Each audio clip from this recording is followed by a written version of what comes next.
Good evening. Tonight, hopefully, we might be able to finish all of Heavensward. There is a chance, as according to my estimations, there are 25 quests left. So if we can do like 4 or 5 per hour, we'll get it. And then we will spend, I don't know, an hour overtime watching the credits, as we always do. Good morning, Pokeshag. Good to see you. Hope you're doing well.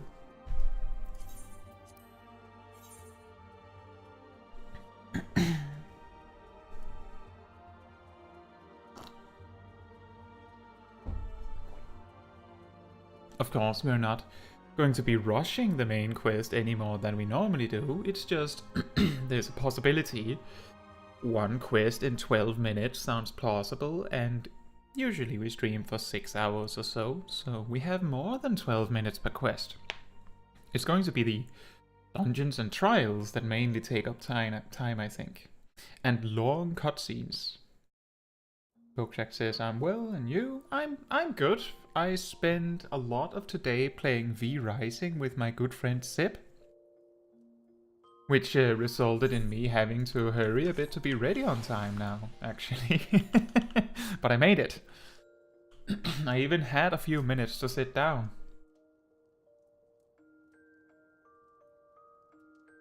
Let's see. The man within.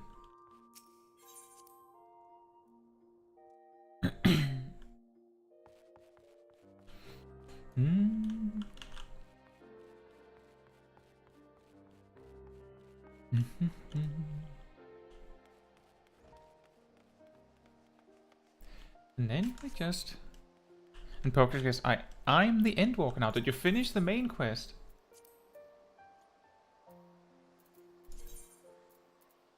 Alright, last vigil. You finished the main quest. Did you finish, like, just the level 90 quest, or have you actually reached, like, where it says to be continued?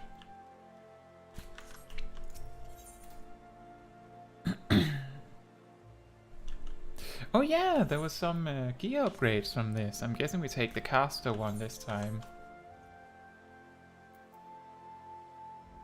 You finished 6.0. Oh, okay. That's nice. I'm pretty sure. I'm not 100% certain, but I'm pretty sure that that's the requirement to unlock Island Sanctuary if you're interested. I think that that's the requirement. So, if you're interested in that. Ah, Mistress Chaiji, it is well that you are here. You are wanted within. I believe Master Alphino wishes a word with you. Okay, then we go inside. Yep.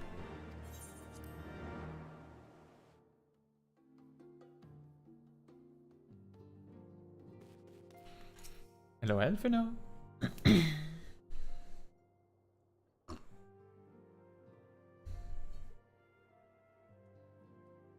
Ah, Caetsu, there you are. Have you a moment? There's something I would fain discuss. I must ask you to recall the events which unfolded at the Peace Conference, though I dare say you would sooner forget them. My mind returns again and again to the moment when Nidhogg appeared before the crowd in the guise of Estinian. It was a sight to chill the soul, but one which gave me reason to hope that our friend might not be beyond salvation. When you described his fateful transformation at Azizlar, I feared him lost forever. But the mere fact that some semblance of his former self endures must surely count for something. Alas, I have no evidence to support this impression. Thus did I turn to Y'shtola and Kryl for a more empirical appraisal, and full glad am I that I did, for it would seem they have some observations of their own to share. The ladies have saved us a table at the Forgotten Night. Shall we go?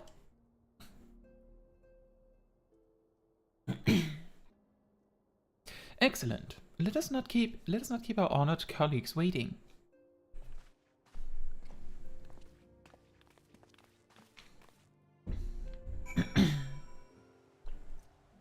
Pokeshag says, I finished 6.0, I'm a mentor, I unlocked the island, I unlocked the weird dungeon, and yesterday I finished the near raid. Oh, nice! That's a lot. So that means you haven't tried the Endwalker Alliance raid yet, I guess.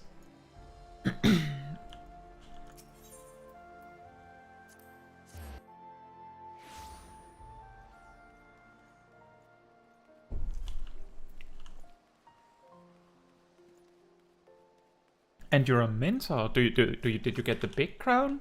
Or it's just one of the crowns?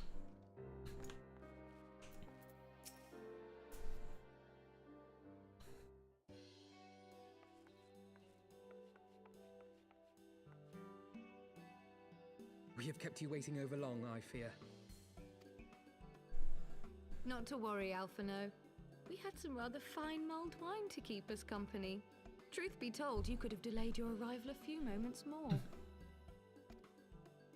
Gibrion got the spicing just right this time. His latest batch is not only delicious and warming, but soothing to the humours. Indeed. But 'twas not to soothe our humours that we gathered here. Ah, no, quite right. The matter of that poor dragoon.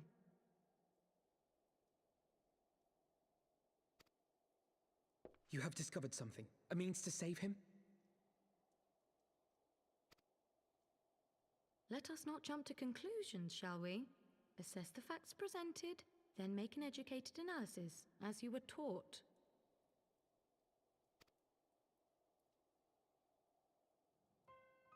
Pray, cast your mind back to the moment of Estinian's transformation. Do you recall how you described it to us? You spoke of the sudden pangs which racked his body when you took up both of Nidhogg's eyes, and of how his form was twisted thereafter into a shadowy semblance of the Great Worm.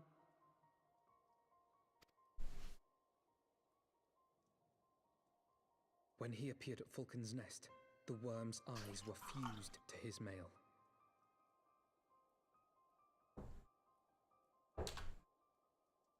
Would that only his armor had been corrupted.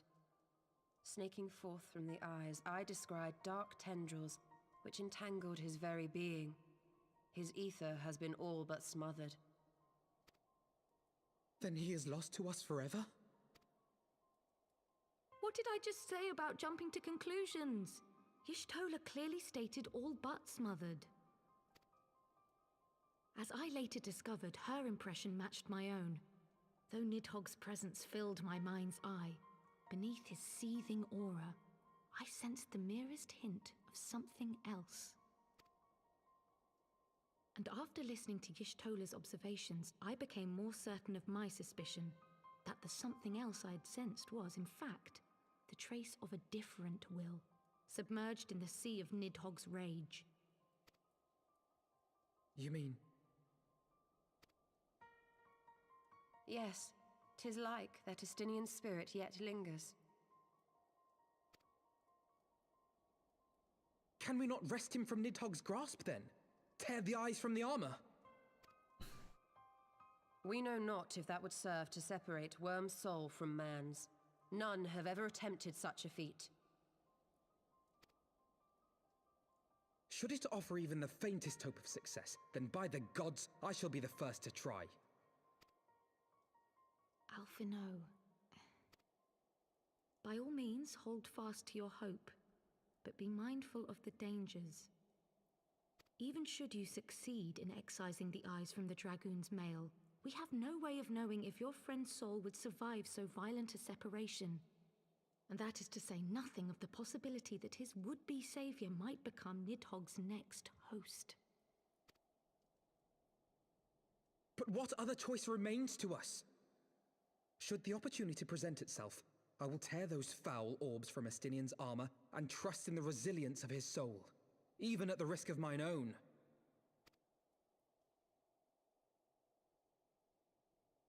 Ah, I found you at last.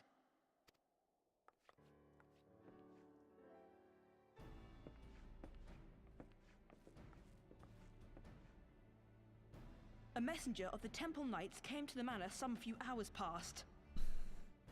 The Lord Commander humbly requests the company of the Warrior of Light and Master Alphino.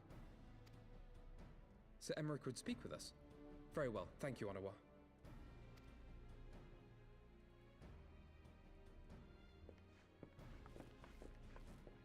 'Twould seem duty calls.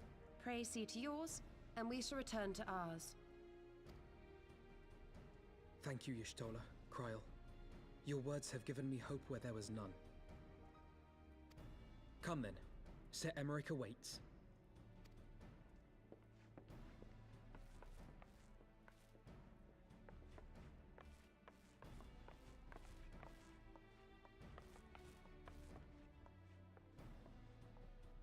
Alphino is allowing his feelings for this dragoon to cloud his thoughts.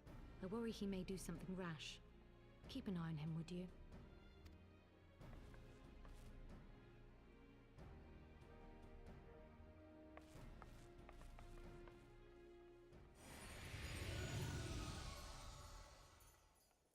They think more of their friends' deliverance than their foes' defeat. But will history commend their fealty or condemn their folly?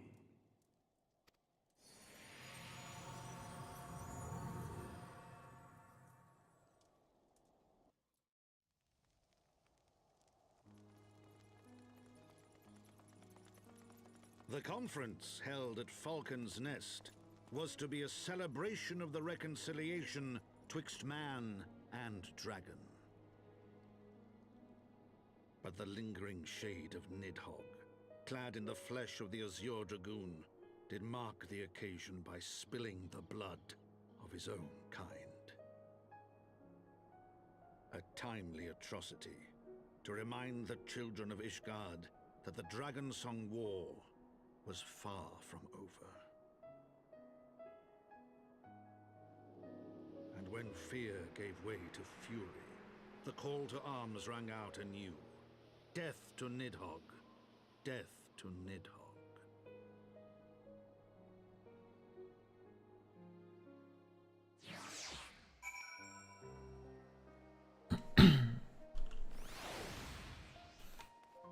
You know, it's quite poetic that you could say leader of the army, or like the trump card of each side of the battle, the Azure Dragoon and Nidhogg, end up merged together in the end. Little interesting when you think about it. And Pokecheck says, I won't touch Aglaya, I need to do 6.1 quests for that, and I'm a battleman, so I don't have a good level in craft or sword gatherers. I begin with that when I have all jobs at level 90. Fair enough. No, all combat jobs, of course. No, I'll start crafting and gathering when they're already level 90. I'll just skip the leveling part. What news has Sir Emmerich to share with us, I wonder? Gee, I don't know.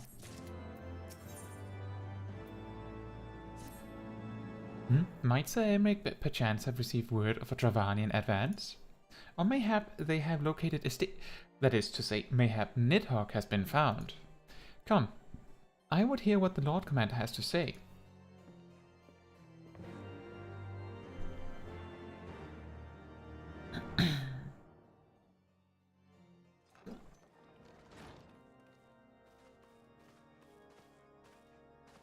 My friends, I thank you for coming. You have had news of Nidhogg?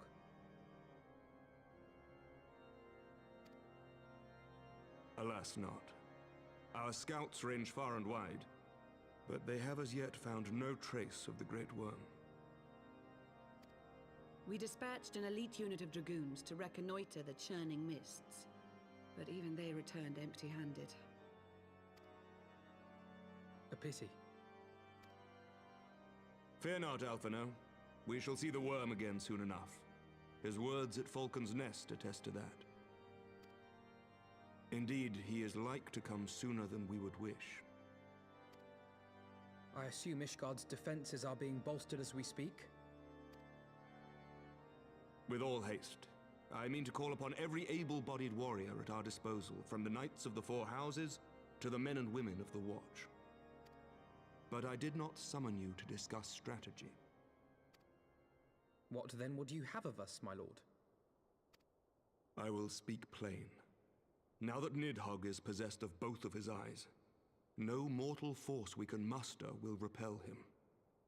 That being the case, we must needs recruit an ally of equal strength.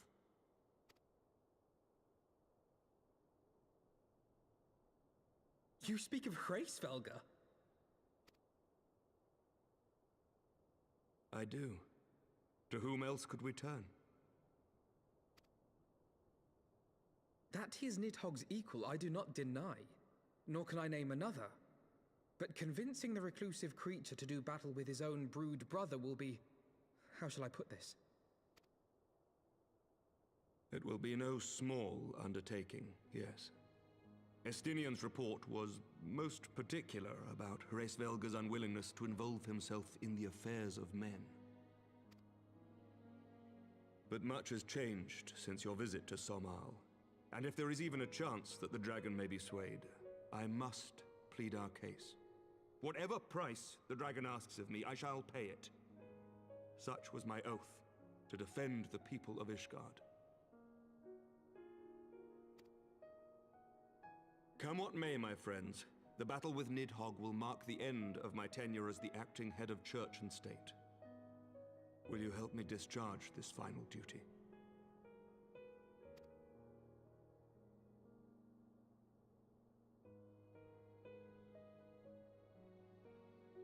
We will, my lord, though I fear our involvement offers no guarantee of success. Come then, we will depart at your leisure. Thank you. Both of you. The city is yours, First Commander. My lord, we shall pray for your swift return.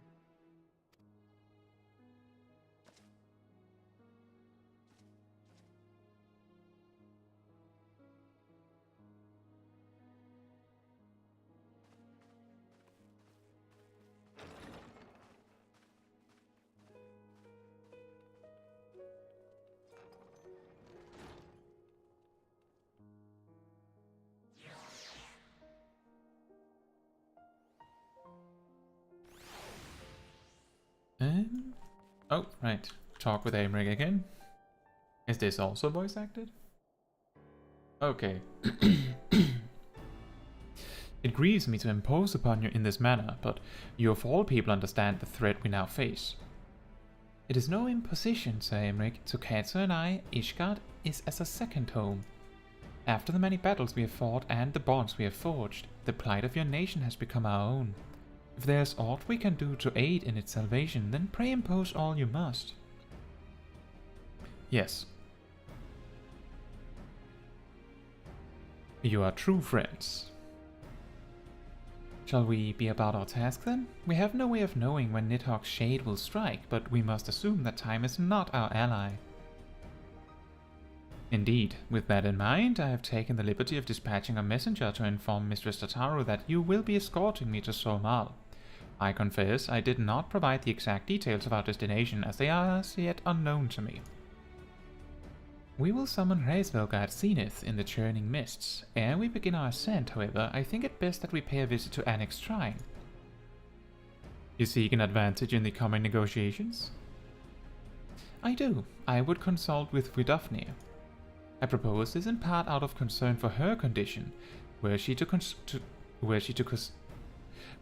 succumb to her wounds, it could have grave consequences for our alliance. That apart, she may be able to provide insight into her sire's current state of mind.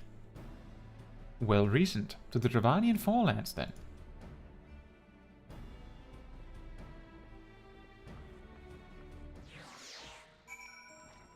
Indeed.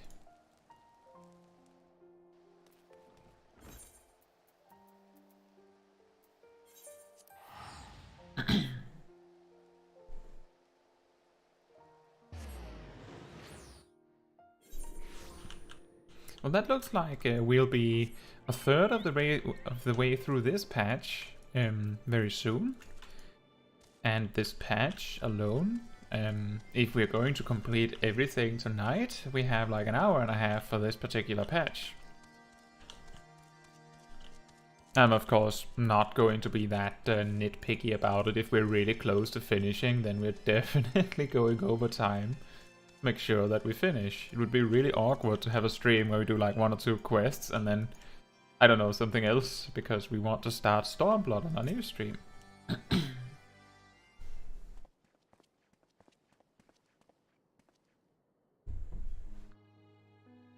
Ah, 'tis the warrior of warriors and her companions. What bringeth you to mine abode? Pray forgive us for disturbing your recuperation, Vidofnir. I hope your wound does not pain you overmuch. Didst thou imagine me close to death? The thrust was deep, but not mortal. I will heal in time. Full glad am I to hear it. You were the guest of honor at our conference, and we failed in our duty of protection. On behalf of Ishgard, I apologize unreservedly. I am a dragon full grown, and thou thought to protect me, mortal? I was tempered by the fires of battle ere thy great-grandsire learned to crawl. Thy words do remind me of a knight whom I called friend some 1,000 years past. He swore to defend me from harm and hardship. Would that we could return to that era of peace, when man and dragon knew such comradeship. Would that our every effort to do so were not undone by ancient rancor. For truth, there can be no peace while Nidhogg's shade yet lingereth. That much is plain, yet we lack the strength to banish him. Thus do we make for Smol to beseech the aid of your sire once more.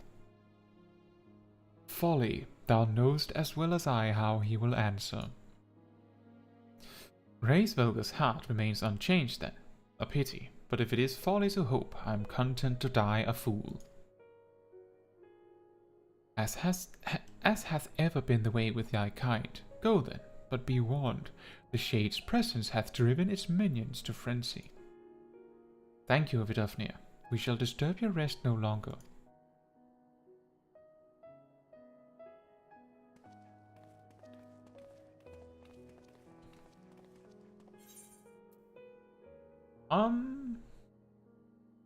How delicious, I guess. Thanks.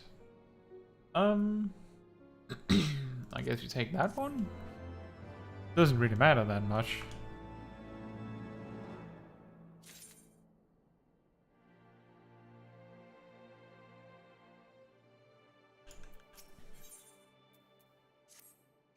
Though I expected no better answer from Vidofnir, I take little pleasure from having been proven right. It would seem that our presence at Zenith will be every bit as unwelcome as I had anticipated.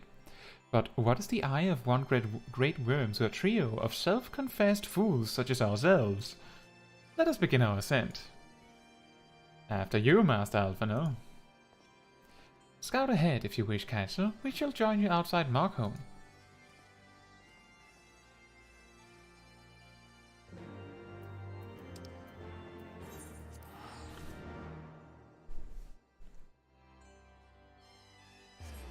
Another road trip.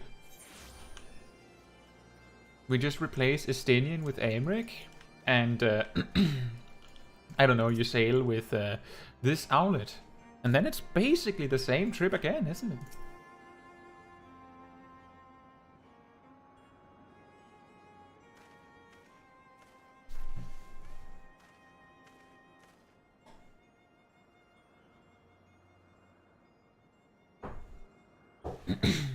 I had heard tales of the world above the clouds, but never did I dream. One's mind paints a pale picture of its majesty. Few live to see such wonders. I am reminded of my first visit to this peak, when Estinian and Ysayle yet walked at our side.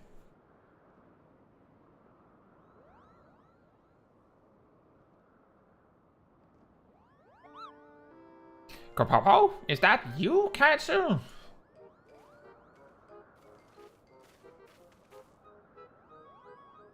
Ah, if it isn't Don't tell me you forgot my name, Kopo, after all we've been through together.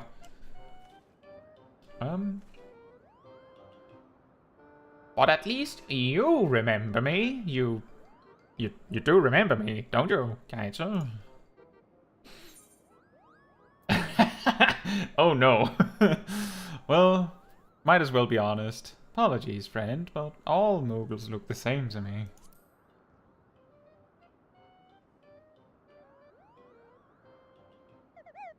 I see, Kupo.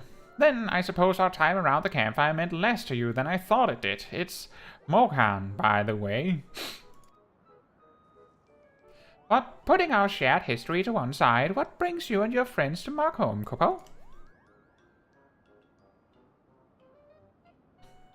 Ah, another audience with old Hraesvelgr.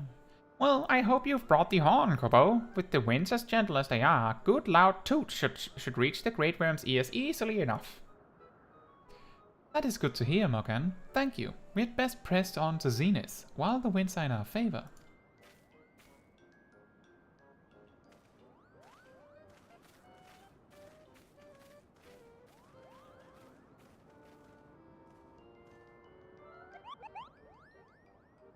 Now that was unexpected, Kupo. Chieftain Moglin will want to hear about this.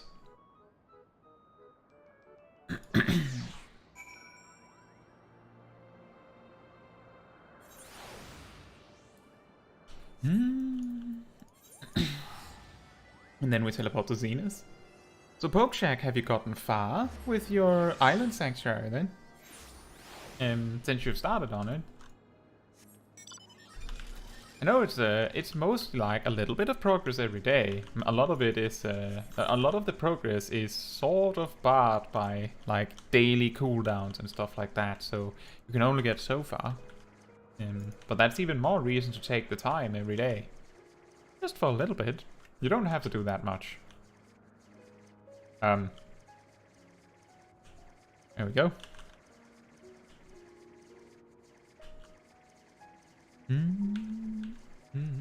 Up to talk with Hraesvelgr again. Don't believe there's a shortcut in any way here.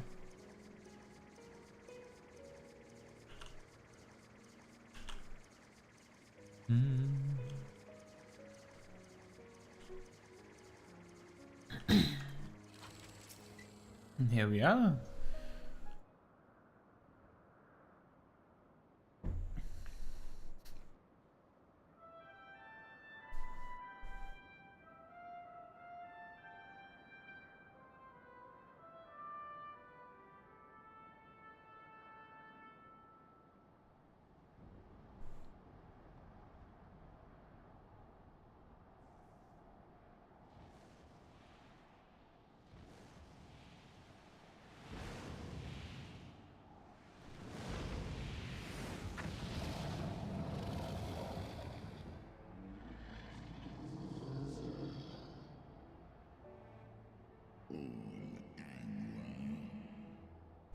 You dare to summon me again, mortals?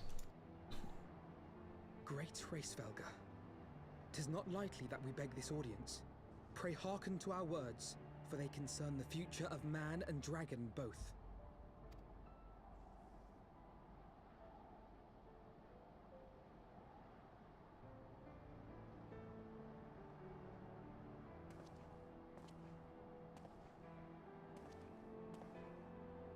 Greetings, Hraesvelgr.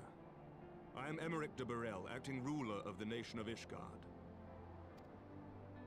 I am come before you to parley on behalf of my people.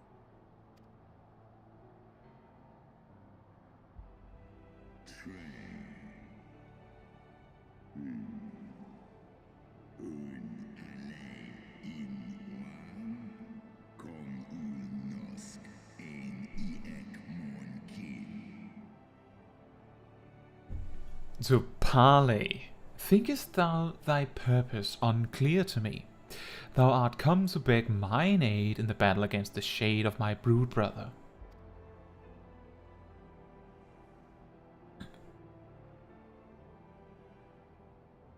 You foresaw mine intent.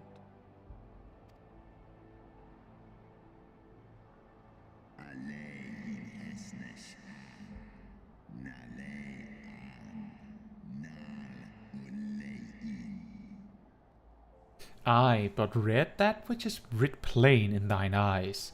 Would that thou had wit enough to scry the answer in mine.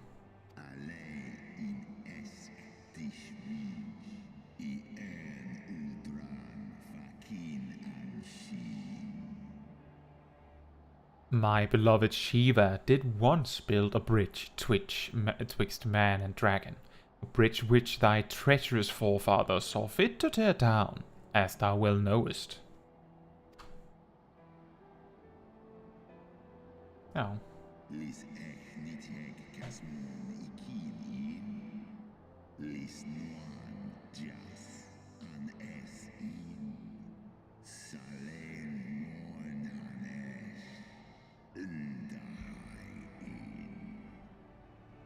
Thinkest thou Nidhogg was alone in despairing at the murder of our brute sister? Thinkest thou mine own soul did not cry out for vengeance?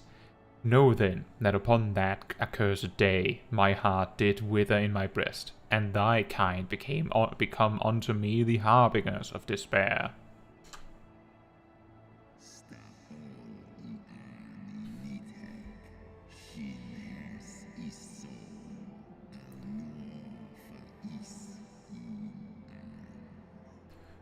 "'Tis only Shiva's gentle dream that preventeth me from flying at Nidhogg's shoulder. Be grateful that I swore to abjure aggression ere I consumed her."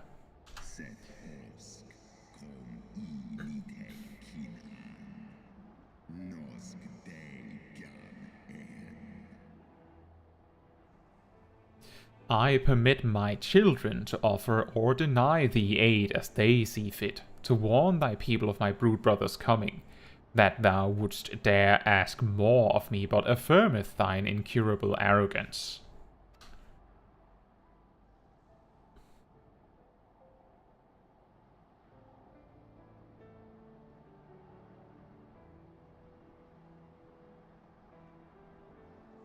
We understand that in your despair at man's betrayal, you seek only the refuge of solitude.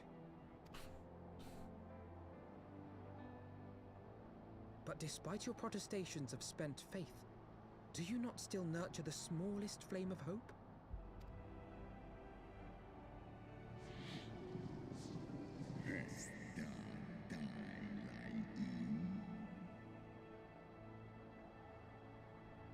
Perceivest thou such light in the dusk of mine existence?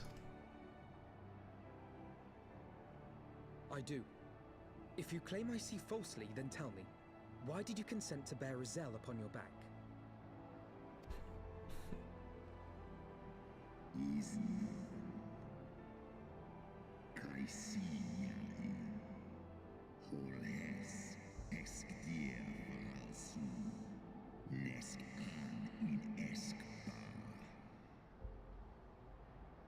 Hraesvelgr, piteous, deluded Hraesvelgr. The child did lament her past sins, and sought to balance the scales with her remaining days. 'Twas her unquenchable passion, so alike to that of my beloved, which did spur me into flight.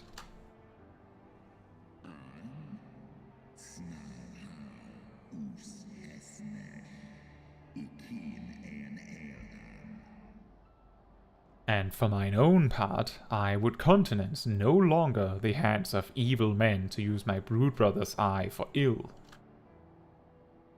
So you do distinguish between those who acknowledge and repent their sins and those who perpetuate them. Interesting. It seems to me that you have not, in fact, lost faith in mankind as a whole. Rather, you weigh our respective merits by how we allow the past to influence our future.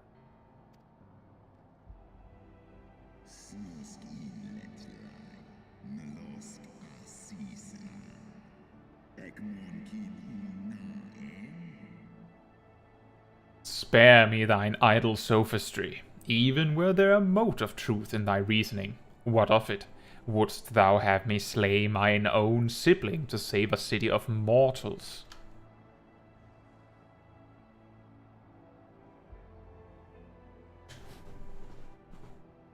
Should we suffer ties of blood to bind our hands, then? Nay, if the crime is one of unconscionable evil, we must needs condemn it, even should the transgressor be our closest kin. When my father corrupted himself and his followers with the power of a primal, I beseeched the warrior of light to slay him, an act alike to patricide.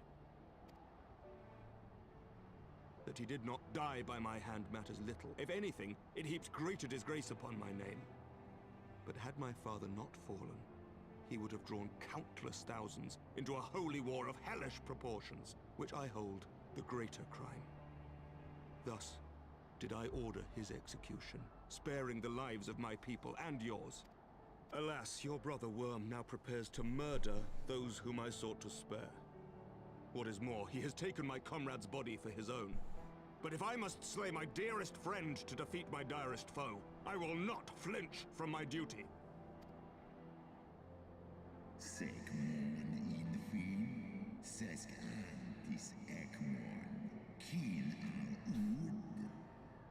Thou wouldst strike down thy friend and, by example of thy righteousness, persuade me to break mine oath and kill my kindred?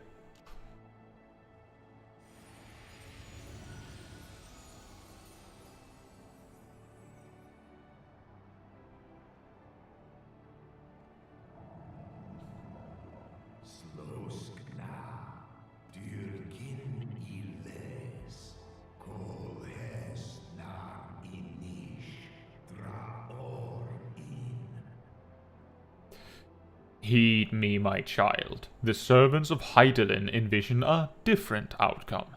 They intend salvation not only for Ishgard, but for the doomed Dragon Slayer as well.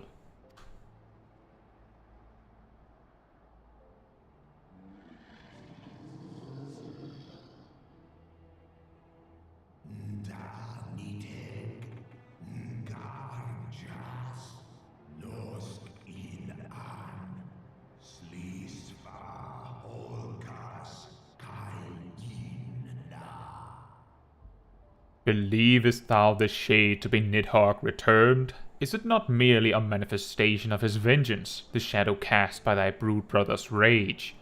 I would not command thee, but ponder well thy course, lest it lead thee unto greater remorse.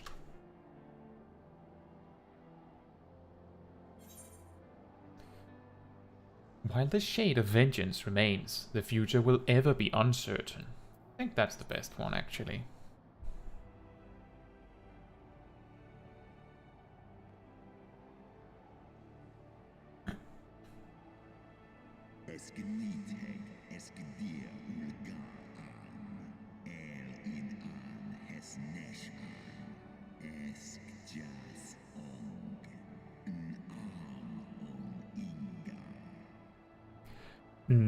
Nidhogg's transformation into rage incarnate is, in part, of my own doing.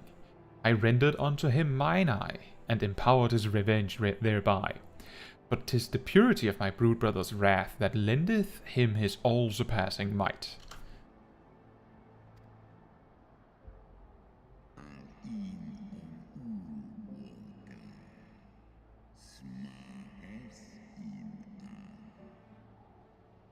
Hast thou the strength of will to stand against so terrible a shadow, I wonder? 'Twould seem I must put thee and thy companions to the proof.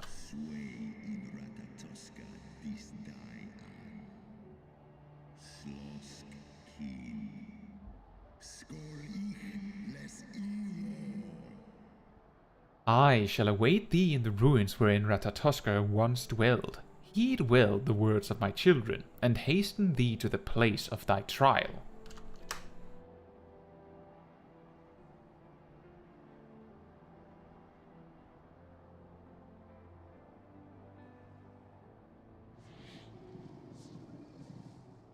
Everybody nods.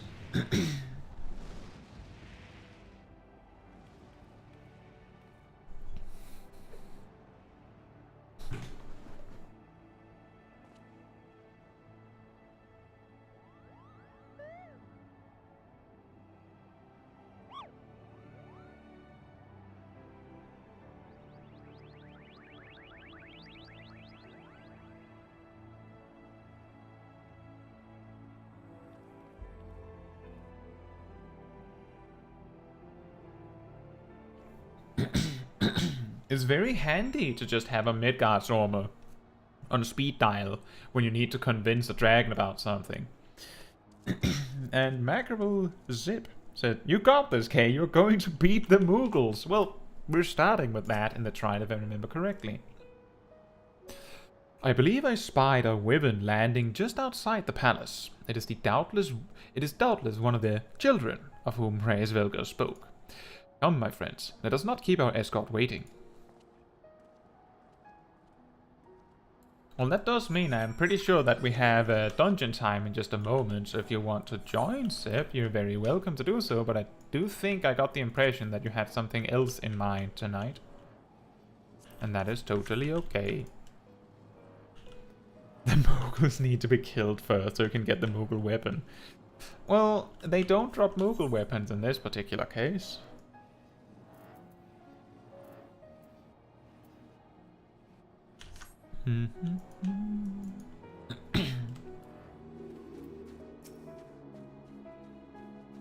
My broodmates and I will bear you to the place of your trial. Make your preparations. Oh, Sorkai. What?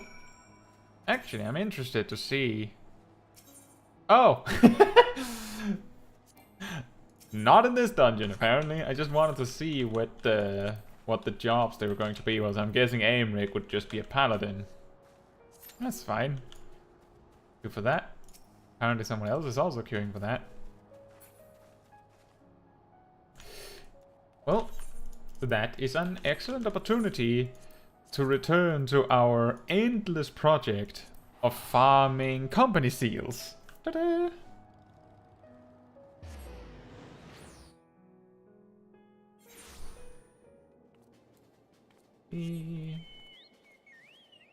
Should start over here, then there's a chance we can do everything.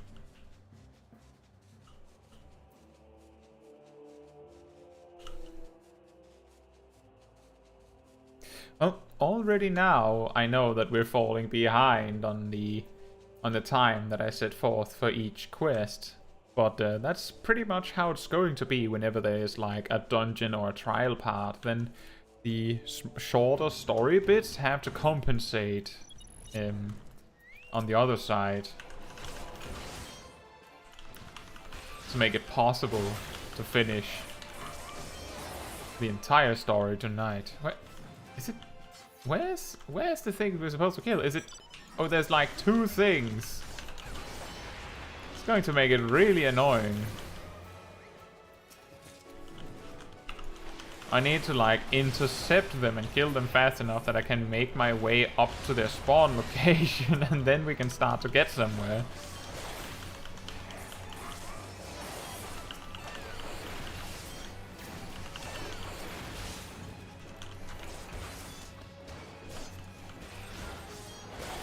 Oh, this is working.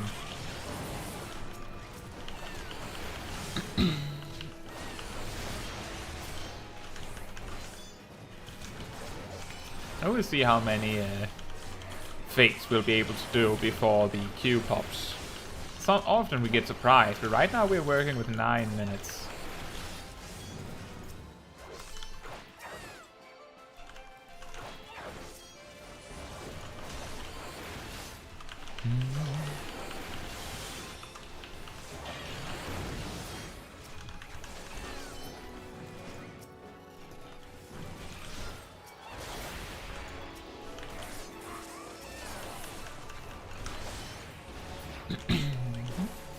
I think that's it.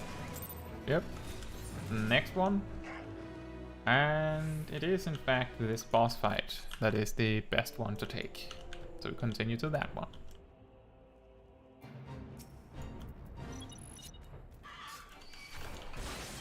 Just ignore the ads. If we can survive it, then we can ignore the ads.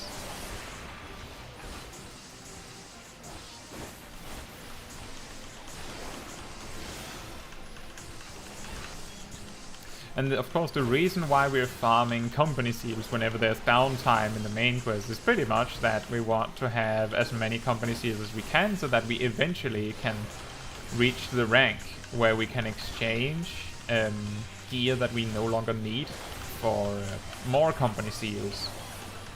Which then can mean that we can fuel things like ventures with gear that we don't need. Which then means that we will eventually be able to level a retainer by funneling the gear that we don't need. Which will be super helpful for just a little bit of extra stuff. It's not going to be massive because we're not progressing very much on the retainer on a daily basis, but it's something. It's something to progress on.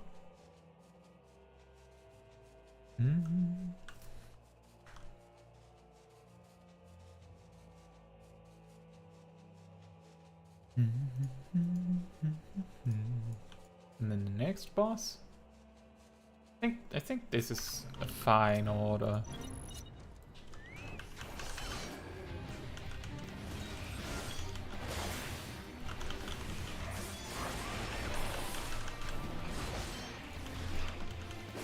Also because a single boss tends to be completable a little faster than the mob farming fates. And guess what I forgot, guys? Poor Ayam Kasil, who never gets the attention.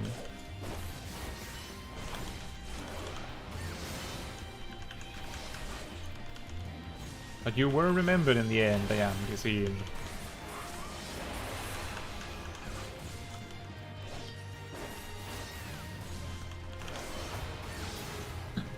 Another one in the bag. On to the next. I think we have enough to rank up now.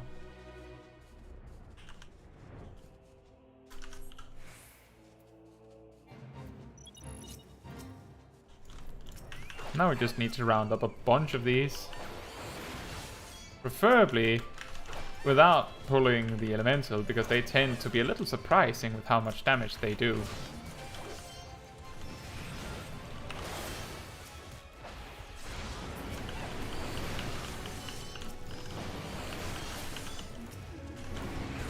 Where is it they spawn? There, excellent. Now this is efficient.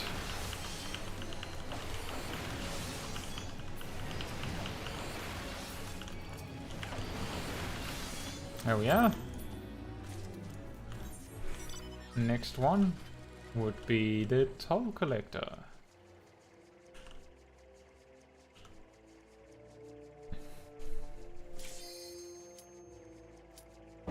Or not. You can also just do the main quest. Now that it so willingly lands in our lap. Dungeon time.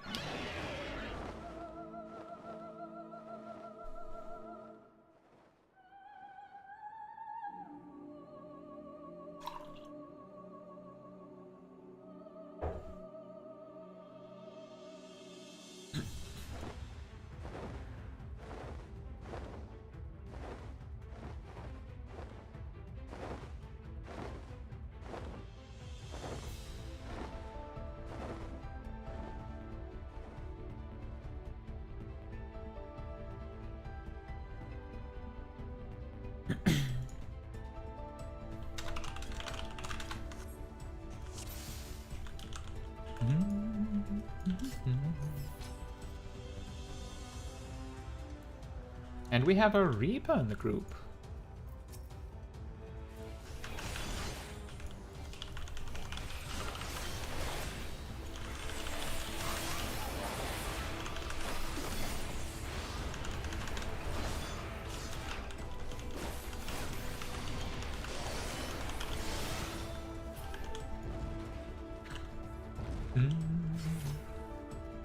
In hindsight, maybe using all of the cooldowns on the first little pack is not the smartest, but it's better to just use the stuff when you have it.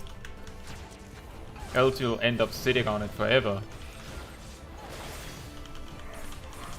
And it appears that the tank prefers to pull a little bit at a time, which is totally okay. I can see their health bars dropping fast, so that's probably for the best. There's also a chance that that's because the healer expected something else. Healer's not using Holy for some reason. That's okay. Oh, speed boost.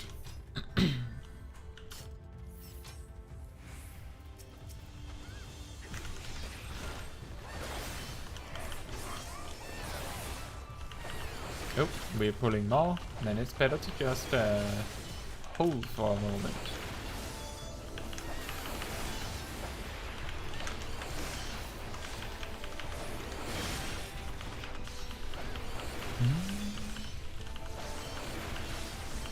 There's the Holy. I guess it was just confusing the first pack that the White Mage expected the Gunbreaker to pull a lot more, and then they just didn't.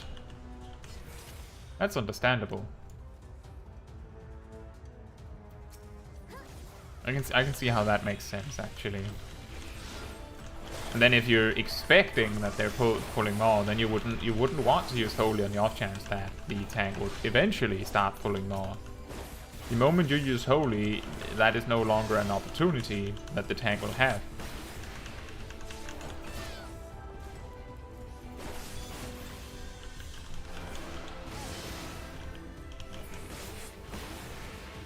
Perfect. It seems like all of my cooldowns are ready just for boss time. So using that Battle Litany on the very first pack turned out to not be a bad idea after all.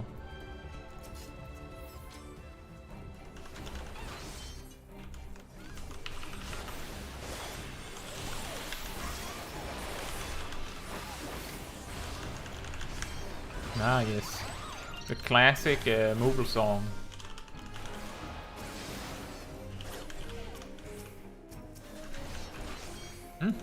Wait, why did I not get the Fang and Claw? Was it because the attack failed? I'm guessing that's why. Strange.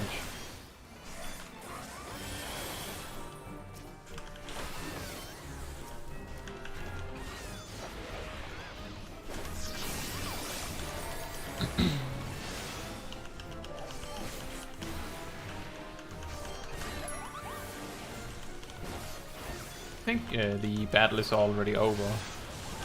Doesn't matter what the boss is going to do because they can't finish it before they're dead. Is that an upgrade? No, it is not.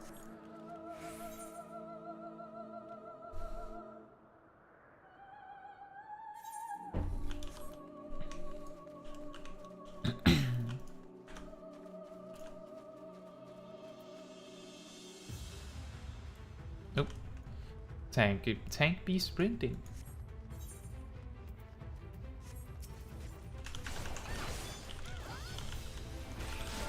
We're not pulling more? I guess we're... Are we? Yeah. Makes it a little difficult to predict when it is safe to use Holy, it seems.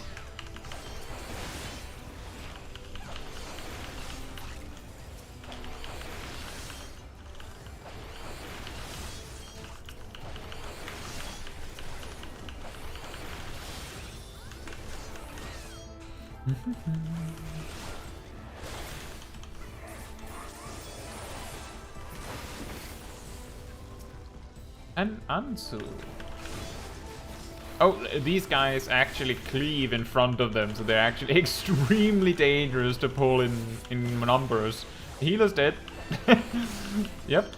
And I don't think the tank has realized that the healer's dead.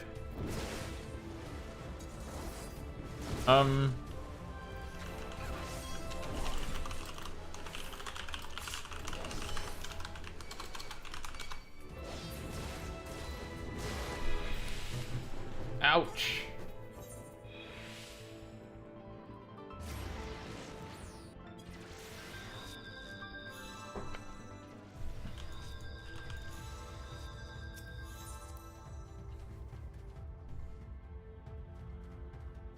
And Zip says, my favorite rotation is Holy.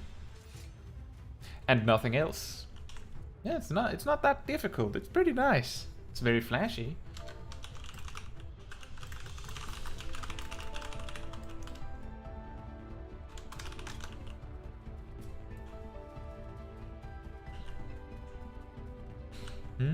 But that particular pull with the big Ansu is very scary because from the healer's perspective, they want to cleave, of course, but at the same time, the best place to do that is typically actually in front of the mob. And that's the last place you'd want to be with these big Ansu.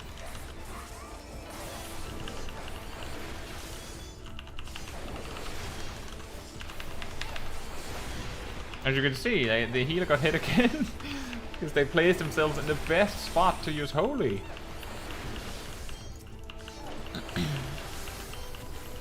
It makes good sense.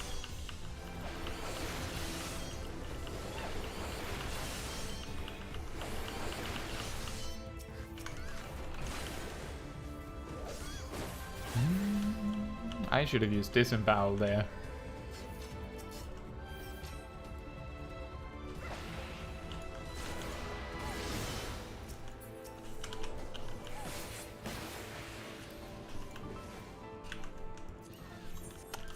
It is also not an upgrade.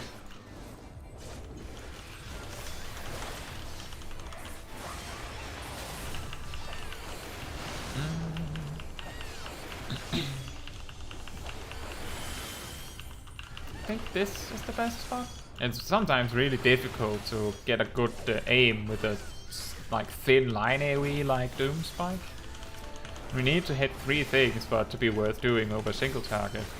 It's a little specific. Alright, Sip. Have a good time and enjoy your games and your new headset. Thank you for coming in.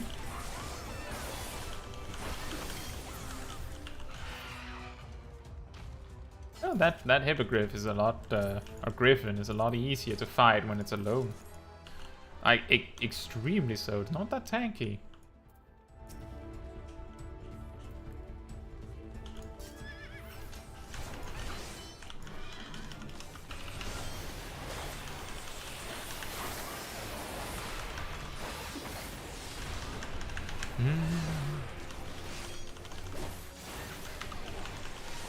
And we got the perfect opener. Just before the boss leaves too. Well, would have liked a few more GCDs before it left, but it's okay. I want to be on the edge, but not get pushed into the lightning stuff.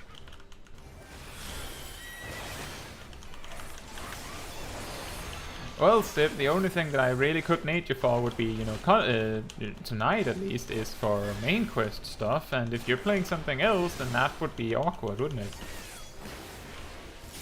Ow. I didn't notice that it was targeting me.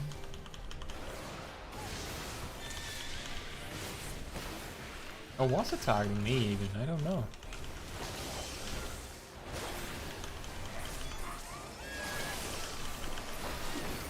Oh. Well, that's fine. I didn't want my lance charge anyway.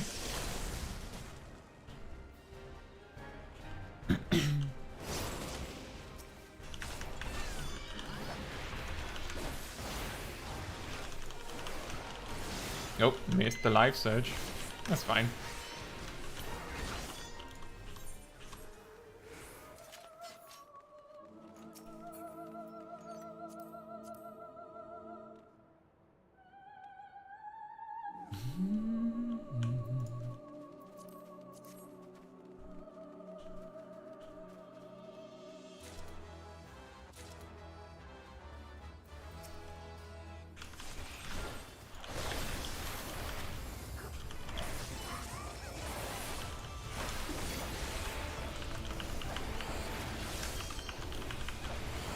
It's a good time to use Battle Litany because there's a decent chance that it'll be ready again for the boss at the end.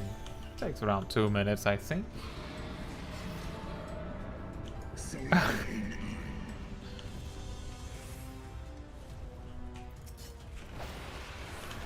That would have been the worst hit. You just need a specific cable. I remember when I got a new fancy monitor, I went out of my way to grab a special cable for it specifically while I was at it. Just to be sure.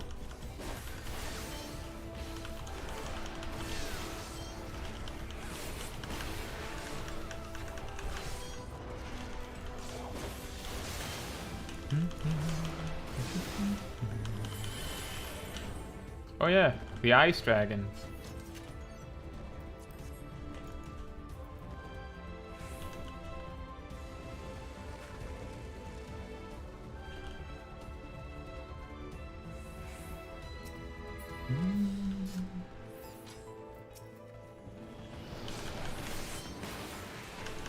I think there's another pack after this. This particular dungeon has a really, really awkward structure in terms of packs, because there's a lot of packs that are forced to be done alone, which means that it's a little confusing whether there's 3, 4, or 5 packs. We can see that there's still in the time when the general dungeon structure of 2 packs and a wall hasn't completely been defined yet. Oh, perhaps there's just a cutscene. Now, whether my party is going to wait for me or not, it's going to be the big interesting part.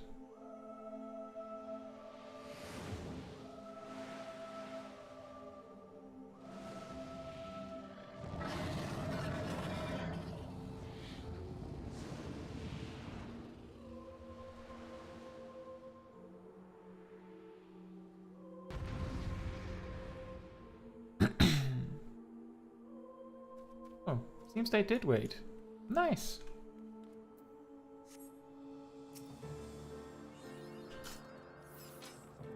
This fight is always really, really awkward as a melee job, if I remember correctly. But fortunately, the boss has a close targeting vertical, so we don't need to worry about positionals for this. We just have to do the damage.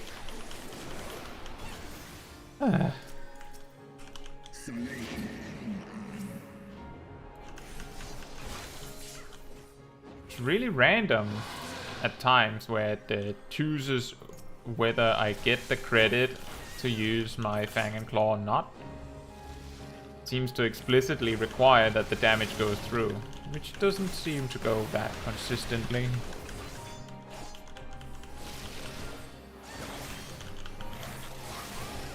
I'm in Storm, I'm guessing that's a raid wide. Yep, we used Feint correctly then.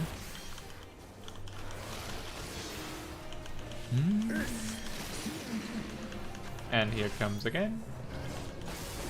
We don't have very much to use against a raid wide, unfortunately. Oh, right. Oh, no, this is not the correct place I want to be.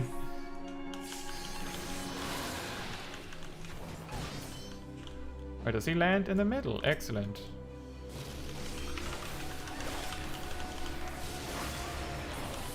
I don't know if it's a good idea to ignore the holy sprites, but let's try. I guess. I hope. I think this is a good time as any, but I don't know if the boss is going to. Ow, ow, ow, ow, ow, ow, ow, ow, ow, ow, ow. That's very painful. I'm gonna join you, tank. And then use Blade Dance. I was very hesitant on using it on the off chance that the boss is just gonna leave mid-cast. Did it several times through the fight, after all.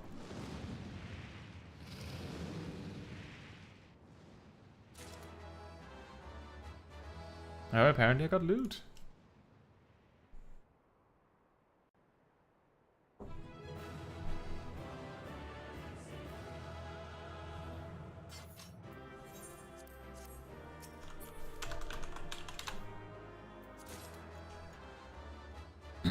And someone stayed, so they get the commendation.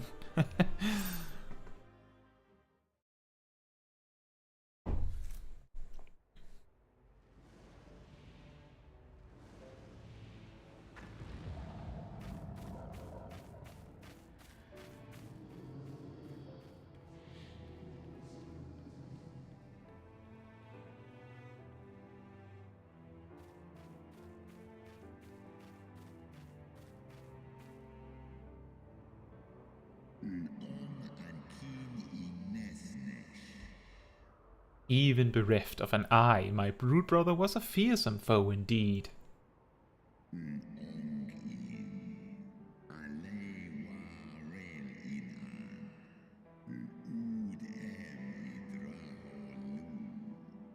But having tasted thy strength first-hand, full well can I imagine how thou didst bring him low. The dread title of Azure Dragoon is no empty appellation.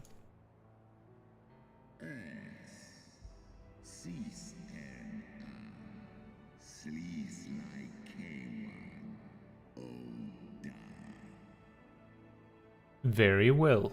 I shall trust in the seed of man one last time. By thy deeds shall the flickering hope that lingereth yet within my heart be kindled anew, or extinguished forever.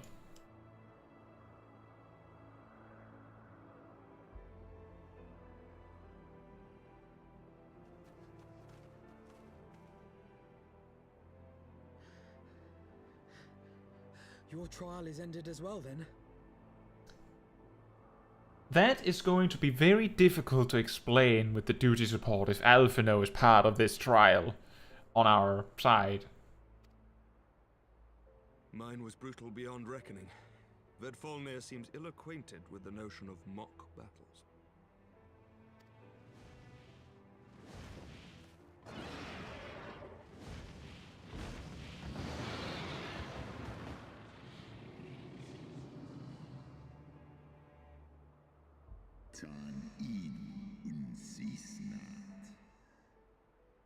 That you yet stand is ready proof of your determination, mortals.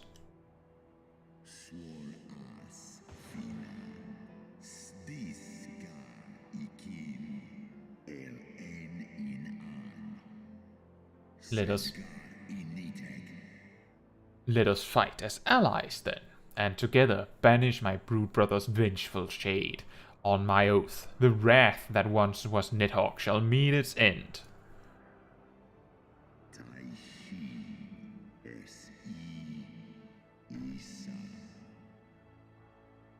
This I swear on the memory of my beloved Shiva, on the soul of lost Giselle.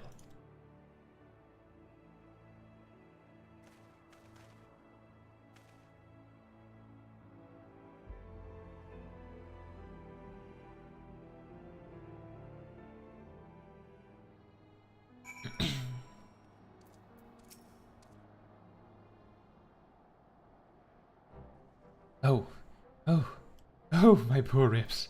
Hraesvelgr saw fit to pair me with Vidofnir, but her ferocity was such that I began to wonder if I hadn't simply imagined her injury.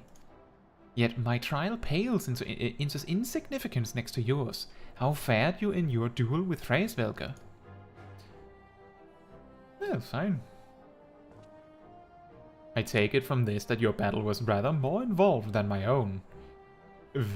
Vidofnir seemed largely concerned with how long he could keep me rolling in the dust. Between dodging snapping fangs and slashing claws, I scarce had time to aim a blow. Had he truly meant to harm me, of course, I would not be standing here now. Plainly, his intent was to teach. His onslaught forced me to recall my training about the speed of the dragon, his balance, his blind spots. It was, in short, a very thorough lesson.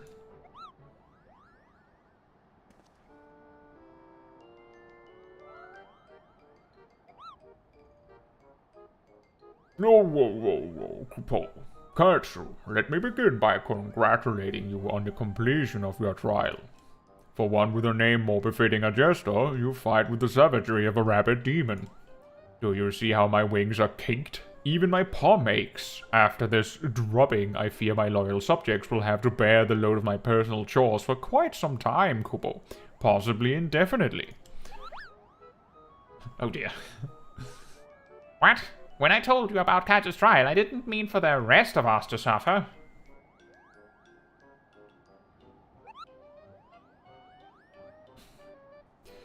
That's triple shifts for you, Mogan.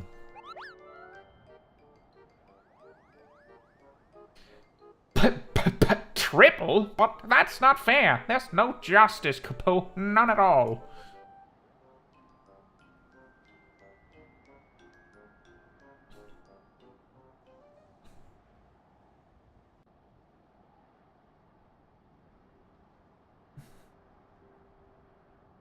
Our negotiations proved rather more strenuous than I had anticipated, but the results seem well worth the effort.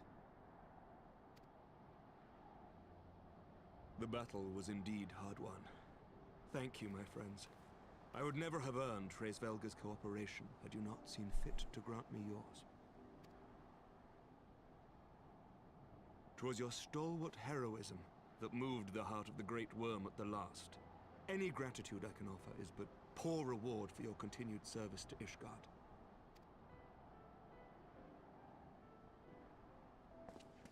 'Twould seem our final reckoning with the dread worm is at hand. I only wish we had some inkling as to when he means to strike.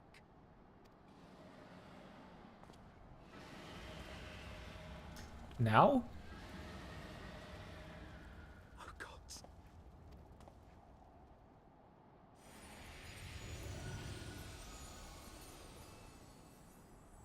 The cry heraldeth his coming. Nidhogg's shade hath taken wing. It has begun. We must away to Ishgard.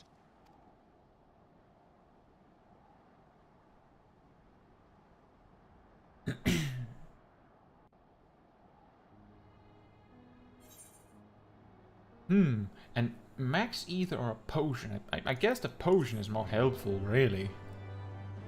Maybe the ether would be nice for Black Mage later on, but I feel like that's extreme overkill. Can we actually stuff all this into our bags, I wonder? Just all of it into the backpack with you. Or the armory chest. Ishgard will not last long against Nidhogg and his horde. We must away. Poof.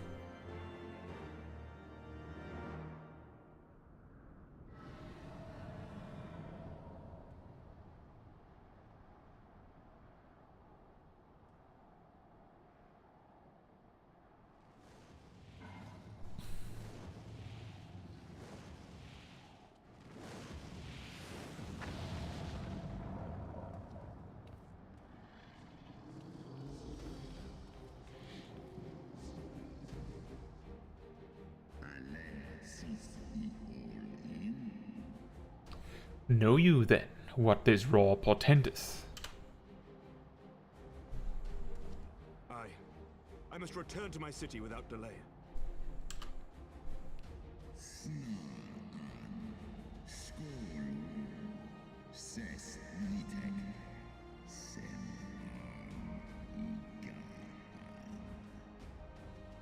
Then we shall lend you our wings. Let us meet with Nidhogg on the field of battle, and together bring an end to his wrathful song.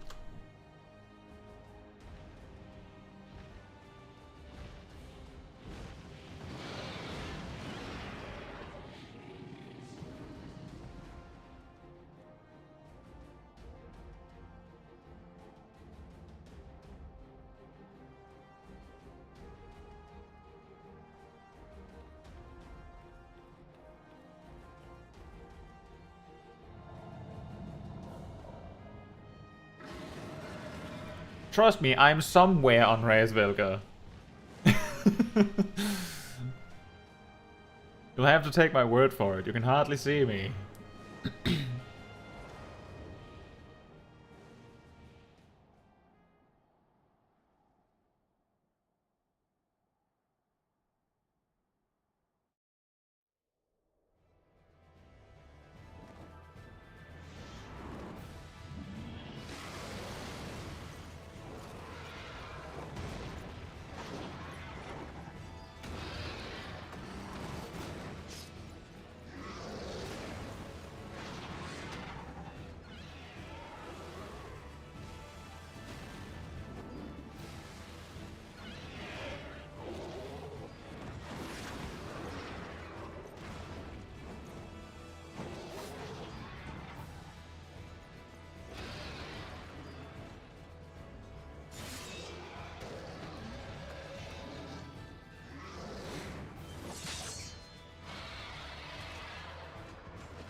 Remember your training!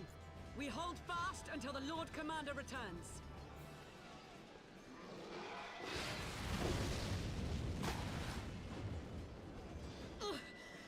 We must hold!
fury.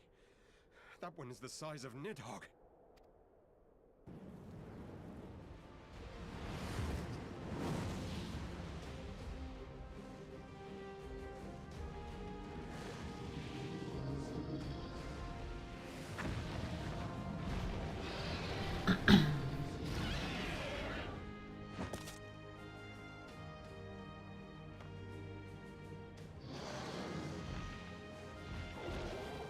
Lord Commander!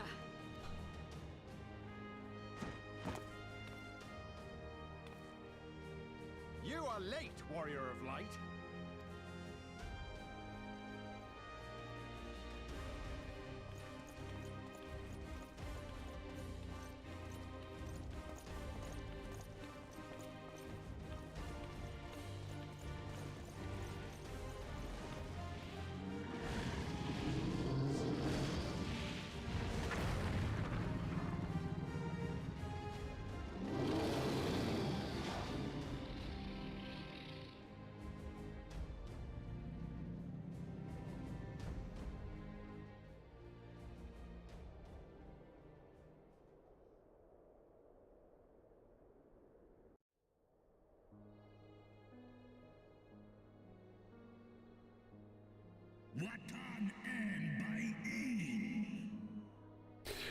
Wherefore standest thou with these vermin, brother?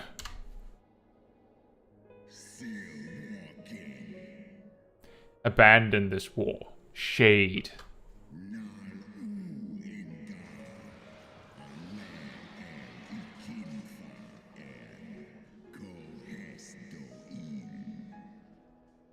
The suffering thou sowest serveth no end. The traitor's progeny have learned of their forefathers' betrayal and seek now to make amends with our kind.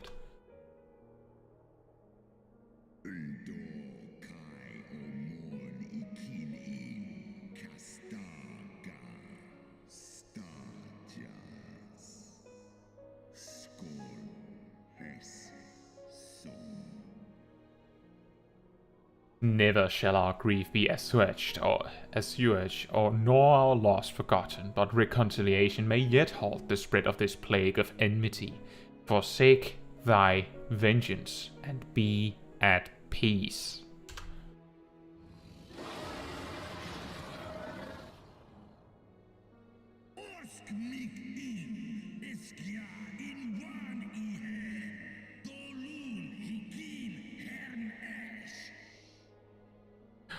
What soft-headed ramblings are these? Thy dalliance with that vile maid hath robbed thee of thy wits.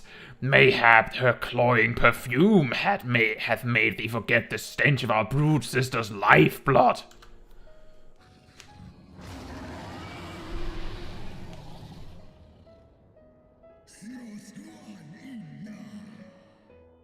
Thou darest speak thus of my beloved.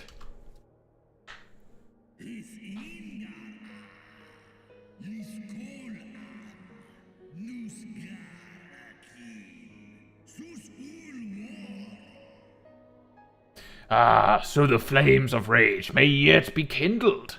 I feared thy heart's fire had long since gone out, but waste not thy fury on words, brother. Thou shalt have need of it for the battle.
Ugh.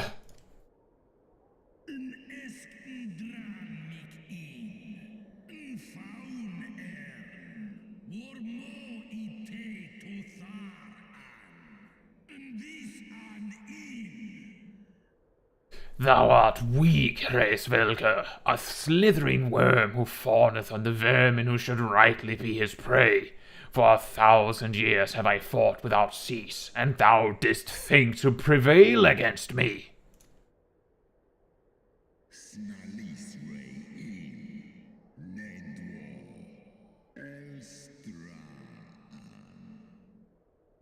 Glory not in thy victory, Shade. The battle is not yet won. My power and my hope have I entrusted to another. Uh-oh.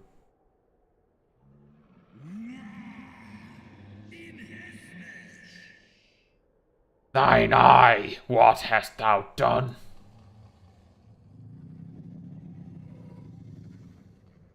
Oops.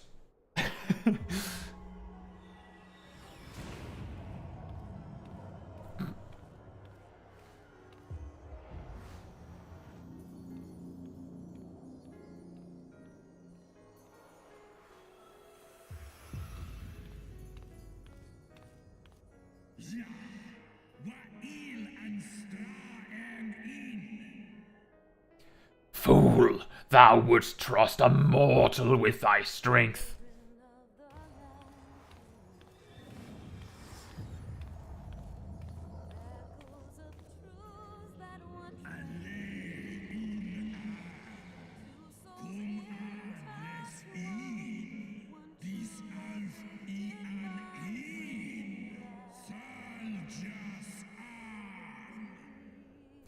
I know thee. 'Twas thou who didst intrude upon my lair and best thee half of me. But now I am whole, and naught in creation shall deny me my vengeance.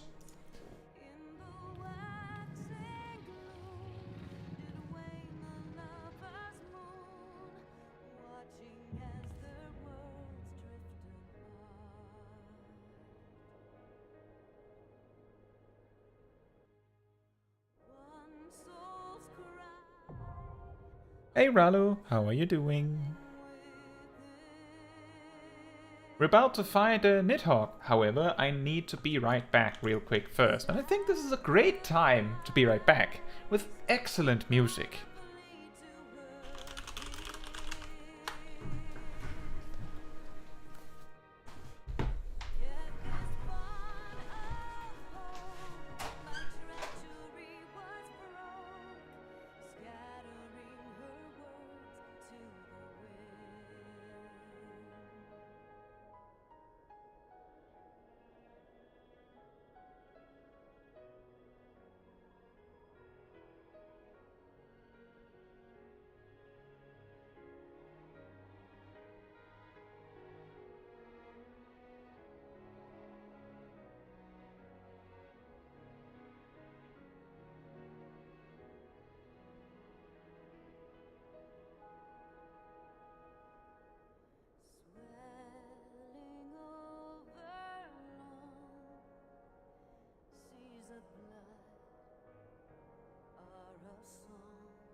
Alright, I am back.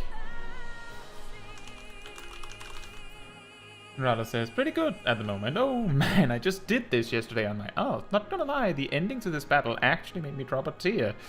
The story gets really good around this time. Oh, that's just some people hanging out here, apparently. Oh, make sure we don't queue for Sorkai as well. Doop.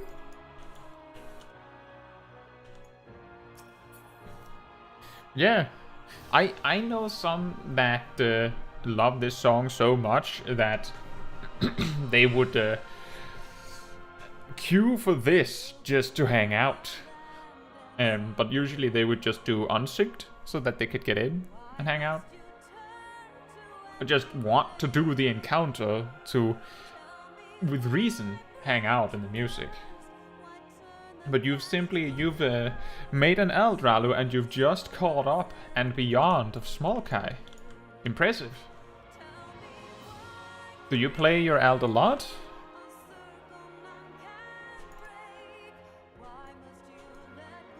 And also, is there like a special occasion for the Eld? Because I know some people that do like endgame content, level up an extra character so that they could more feasibly gear 2 separate jobs for like Savage content or something in the same week. Like with 2 characters, you can do double the amount of weekly content if you want.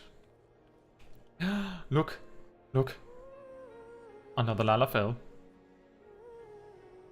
We have the Lalafell of the Star and the Lalafell of the Heart. The Star one appears to be a Reaper.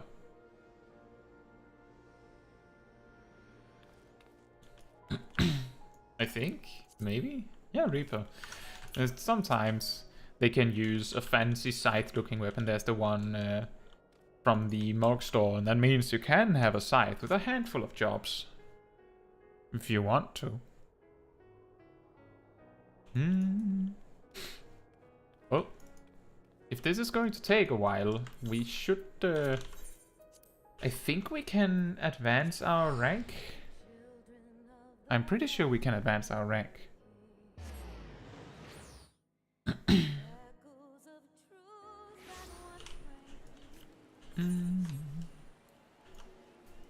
Yeah, sorry for cutting the awesome music. It's going to be a little bit of a boring stream if I'm just standing there for 8 minutes. Or more. It could be more.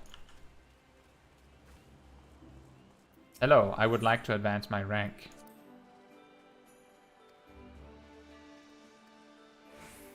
Your present rank is Serpent Corporal. In order to be promoted to Serpent Sergeant 3rd class, you must fulfill the following requirements. Have 5,000 company seals. I do.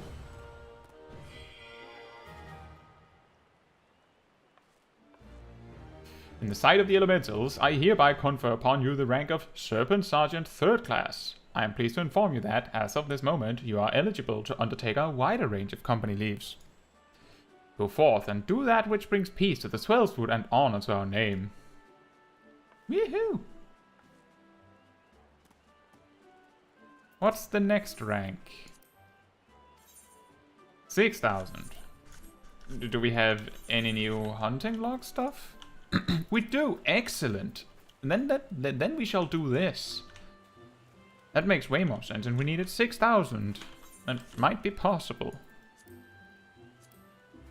Rado says, I kind of started around the same time as you and now, but I'm using the Eld to actually see the whole story since I actually speedran it on my main. Oh.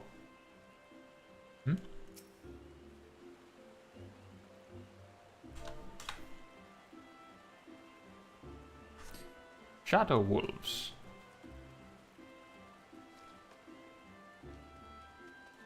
He do be staring. Yeah, I understand that. Like, a lot of these cutscenes are still like, on one hand, I know that a lot of the A Realm Reborn stuff I completely missed. Like, a huge amount of it I completely missed because I was speedrunning it like you did. At this point in the story, I can't remember how closely I was paying attention on my main. Because it's been so long, it is equally possible that I can't remember the things because it's a long time ago, and that it's just because I didn't see it. And I feel like I did see this cutscene that we just had, and I'm not entirely sure.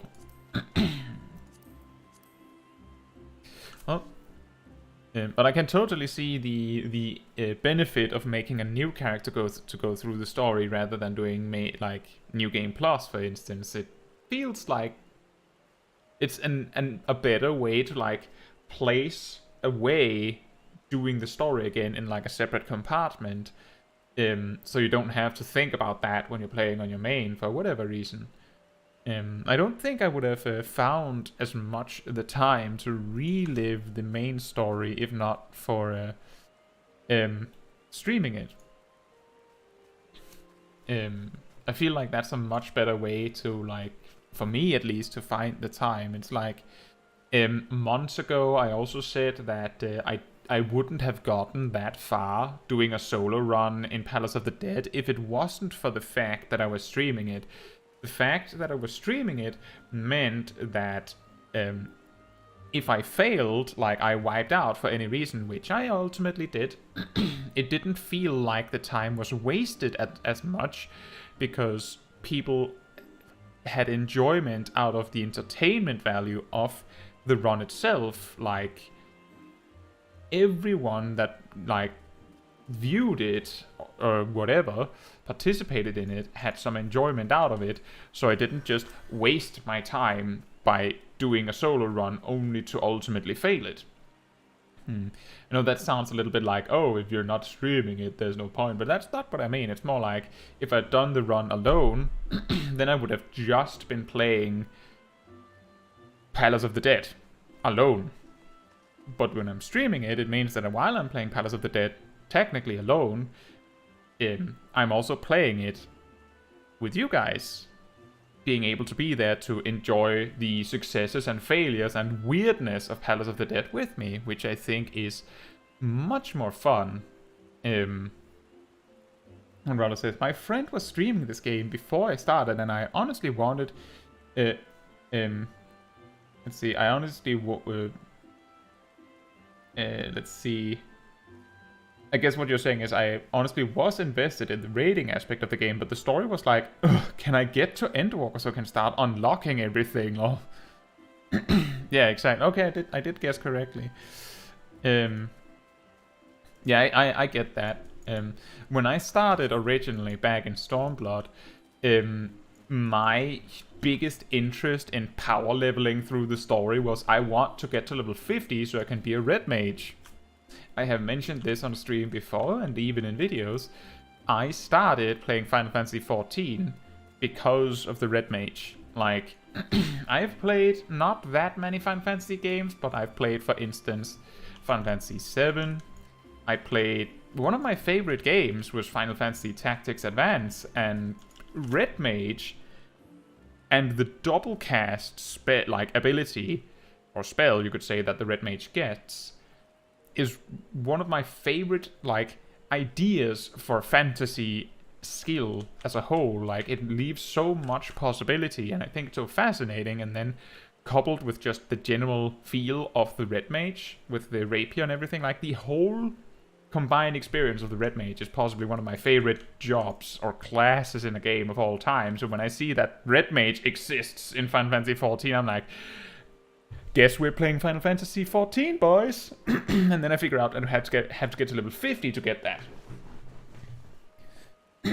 So that meant that I had to power level to 50. And then when I got to that point, then, well, incidentally, that was around post Game of a Realm Reborn, where the story, you know, takes a little bit of a slow turn.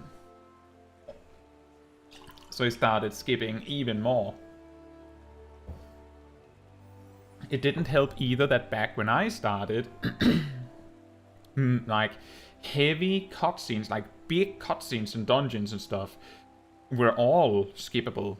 Namely, you could skip the Praetorium cutscenes and stuff, which means that the first time that I saw these cutscenes the very first time I saw these cutscenes was Well, when they became mandatory. When you stopped being able to skip them, then I started seeing them. And I was like, oh, that's what happened. Strange. Interesting. Because I felt bad about watching the cutscenes. Because they were so long.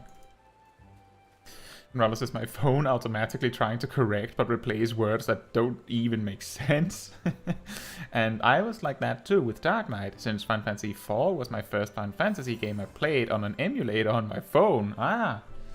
My very first Final Fantasy experience was Final Fantasy VII on the PlayStation 1 many years ago. Later I tried some incarnation of Final Fantasy 1. I think.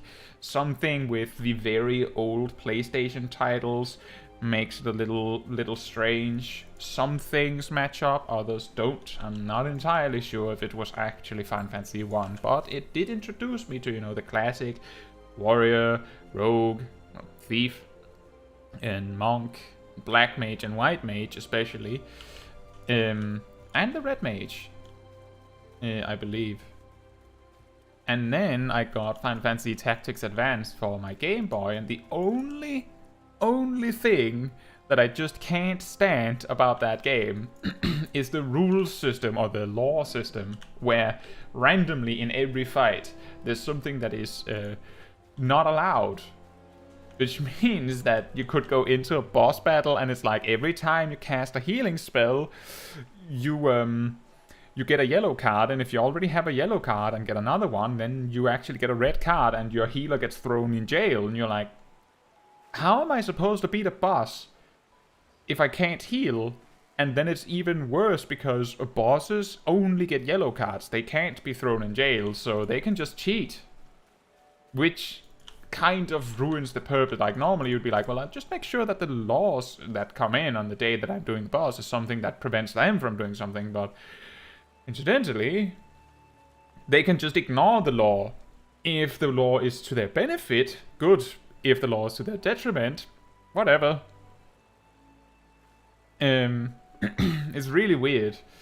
If you've never played Tactics Advance, there's like a judge in the arena, and then there's like 1 to 3 supported things and 1 to 3 illegal things on that day, which can be like if you use fire magic, or it can be if you use a sword, things like that.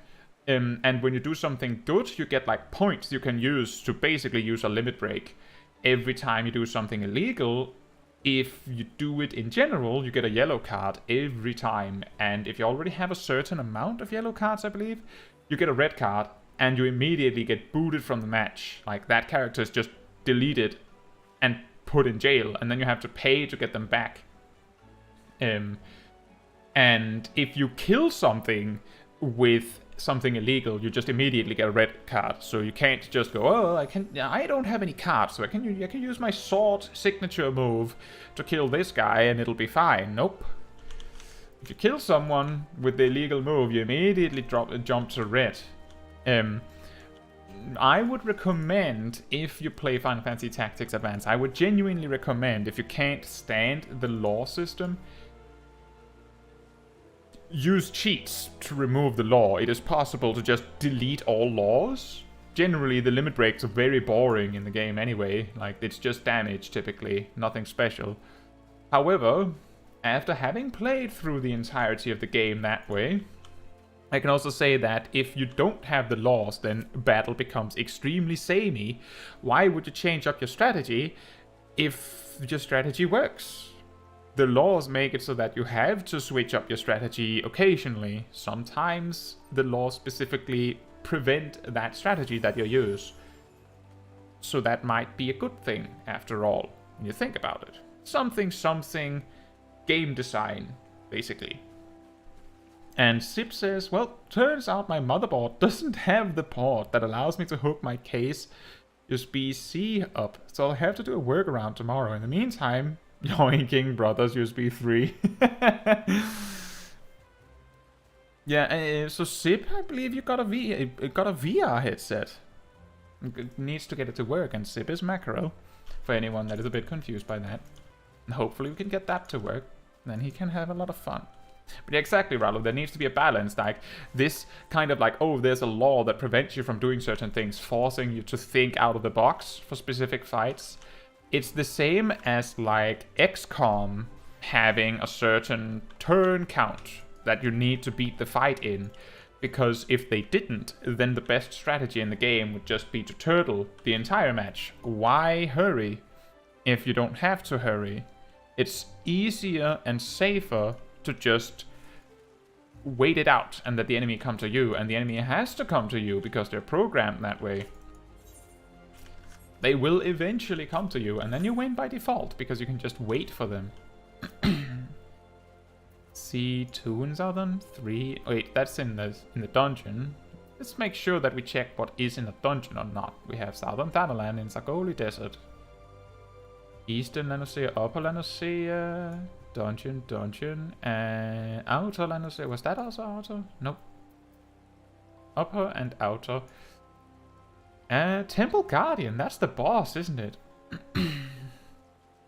An East Shroud. Western Lanosea. There's a lot in Lanosea. Southern Thanalan. There were 2 things in Southern Thanalan from what I could see that weren't in a dungeon. So we go to Southern Thanalan just to start somewhere. Take it from the top. But yeah, it's interesting that you can, like, you play a game that you love, and then there's this one aspect of the game that you don't really appreciate. Yeah, I should have teleported down there. Oh well. One of the enemies is in this area.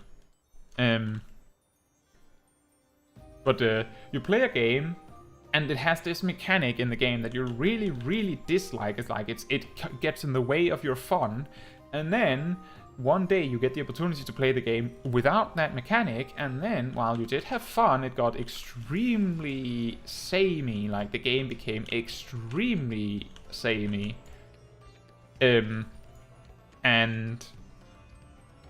only years after you realize, oh, the reason why this mechanic was in the game was because the game designers realized that the game needs this counterbalance to be interesting. Ultimately requires it. Which I think is very fascinating in retrospect. Excuse me, it said Amalja Lancer and then this zone, but these are all named specifically Sahak stuff. So this wouldn't work, would it?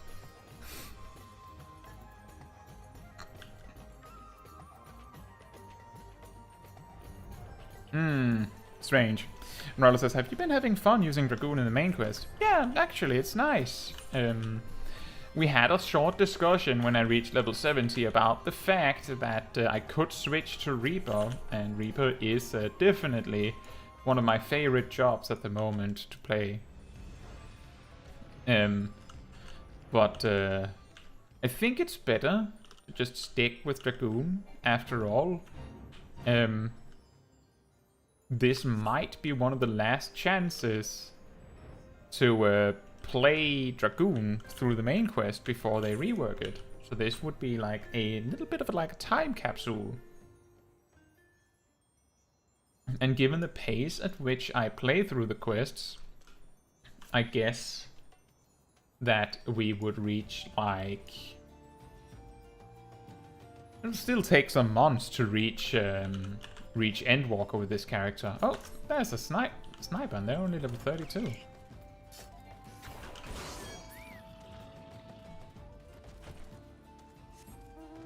Yeah. Dragoon isn't one of the jobs that I play that much normally, so it's very different. Most of the Dragoon stuff, like Dragoon I've played in a long time, has mostly been directly in relation to... wait a minute. Did it say... Oh, it's because it's in this area, not this area. That makes a lot more sense. Let's try that again. Yeah, most of the Dragoon I've played has been in the relation of leveling the job. And in the context of teaching others Because in general gameplay, I tend to enjoy certain other jobs a little bit more. There's only so much time in a day, so when I'm doing my daily stuff and such, it typically involves the jobs that I like the most, or I find easier to play. Like the 5 jobs that I recommend when you're tired. Which totally does not happen to basically be the list of jobs that I main. Totally not. That's a coincidence, you see.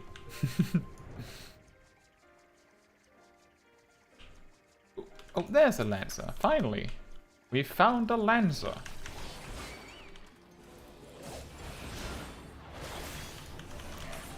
But I do like to play, I like to play all jobs.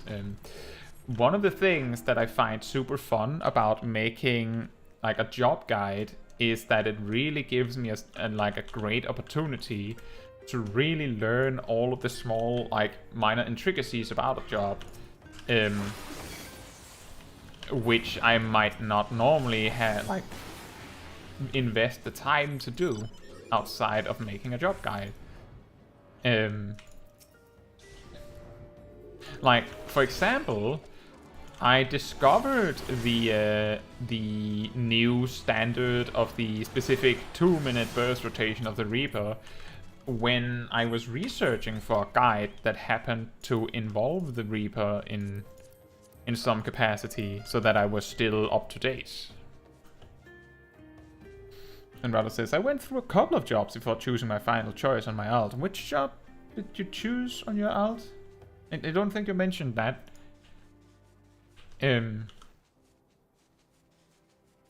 Yeah, from my perspective, I pretty much just, what was it? I made a list going, I believe it was Warrior and White Mage and Archer, Black Mage and Dragoon.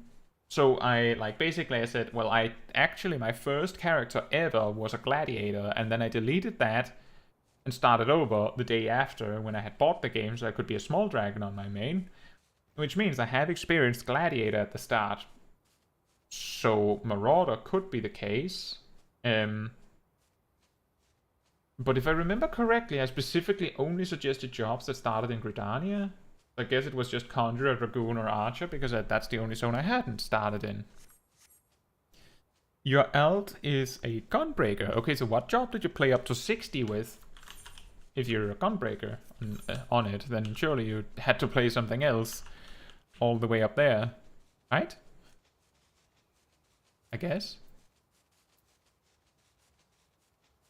I suppose what you could do if you just wanted to play Gunbreaker is that you could, like, buy a level boost and then use the level boosted job to get Gunbreaker and just start from there. I think all you'd have to really do is start in Gridania, so you could start the Gunbreaker quest and then you're in business, I think. Wouldn't really recommend doing it like that, but I guess you could do it like that. It would also be a really dull experience, like the jobs that start at higher level really feel like they're missing something when you get downscaled enough. Let's see, is there anything else left in Thanalan that isn't a dungeon mob? Nope. Then let's go to Eastern Lanosea. That's the Bloodshore, which means... Is that... That's here, yes. Oops.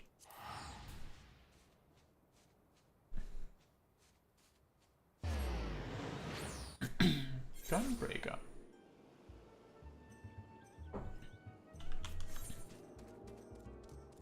But I totally get it. You went from Marauder until you unlocked Ninja, then you beat a Realm Reborn, but missed tanking, unlocked Dark Knight, got it to 50, but was stressed by the fact leveling in the low dungeons felt like a chore since it sucks at low level dungeons. Well, does it? Oh, Final Steps of Faith. Does Dark Knight suck in low-level dungeons? In my opinion, if I'm queuing for a dungeon and I know that I'm going to land in a level 30 to 50 dungeon, like that particular range, then I'm likely to choose Dark Knight. Specifically, because its Edge of Shadow or Darkness is really good. Like, it does so much damage.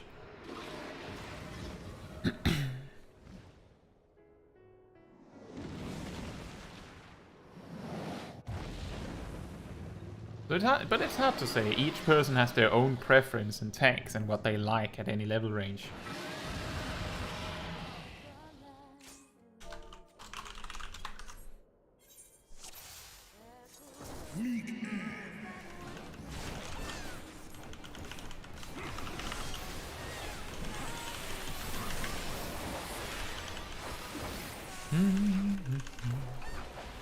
I wonder if I'm going to be allowed to do my full opener before he leaves.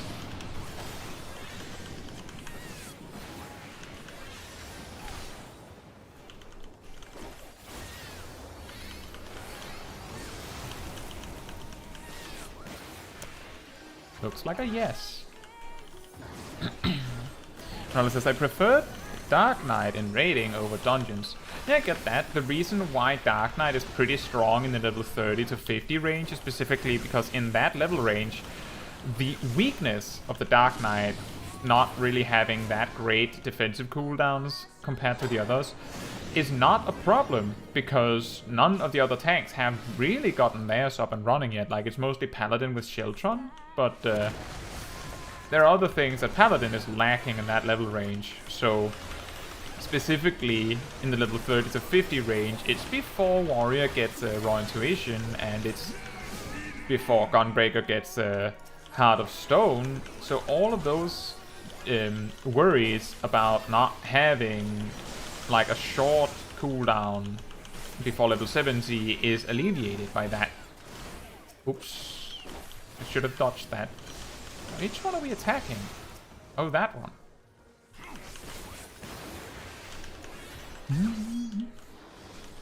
But I get what you mean. If we got if we went above level 50, like the instant you go beyond that, it's only a moment, and then the warrior gets raw intuition. And the Gunbreaker has Aurora by then, which also really compensates for them not having Heart of Stone. And meanwhile, Dark Knight has Dark Mind, I guess.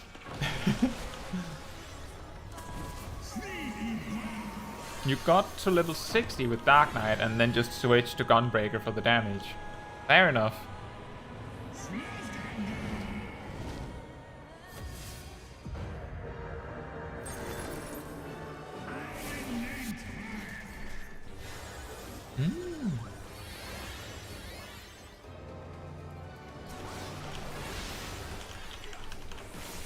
And then we do the reopener once again. Buff and buff, and let's see if we can finish the opener this time.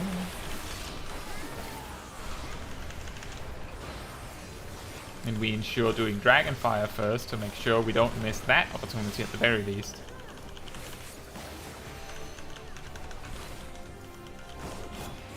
Yeah, that's true, Rallo, that Gunbreaker is sort of safer because it isn't particularly bad at anything. That's true, there isn't like a level where you really don't want to be Gunbreaker. It's more like certain tanks are better in other level ranges. It's mostly about Warrior, I feel like, in that aspect. That in certain levels, Warrior's just completely busted, and it's mainly like after Raw Intuition. And then it gets even wilder when you get Bloodwetting.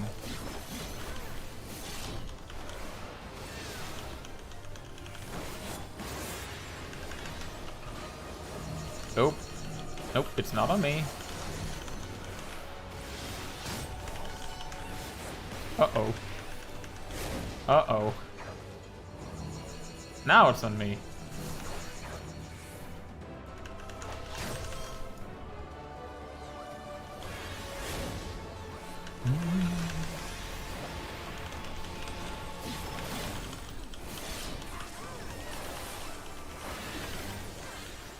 I remember I had like a random leveling dungeon where I landed in the level 85 dungeon as Gunbreaker.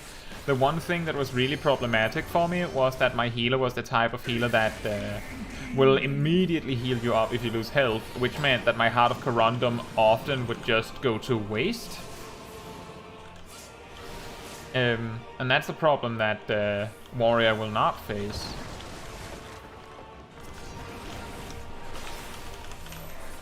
Oh, that's on me. Will people come to my aid? Stack with me, brethren. Stay with me, brethren. Oh, jeez. Oof. We were lucky. The stack marker landed on someone that knows what a stack marker is. Have you seen the memes? I have. Oh.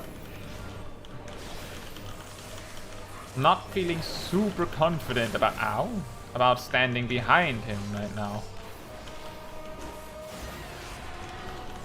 Let's give it a bloodbath and see if we can heal back up. It seems the healers are a little strained. This is the kind of fight where you probably don't want to use the Limit Break 3 immediately.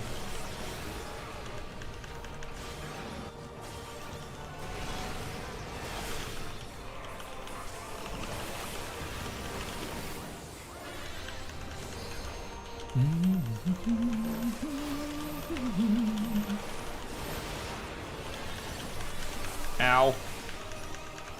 Ow. Oh no. No, no, no. Don't run around. Don't run around with it, mister. Don't do that. Okay, this is the time. And who better to do it than a Dragoon against Nidhogg? And we skip the dot combo because the boss is so close to death.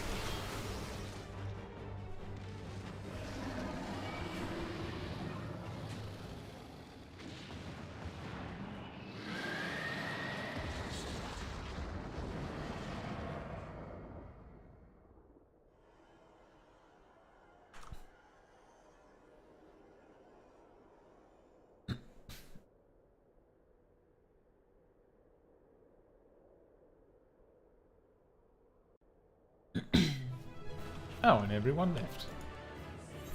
Alright. Let me just, before we jump on and just see what Rana said. Warrior becomes a speedrunning tank, mid-level Stormblood. Well, they actually get it like mid-level Heavensward when they get Raw Intuition. It's pretty crazy. I have to, and let me tell you, it's funny when stressful if you get aimed at afterward. Yeah, if someone dies to the stack marker, he just chooses someone else and goes, "You're next."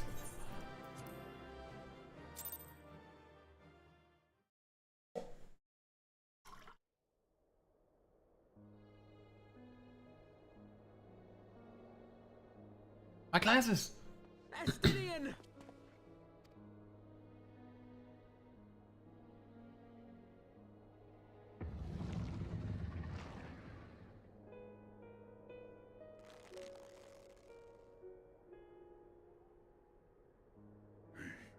Is this to be mine end?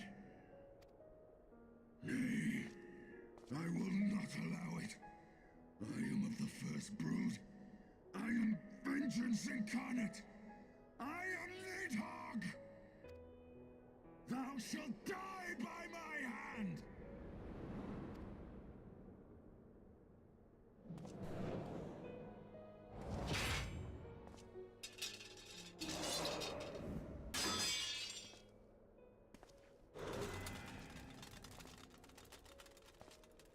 This is not your hand, worm!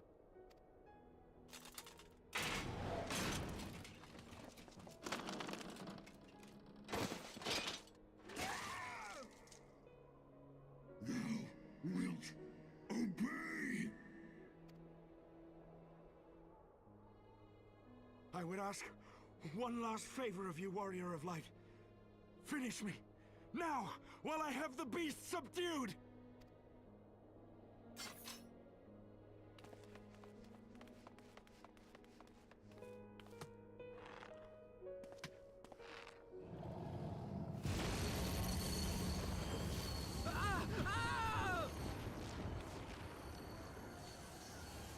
waste your time. Kill me! It is the only way! Ending Nidhogg will be my final duty. No! You can't die like this! I won't let you!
Undone by mortal will, wither now.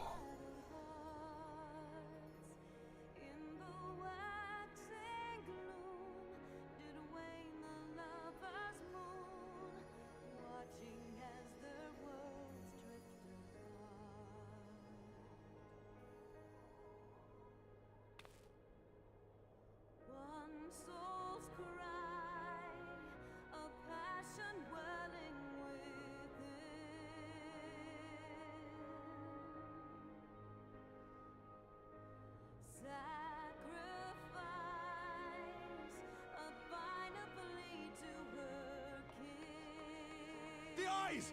Cast them into the abyss!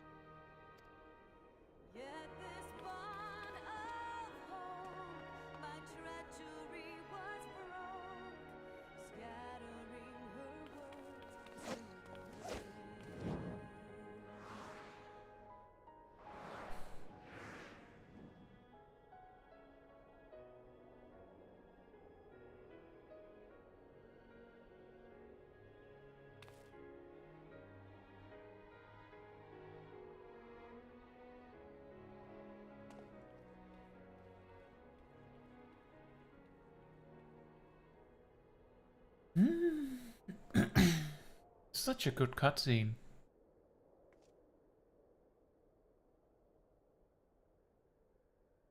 He lives. Ah, Estinian, my ill-fated friend. Lucia, summon the healers. I want them ready to receive him. At once, Lord Commander.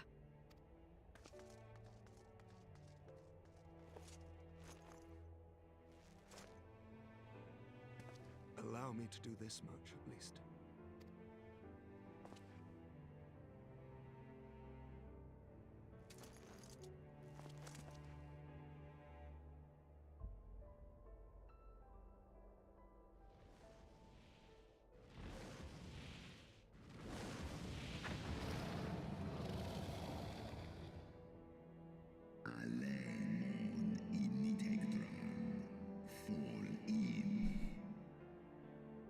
The Horde have sensed the fall of their master and scattered to the winds. You have my gratitude, Hraesvelgr. Your deeds this day have saved a great many lives.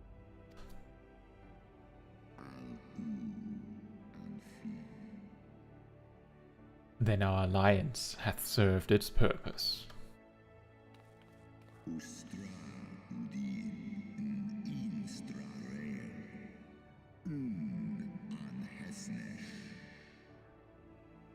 Thou didst wield the power I granted thee well.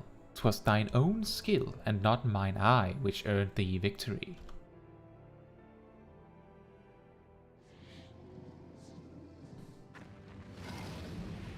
Do you want your eye back, or?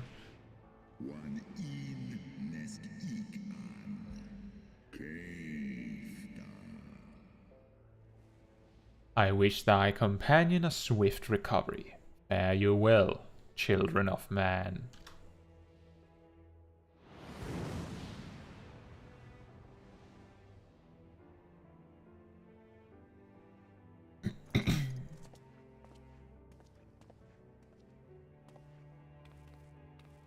The battle is won. We can do no more for Estinian now than bear him home and wish him well, even as Hraesvelgr did. The rest we must trust to the hands of the healers and the grace of the gods.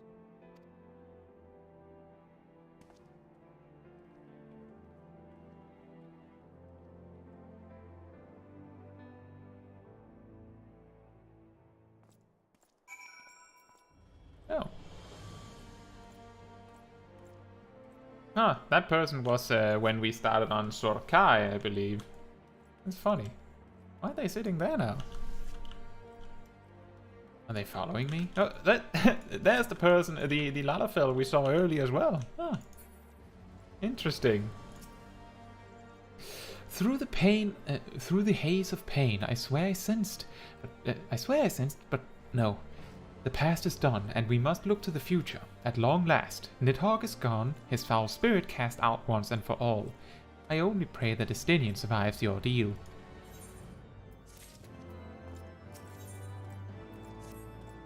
Your battle with Nidhogg's Shade will beget many an epic ballad, Caetsu, and rightly so. It was, without a doubt, one of your more epochal victories, though I must admit that I took greater joy in seeing you emerge from the experience unscathed. And not only for your own sake, had you not been there to aid me, those infernal eyes would still be fused to Estinian's mail. Yet, even with Nidhogg gone, I cannot help but wonder how much of our friend remains. Let us pay a visit to Lucia and beg news of his condition.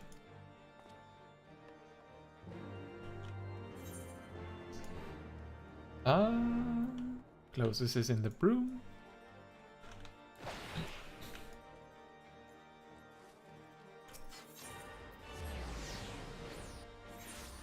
We saved around 30 seconds.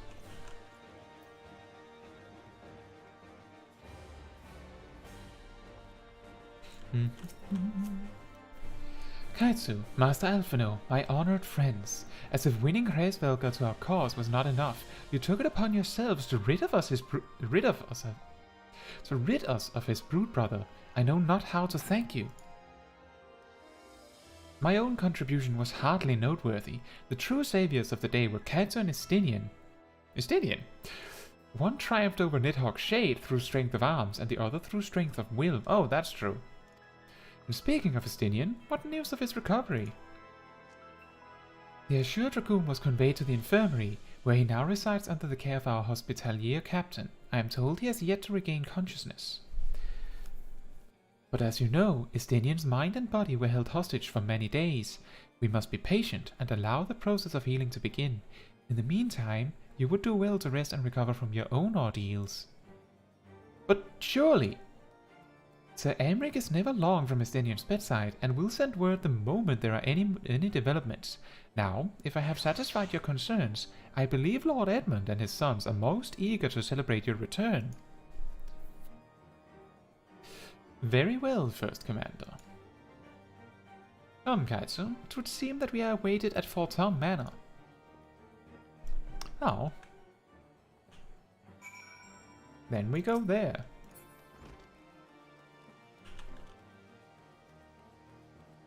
Accountant.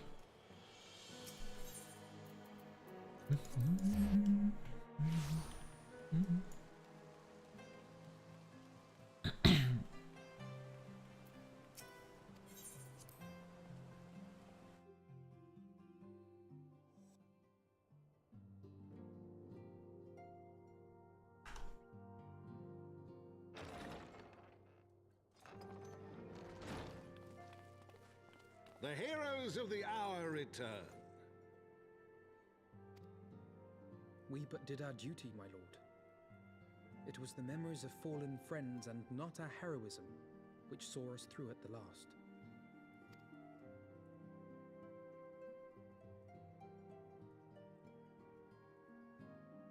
I gave every ounce of my strength. mine efforts would have counted for naught, had the Warrior of Light not arrived to challenge the Great Worm. As a sworn knight of Ishgard, I had hoped to do more for my city. Well, we cannot all be heroes, dear brother. Let us put away our pride for a moment and revel in the valiant deeds of our comrade. For your sterling service to Ishgard, we salute you.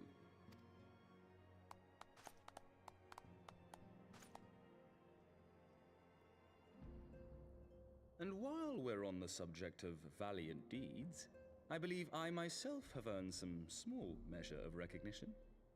Under my watchful command, the ballistas of the Outer Ward struck down a veritable swarm of Dravanian invaders. My lord's command was certainly watchful. He bravely watched as the siege crews took aim, and continued to watch as countless wyverns met their end. Indeed, the ward's defenders proved so well drilled that my lord had little occasion to stop watching. Onawa, relax. He does not have burn heal, man.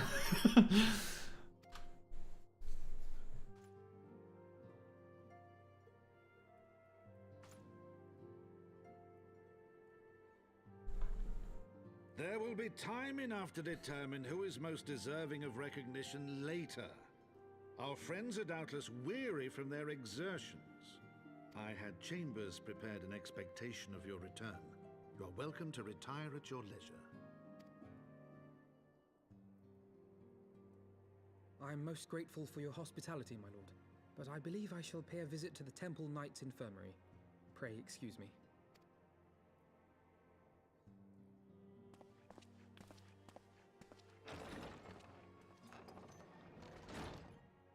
Our master Alphino has grown. The plight of his stricken brother in arms pains him more than his own hurts.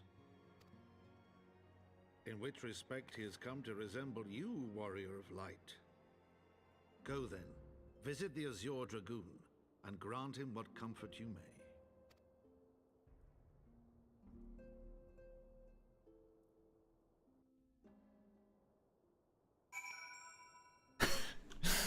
You know, Rallo, I think your phone has served us the funniest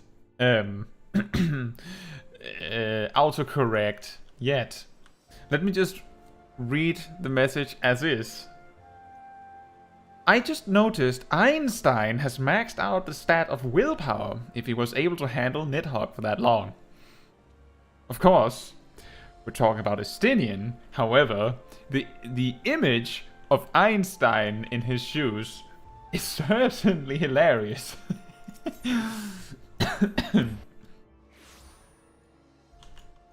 That is a good one.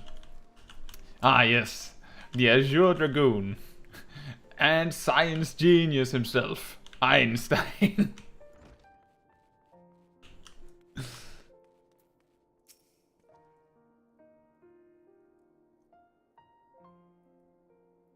Caetsu, my friend, what can I do for the savior of Ishgard? You seek Master Alphino. Ah, he came to relieve me of my vigil a short while ago. When he begged to sit at Estinian's side, I could not well refuse him. Though he would sooner faint than admit it, the boy must be exhausted by Hraesvelgr's trial and all that followed. Estinian is blessed to have such devoted comrades. A jacket! And I can paint it! This could work. This could work. I think the raincoat is cuter though, so we'll go with that one.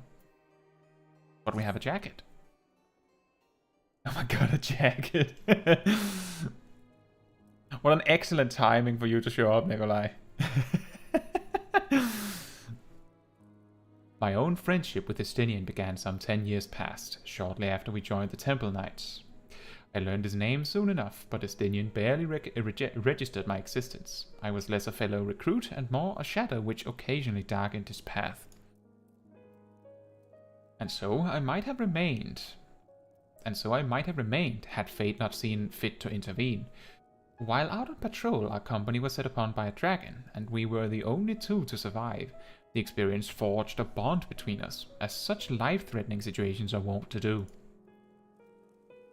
Despite our friendship, he remained an intense and solitary youth, wholly obsessed with claiming vengeance against Nidhogg. Revenge was ever at the forefront of his mind, revenge for the death of his parents, and revenge for his younger brother. I would venture that in Alphinaud he sees something of his lost sibling. And in the ungentle chidings of Estinian, Alphinaud has found the elder brother he never had. Truth be told, Estinian's tactless observations have saved me from disaster more than once, and I can well understand Alphinaud's affection for him. He is a friend for whom I would gladly...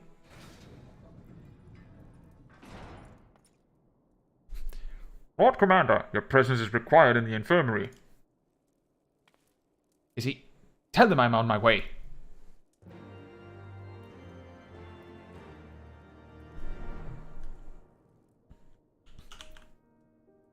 But first, let's talk some more. Quickly, Caetsu, we must go to him. Upon proceeding to the infirmary, several cutscenes will play in sequence. It is recommended that you set aside sufficient time to view these scenes in their entirety. Oh boy.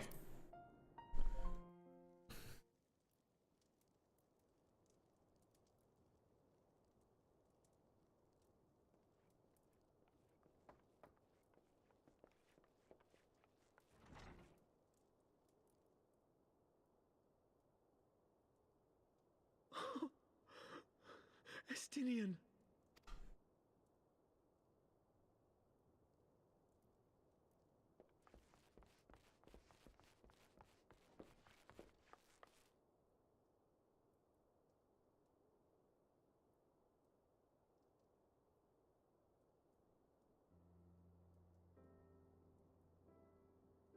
Cease your mewling, boy. It grates my ears.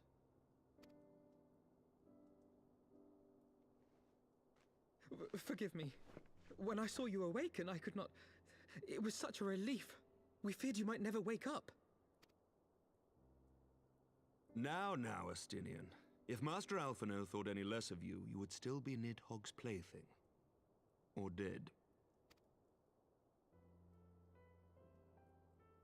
Aye, 'twas but a jest. I thank you, Alphinaud. And you too, Warrior of Light. Quite how you managed to persuade Hraesvelgr to aid in his brood brother's downfall I cannot imagine. But full glad am I that you did. 'Tis an honor to share the mantle of Azure Dragoon with one such as you.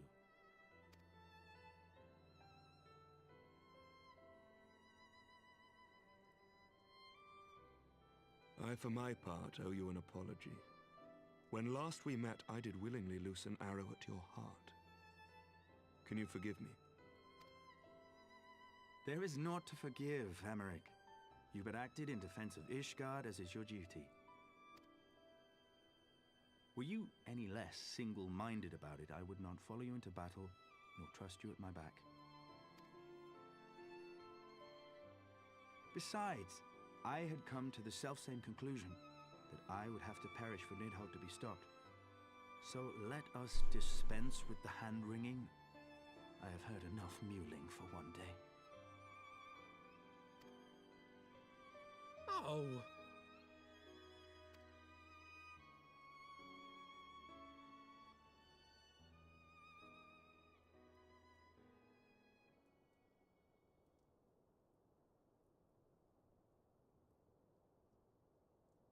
The tendrils of Nidhogg's foul presence bound up every fiber of my being, usurping my senses, but I yet retained some trace of awareness.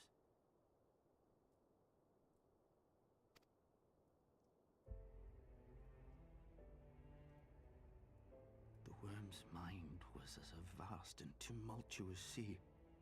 Endlessly its black waters churned, his grief and despair at Ratatoska's murder never calming, never receding.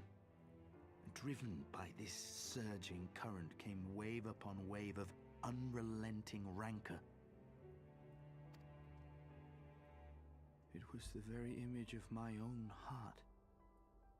There I saw the dark reflection of the hatred I felt after Nidhogg slew my family, when no path remained save vengeance against dragonkind.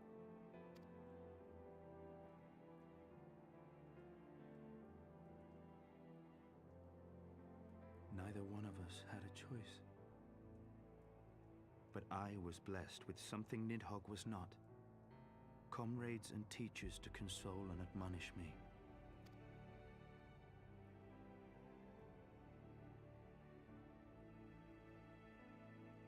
Had I not had them to gainsay my obsession, it would surely have consumed me as Nidhogg's did him, and we would have been in all respects alike.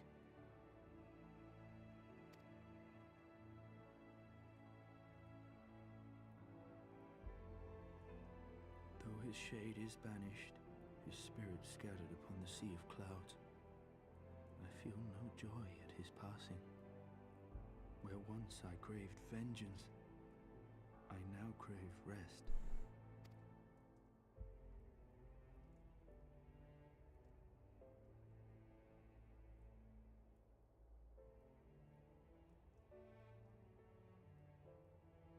Lord Commander, my hunt is at an end.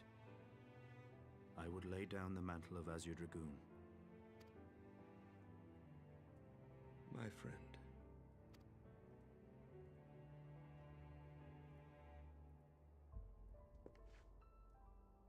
He has tired himself with too many words.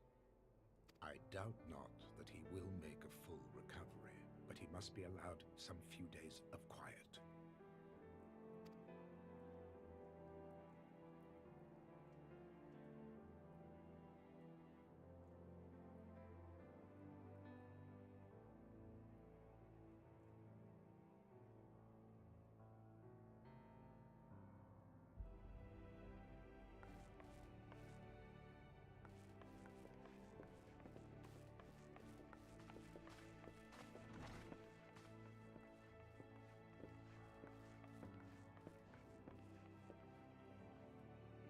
I too must see my path to its end.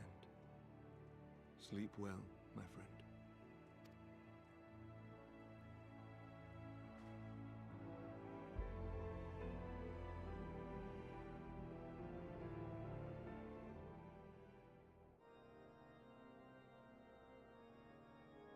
Following the battle with Nidhogg on the Steps of Faith, Sir Emeric called an assembly that he might make his final proclamation as acting head of state.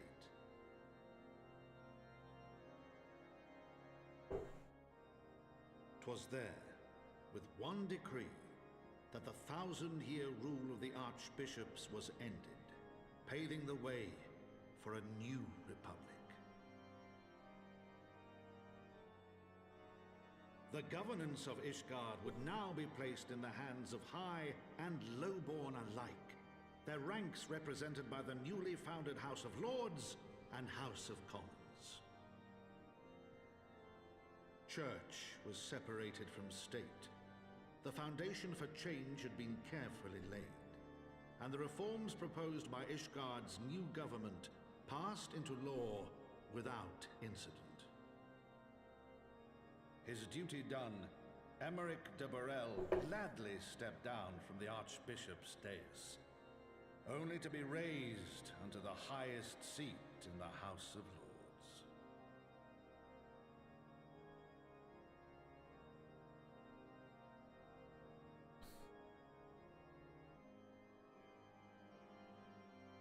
Though he strove at first to refuse this honor, the unexpectedly strident voice of the Count de Durandare left him little choice but to accept.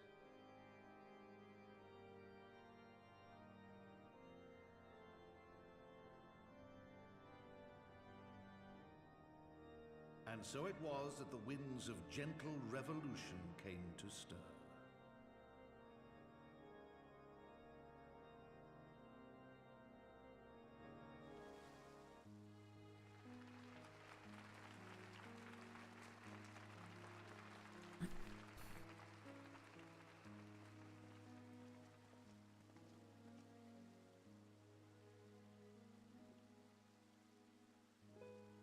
Prominent among the many honored guests at Sir Emeric's investiture were the ambassadors of Dragonkind, a fitting symbol of Ishgard's newfound peace.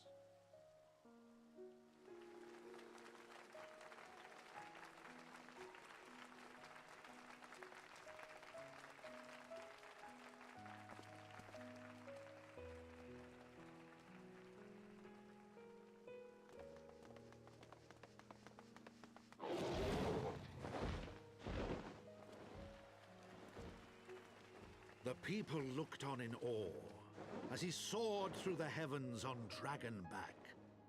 And by their cheers did they hail him an Azure Dragoon for a new age.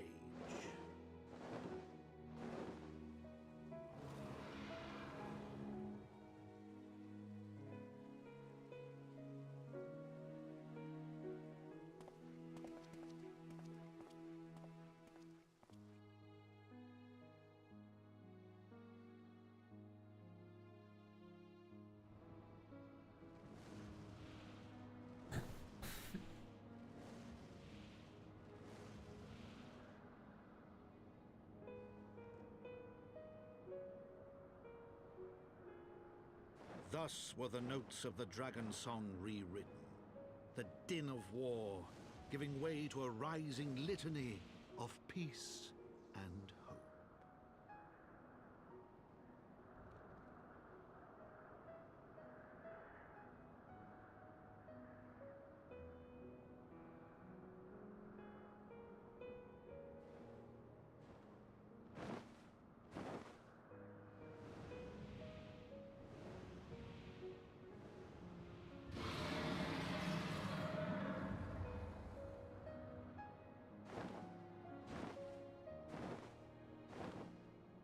From the Memoirs of Count Edmond de Forton, Heavensward.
And we continue. I was gazing out at the sea of clouds in an all too rare moment of idleness, when I chanced to behold a certain hero wending her way towards the city on Dragonback. Welcome home, Caetsu. Nay, 'twas no grave matter that moved me to greet you in person. Between you and me, I merely sought respite from the pressures of office. No sooner do I surrender my role as temporary head of state than I am burdened with a position of more permanent responsibility. I fancy that it echoes in some small measure the way you must feel when your improbable feats of heroism are rewarded with still more impossible challenges. The myth which guided our society for generations lies in tatters. Am I then to be scorned for building upon the system of nobility that I once sought to tear down? And what strange jest is this that places me at its pinnacle, an archbishop's bastard at the head of the House of Lords? I mean, that sounds perfect to me. Ah, but these questions are for me to answer. It is not in man's nature to change overnight. This I learned through painful experience, and it was this hard lesson which convinced me to take the path which we now follow.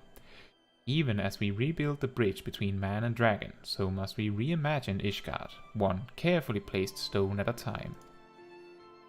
We must remember that it is not for us that we lay this groundwork, but for the men and women that our children will become.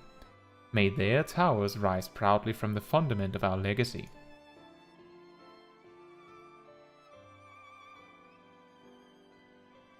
I hear word from Captain Whitecape that Estinian has vanished from his sick room. His willfulness survives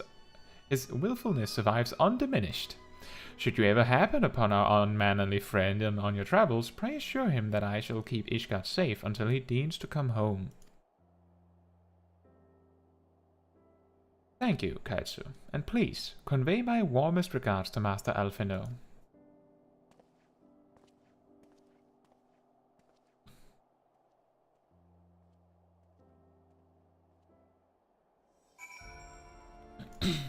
And then we go to talk with Alphinaud, which should mark the end of that patch. Which, if we account for just average time per quest necessary to finish the expansion tonight, we're an hour behind schedule. So that might not happen, but we'll see. We'll see. Maybe the rest of the patches are not as incredibly eventful, which would make sense. This one is like the ending of the story, and the remaining parts are, I guess, intended to like lead us into Stormblood, so that leaves a little bit less impactful stories, so to speak. You spoke with Sir Aymeric? I do not envy him his new position. Ishgard has chosen a new road, but one littered with the detritus of 1,000 years of broken faith. Yet, though her people may stumble from time to time, I know of none better than Sir Aymeric to lead the march of progress. As for us, there remains the small matter of ushering in a new dawn in the shadow of inscrutable Ascian machinations and a seemingly endless procession of primals. But we too must walk our chosen path, no matter how treacherous the footing.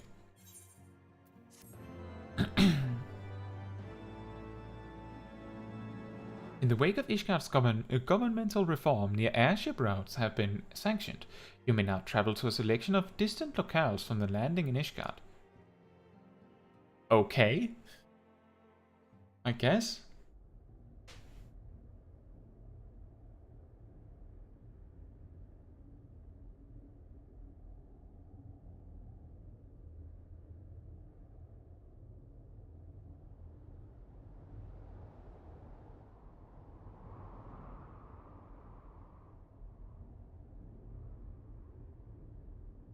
Oh right, we also still have the Warriors of Darkness to deal with. Completely forgot about that.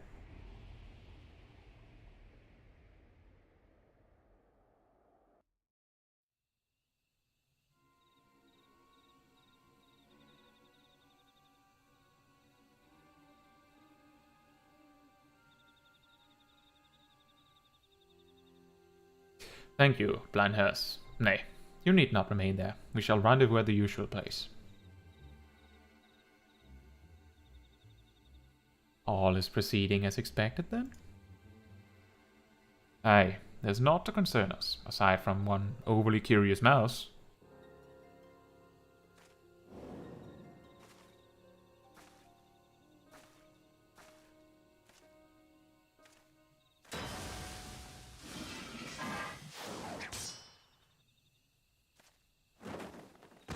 You again?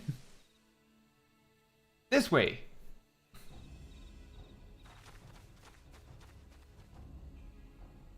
Him again. It is of no moment. They will play their part, and we will play ours.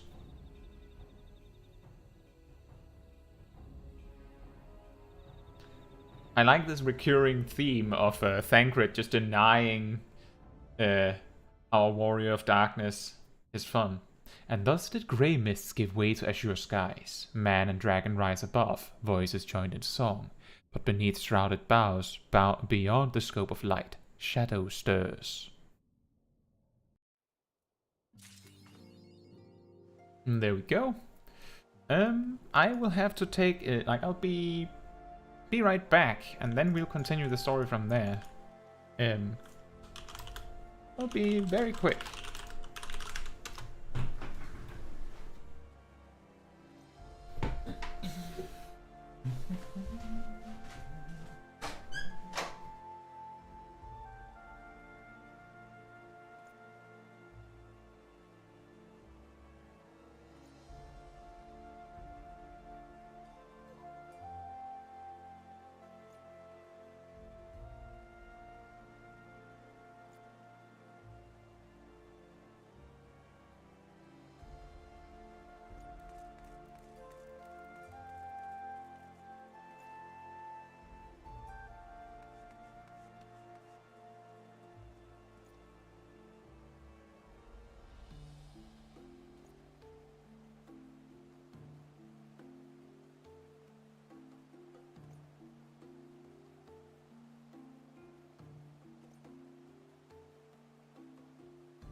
Alright, I'm back.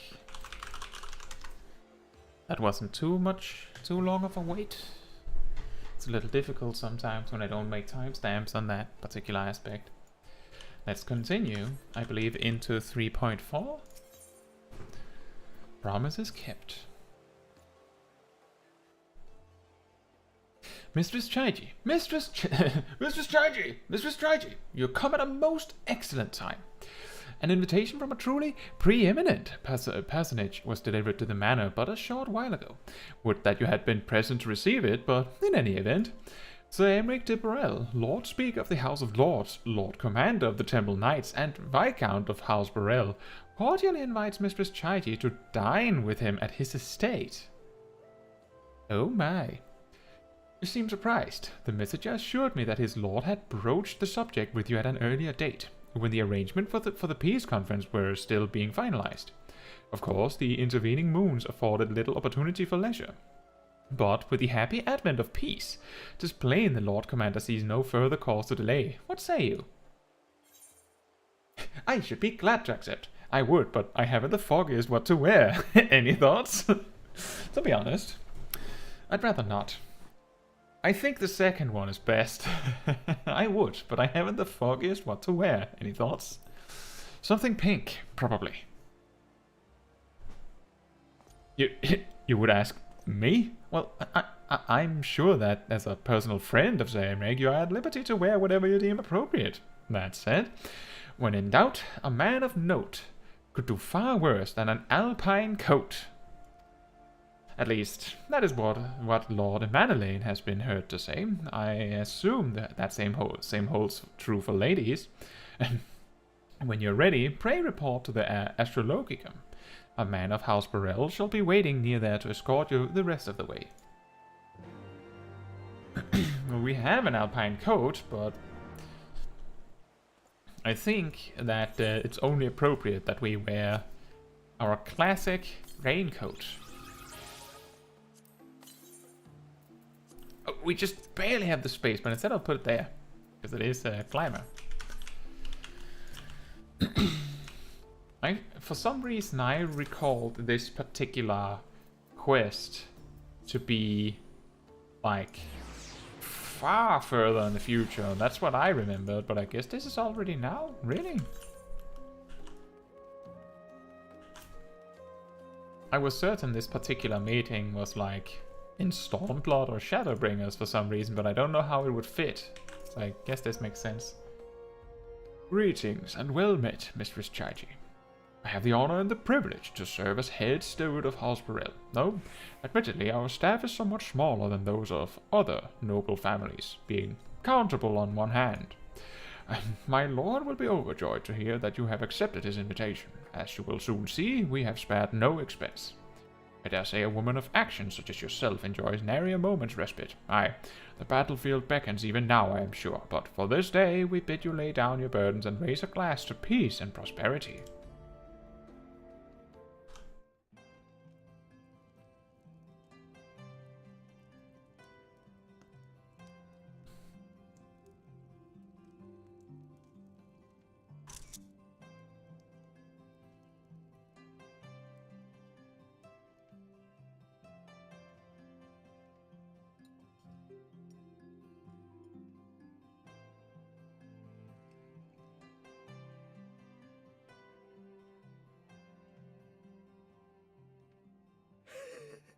To think the Moogles would prove such harsh taskmasters. Forgive me. I did not know you had suffered so in your quest for the Horn.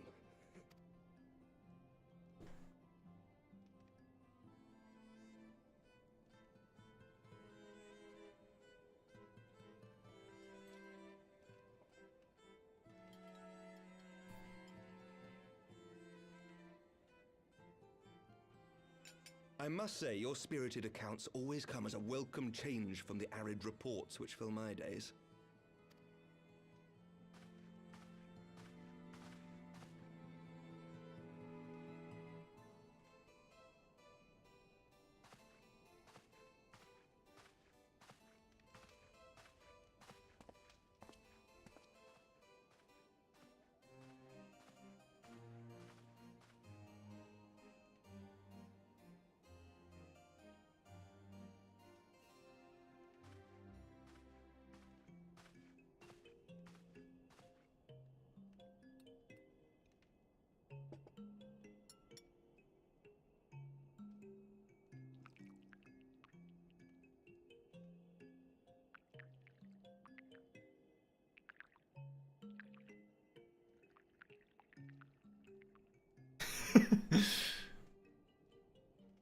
have lived in these lands my entire life.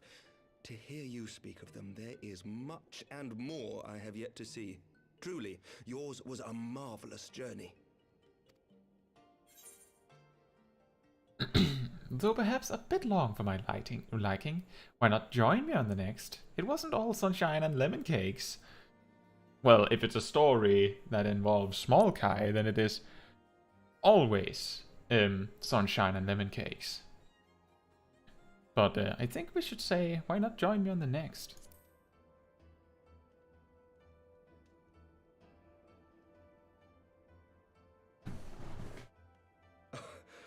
Well, truth be told, when I think back on the sweeping vistas of the churning mists, I do feel some slight pangs of wanderlust. Just a moment. Hey, yes, you're right. Thank you so much. I really appreciate that. Thank you so much. Alas, much as I would like to accept your invitation, I fear my present duties with the House of Lords demand my undivided attention. Someday, perhaps.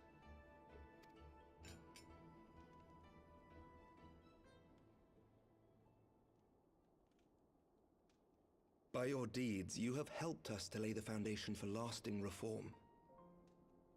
The formation of the Republic is but the beginning, for it is not only our system of governance which must needs change. We, the people, must learn to let go of our hatreds and rise above our bloody past. I only pray that I live long enough to see us achieve some measure of success, that I might know the lost did not die in vain. I can still see you there on the steps of faith, striding fearlessly towards the worm.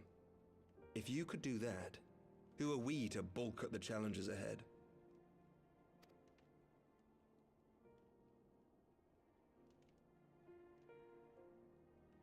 The question of how best to strengthen ties with the other great nations of Eorzea has been debated at length in the Lords and Commons of late. As you may imagine, maintaining stability during this period of historic upheaval is our paramount concern. Nevertheless, we are greatly indebted to the Alliance for their support during the Grand Melee, and it would be remiss of us not to repay their faith in kind. Of course, we owe you the greatest debt of all, and it is my hope that in extending our support to you and the Scions, we might also express our gratitude to our neighbors, nay, our fellow Eorzeans, whom we pray you will continue to protect. The Lords and Commons agree on very little, but not a soul in either house begrudges your order this offer of patronage. For all you have done and will do, we thank you.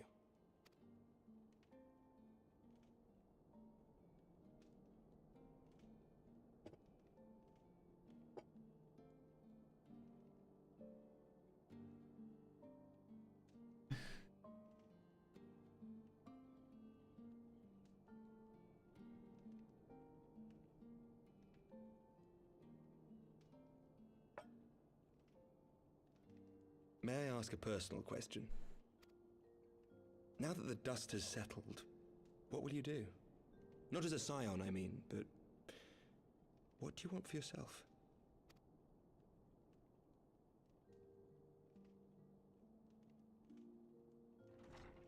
Lord Commander, pray forgive the interruption. News from House Fulton?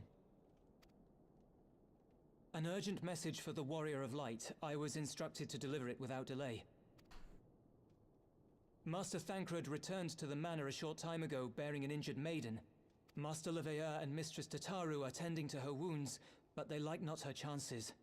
Respectfully, my lord, they have requested the Warrior of Light's immediate presence. You must go to them, my friend, and I shall go with you.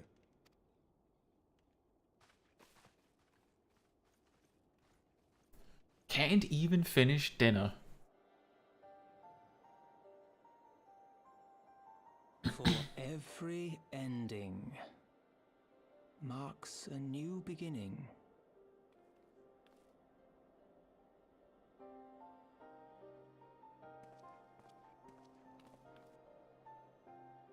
From tragedy and sacrifice, we rise to greet a new dawn, as did she.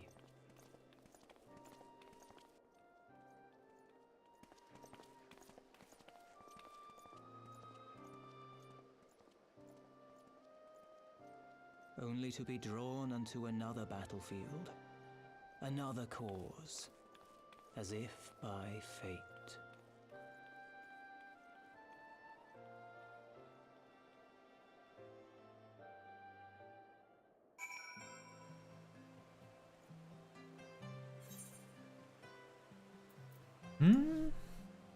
I don't know if Asherite is still here, but I'll just say thank you very much.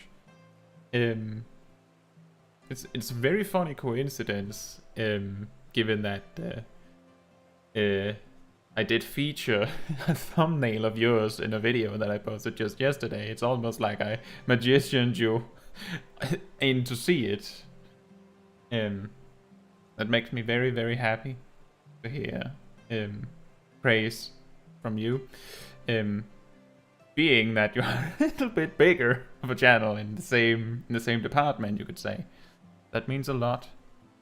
It means so much. But I normally stay very quiet especially in voiced cutscenes, because I don't want to talk over the actual conversation happening in the cutscene. Some people enjoy using my playthrough as like something they play alongside as them completing it, and if I'm talking over all of the cutscenes, it kind of maybe ruins it a little bit, I guess. So that's why I was very quiet.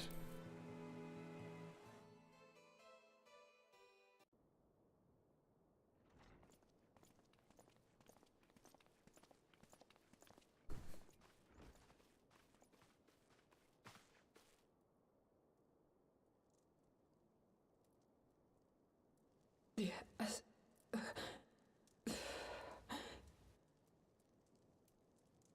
Is that...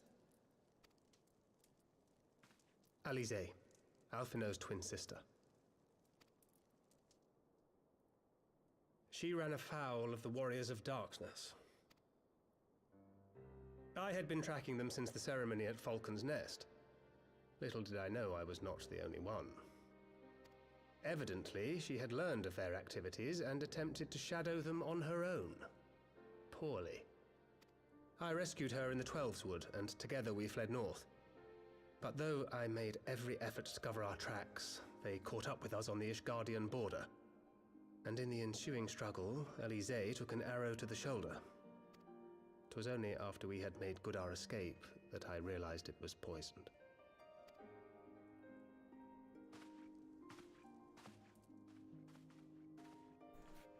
Thank you for coming so quickly. And you, Sir Emmerich. Think nothing of it. How is she?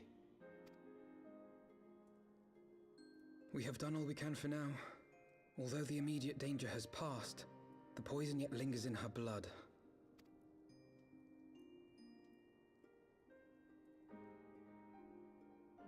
We came to Eorzea together, hoping to bring salvation to the realm our grandfather gave his life to protect.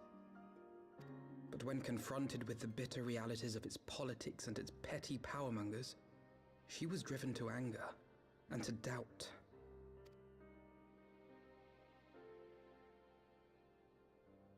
She refused to become embroiled in what she termed Eorzea's squabbles and distance herself from the Scions. Though she remained hopeful of a brighter future, she would walk her own path. Would that it had not been so perilous.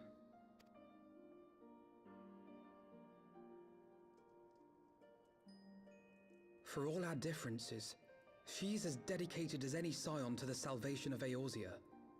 But more than that, she is my sister. To be reunited with her, only to lose her forever. Gods, even to speak the words. Take heart, Master Alphinaud. She will be attended by our most skilled chirurgeons.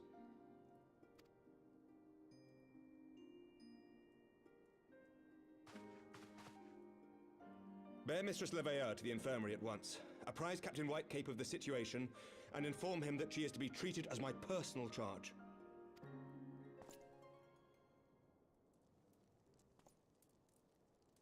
Wait, don't go. Please, come closer.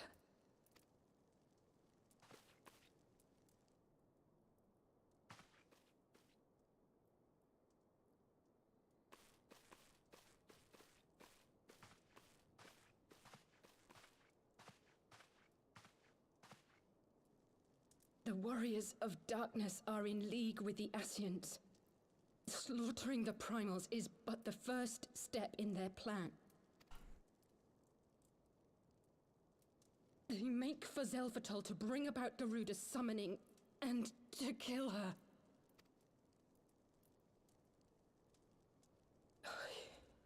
You must stop them.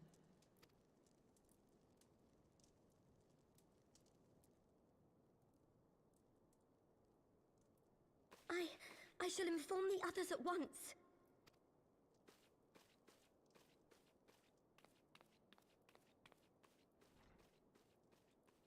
Master Thancred, I would ask that you accompany Mistress Leveilleur to the infirmary. Your knowledge of her injuries may well prove useful in determining her treatment. Of course.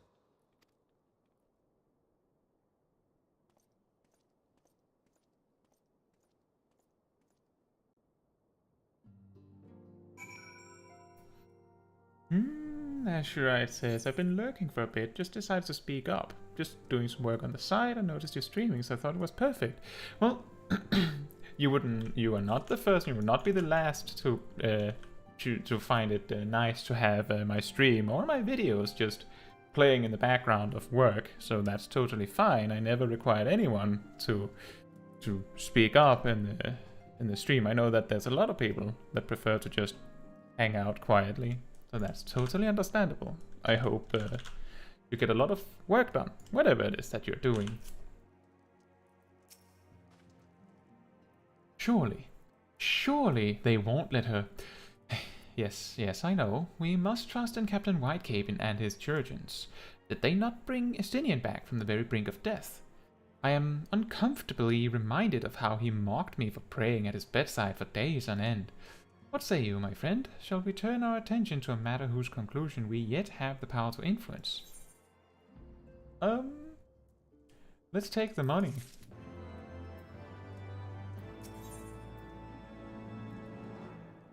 More music.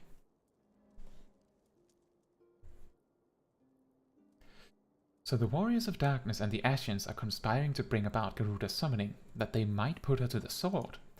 Then, when we first encountered them in Loth Nath, when they were confronting Ravana, gods, has this been their aim all along? What do you intend to do, Master Alphino?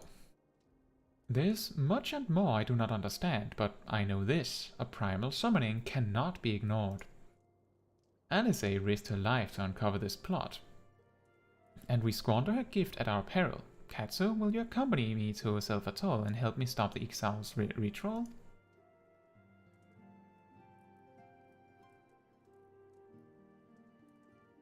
Given that Ishgard shares a border with the Ixali homeland, we have a vested interest in the outcome of this ritual. We have been willing to suffer the Beastmen's intrusion into Curthan lands to a point, but the summoning of a primal is an escalation we cannot abide. You shall have our fastest airship, Master Alphino. The mountains of Xelphatol are not easily traversed, and this endeavor demands all haste.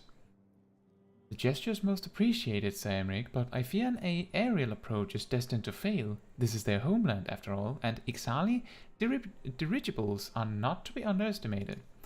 No, experience tells me the only conceivable approach is by land. I believe it would be wiser to cross into Xelphatol by way of the mountain pass, east of Camp Dragonhead. In that case, I shall send instructions for a contingent of the camp's knights to be placed at your disposal.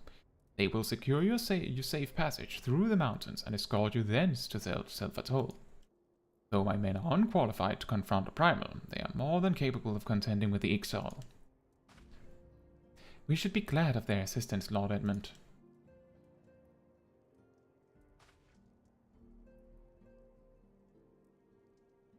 In the event Mistress Alice regains consciousness, we will share with you any additional information she may provide. May the Fury watch over and keep you safe. Then let us be off. We can procure any additional supplies we require in Camp Dragonhead.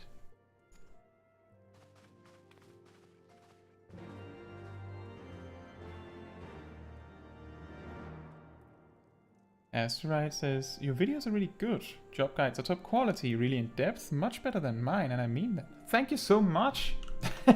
Thank you so much! that is huge for me.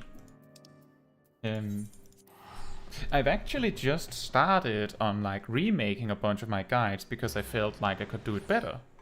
It's been like over half a year since I made the last job guide, so I've improved a lot on a bunch of things since then. And there's also a lot of things that have changed in the game, so that's really wonderful to hear. Right at the start of, you could say, start of a new remake project. Have you everything you require then? Excellent. The entrance to the pass is north of Natalan and due east of Camp Dragonhead. Though it is normally guarded by a score of Ixali warriors, I have been informed that House Vortan knights have already dispatched them. The enemy's gate lies open, we need but walk through.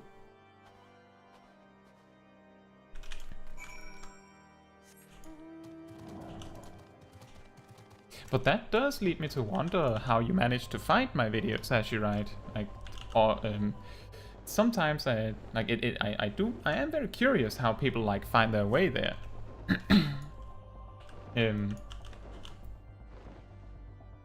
That's right, it says the Red Mage one you posted is great. Do you main the job? I actually don't.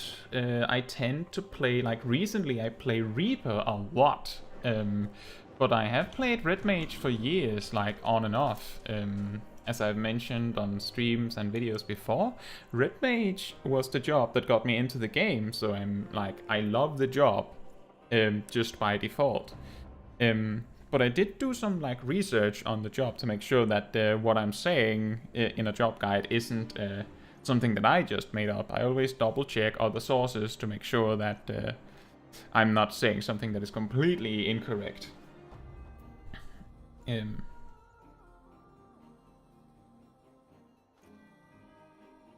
But I felt that it was a very fitting one to start with, given that Red Mage was among the first guides that I made on the channel. Mistress Chaiji, Master Alphino, as you can see, the gate is ours. Be advised that our scouts are reporting increased activity around the first mountain. Simply put, they are up to something, and don't want anyone interfering. We stand ready to escort you to Self Atoll and aid you as you see fit. Given the numbers we are like to encounter, a two-pronged approach may be best. While the knights and I feign a larger attack to draw the Ixal's attention, I suggest you and yours attempt to slip past their defenses and locate the site of the summoning ritual. If the gods are good, you should only have to deal with some few patrols, but if they are not, you may be forced to do battle with the Warriors of Darkness.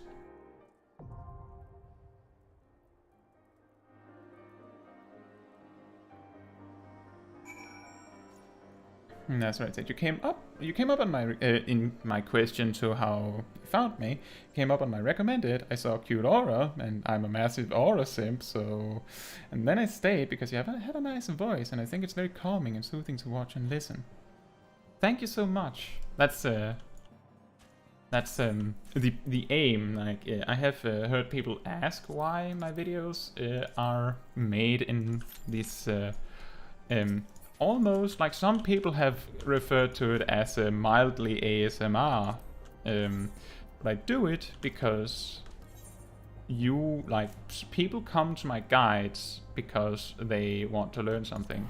So I don't need to yell to get my point across. And a lot of people really appreciate that I've experienced. So I'm really glad that you also have similar mind in that aspect.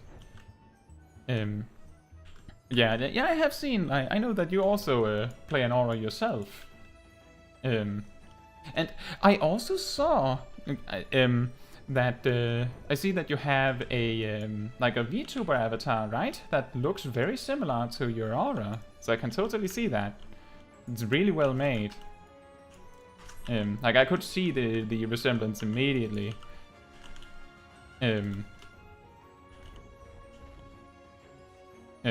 Or maybe when I'm recalling it, I'm adding a few more details that weren't there, but I'm pretty sure it looked similar to your aura, didn't it? I'm pretty sure it did.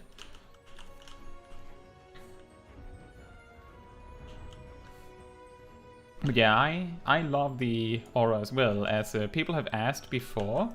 I would, if the like, my favorite race in Final Fantasy XIV is the Aura. The only reason that I'm playing a Lalafell here is because, as people have asked before, well, some people have asked, but I have at least consistently stated that if Aura weren't in the game, I would play a Lalafell. So, we play a Lalafell on the replay streams. And I love Lalafells almost as much as I love small dragons and auras. Almost. Which is why I main a small dragon. See, Upper Lanacea. There's nothing left in Eastern Lanacea, I guess. Nope. But there's... Okay, Upper Lanacea, let's go to that.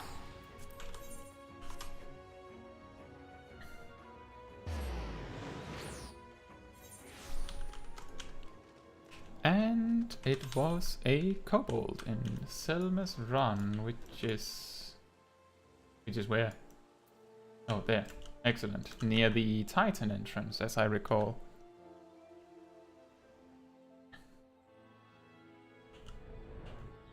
But yeah, that's really awesome. Like, I guess I randomly chanced upon it. Like, I was looking over Twitter and I saw a clip of you playing Final Fantasy VIIr. And there your avatar was, and it looked really nice.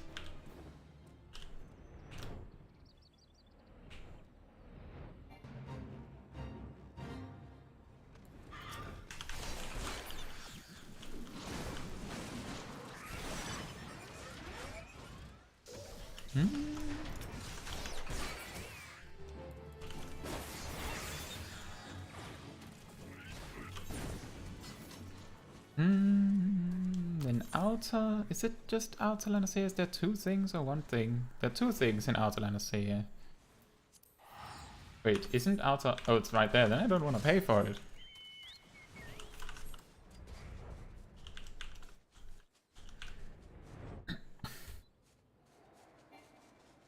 Oh, and they're literally right here. Perfect.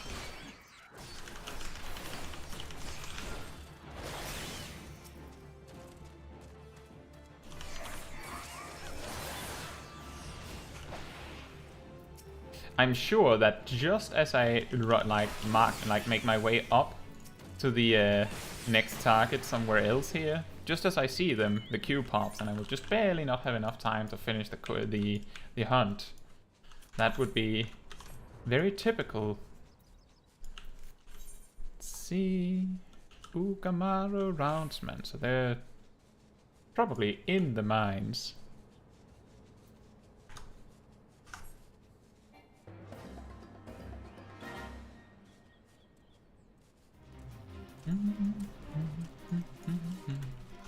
But I just wanted to say, as you ride, because sometimes it's difficult to make something like as specific as a job guide like really gain traction. So I was a little bit uncertain on putting a lot of time into remaking a whole bunch of guides if, you know, people didn't care. But just wanted to say that your praise really has like made me feel a lot more confident about putting the effort into remaking all those guides. I was not entirely sure, but now I know that it's definitely worth it. And as it says, is your main also on light? My main is on Louisoix on chaos. I specifically made my alt on light to, you know, be a little, like, be on a quote-unquote slightly wider area, even though because of only regional data center travel, I'm still not accessible by any other regions. I'm, like, sitting here waiting. And I know that there are some of my most avid viewers, like Pokeshack, that has been very quiet tonight, that can't play with me because they're in NA or elsewhere. So I'm looking forward to worldwide data center travel, specifically for that. That is going to be a big celebratory day for me, that's for certain. Oh, there's something in Western Vanacea. Yeah, I'm on Alpha Light and Louisoire Chaos. Where is Healthstone? Oh, it's all the way up there, so we go to Aleport. How about you, Azurite? Are you also in EU servers?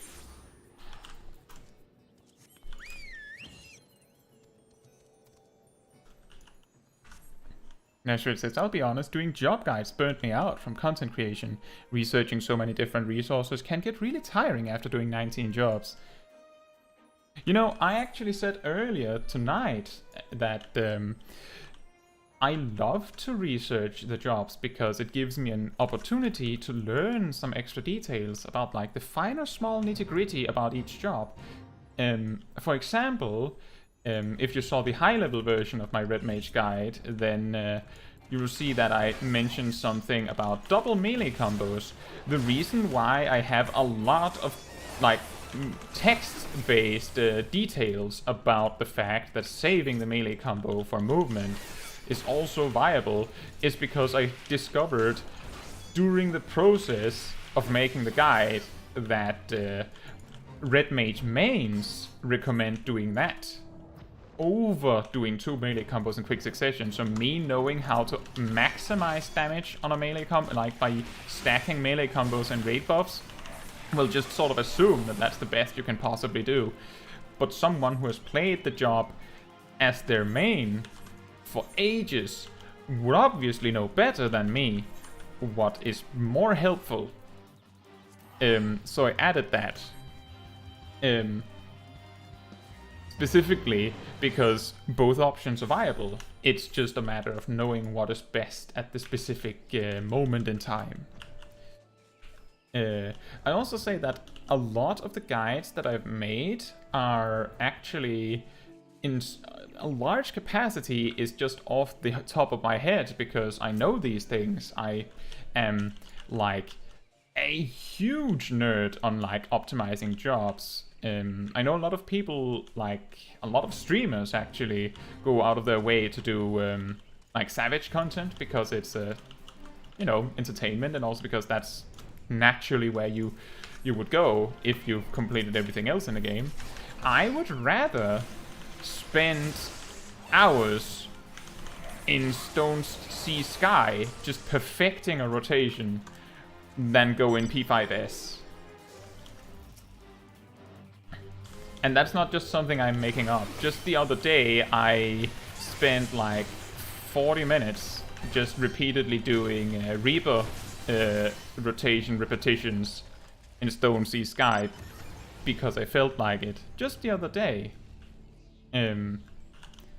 So it's like, it depends on what you enjoy. Like, if you enjoy doing really difficult content as you write, then maybe you will find it much more fun to make guides about that. I did see that you have guides on the Criterion dungeons. So that's like, that's exactly up your alley if you prefer to just like focus on the hard content. Let me just see what you wrote back. You're on Chaos Phantom. Oh, that's one of the new servers, right? Did you move there? Did you act? I'm sure you must have moved there. You learned a lot about every job and understanding of their mechanics. It's just, I'm also prone to making mistakes or using old information. That one is hard. That's exactly the reason why I double check sources before I just make a guide, because I need to know whether my information is still accurate. Sometimes you discover that you've made a completely incorrect assumption. And also, sometimes it takes multiple attempts to get a rotation right. Like,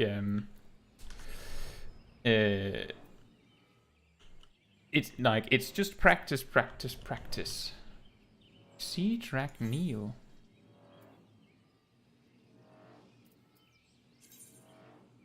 I don't think that I'm going to join a randomly offered free company. I'll keep rejecting when I'm just invited randomly. But it takes practice. I know that some jobs, when I have done in my older guides, I have like a segment near the end of the video where I demonstrate an opener and rotation.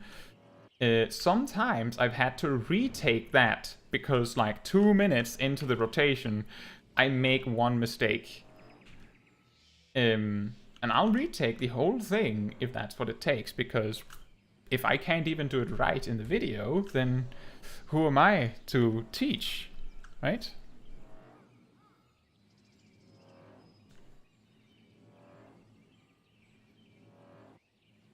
And that's where it says, that's probably why your job guides are so good. Sounds like you enjoy optimization a lot. I do. I do very, very much. That is some of the, like, it sometimes comes up, but I am a mathematician by trade, you could say. I have a master's degree. I'm a giant number nerd. So yeah, I love optimization. And actually, what inspired me to make videos, like video guides, was to teach friends.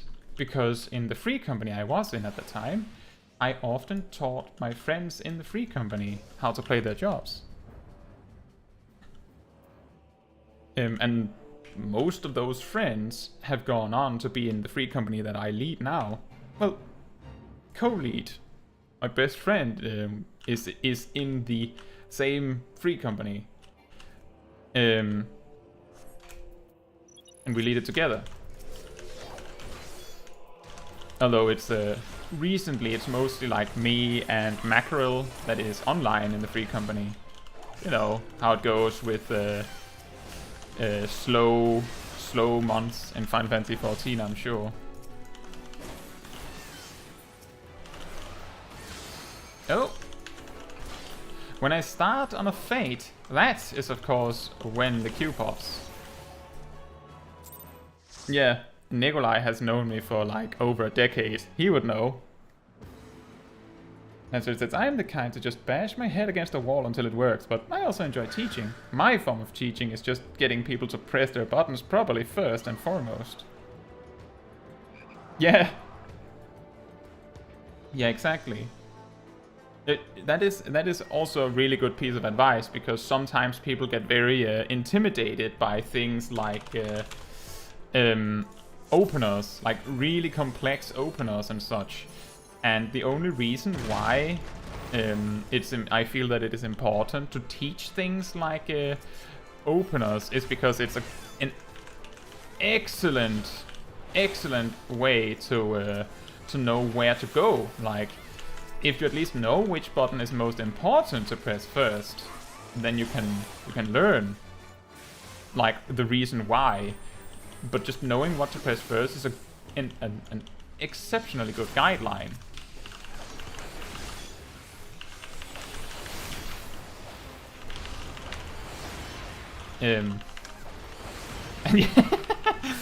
So Nikolai and I actually used to play World of Warcraft together, and there the whole problem of interrupting things is a lot more of an issue, because there are more jobs or classes with interrupts. So the whole interrupt things issue is a lot stronger there.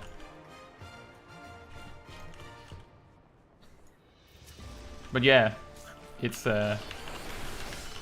just learning the basics of a job is the first big step.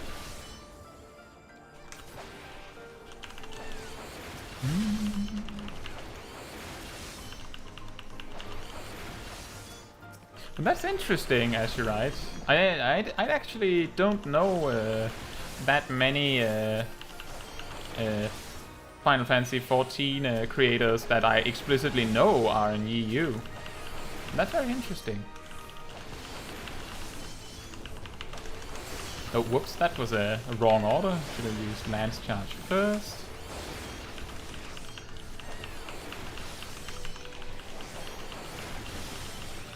Should also have applied Disembowel earlier. Power Surge, as it is called now in Endwalker.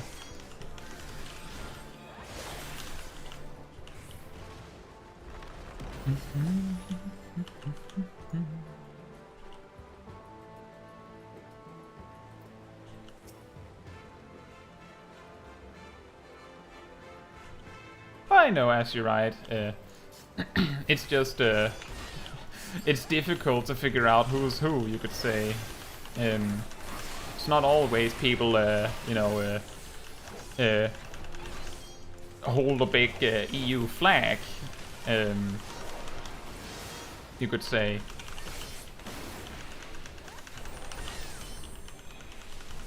Oh, boss is leaving anyway, no need to use buffs now.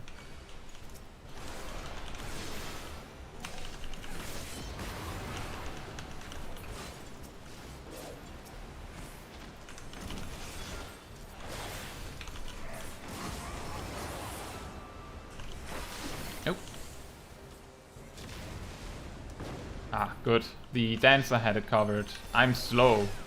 It's been a while since well, it's been a little while since I did self-atoll last.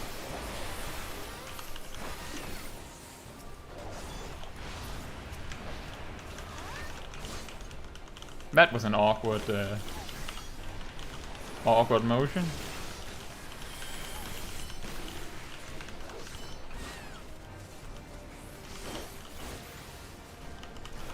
But I haven't had much opportunity to communicate much with creators on YouTube. I think actually, as you're right, you might be the first one that at least that I have recognized that has appeared before me, so to speak.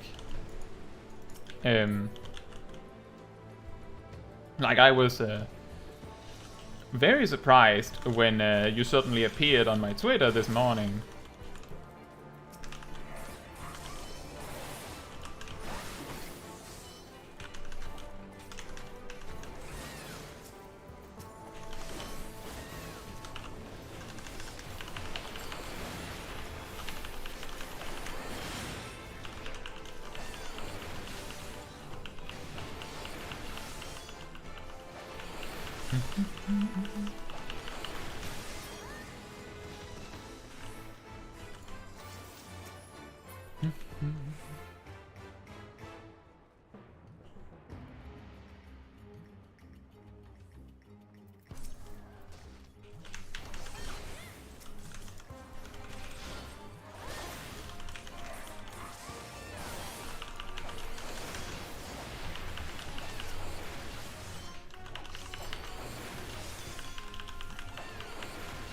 Nope.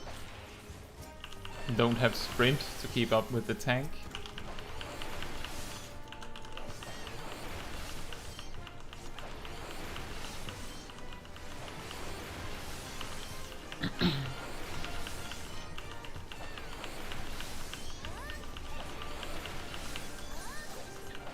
Can't remember if the boss is coming up, but this is a really awkward time for all of my cooldowns to be ready.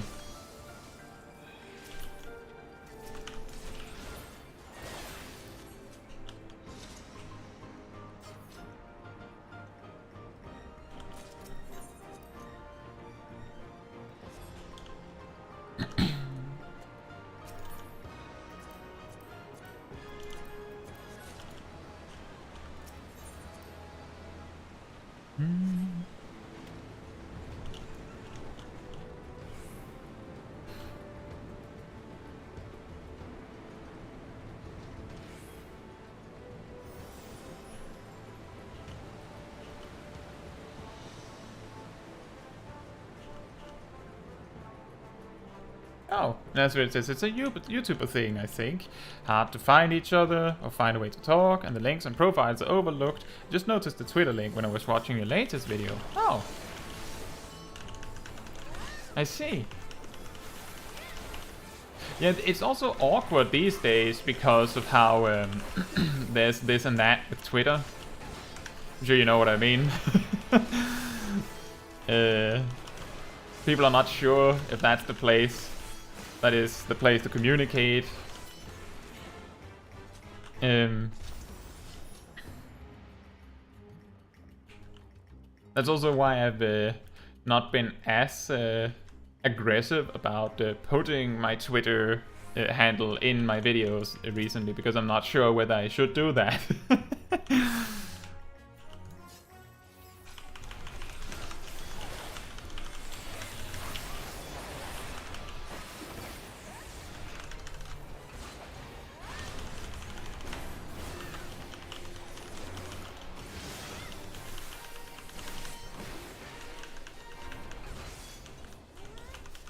Oh, on high? Is this the knockback? Wait. Ah, I thought I had the wall against my back. That's awkward. It's calmed down a lot, I think. Yeah. Hopefully everything recovers. Let's say. Hopefully. I can't remember what this action is, so I'll just place it there, I guess. Better to be on the safe side. Swift Feather, what's that?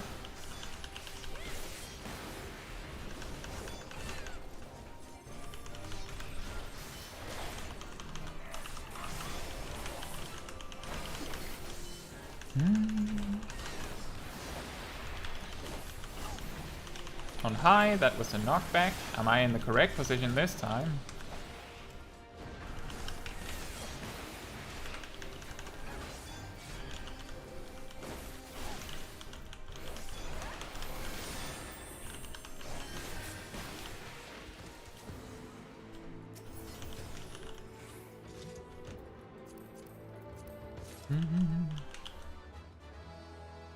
But that is good to hear that that you feel that it is calmed down. I think you might be more acquainted with Twitter than I am.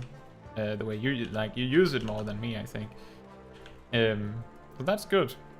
I actually rushed a little bit to get a Discord community server up and running and stuff, because I wasn't sure whether that like I suddenly had no avenues for people to contact me outside of directly on YouTube.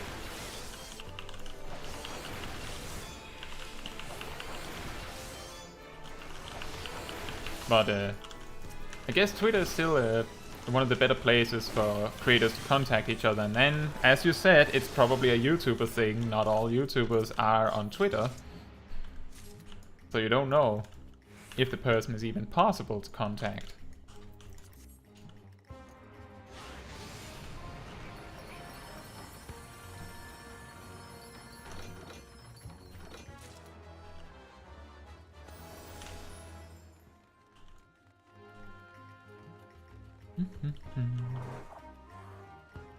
Oh, treasure copper.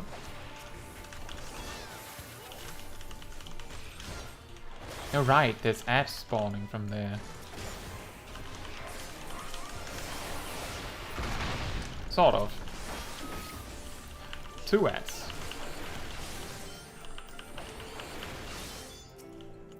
Right.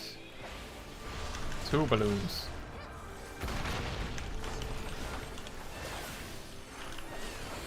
Is the boss the next thing coming up? It's so rare that I get self-atol, and has a really difficult to recall, to me at least, map layout.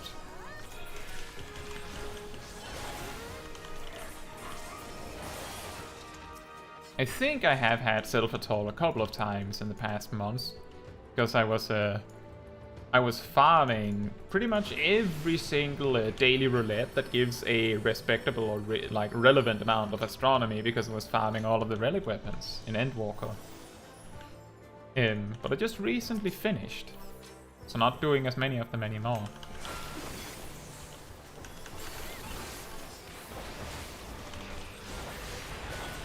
I actually just want to use jump there. You can see the boss is coming up shortly.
Whoops. I should have used just feint there. I don't know why I used this leg sweep instead. It was a big mistake.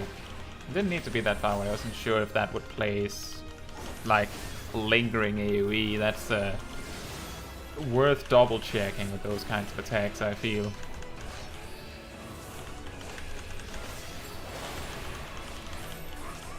Nope. Stack marker.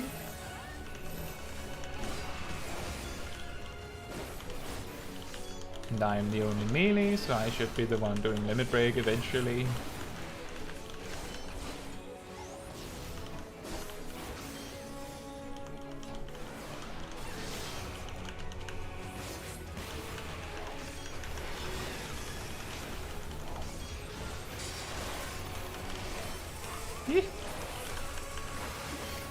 Oh boy. Another little snug. We got there.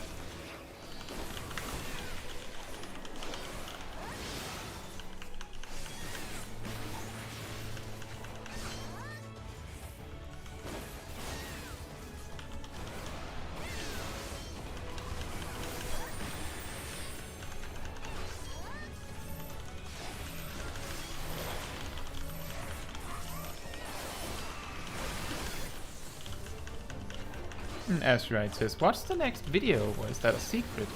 Usually I put up a schedule on Sundays which shows what the so-called weekly video is, because the job guides this time around are actually videos that I'm just making in addition to the the weekly videos.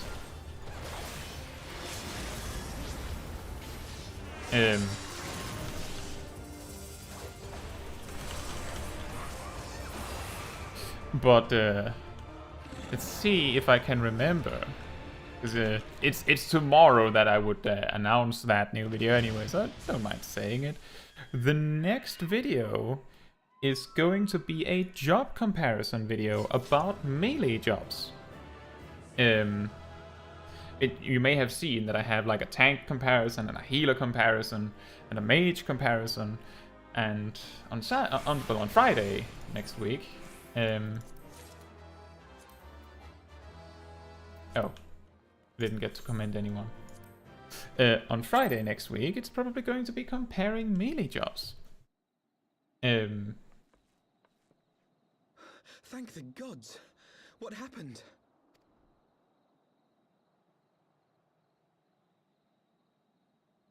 So they were unable to see the ritual to its completion.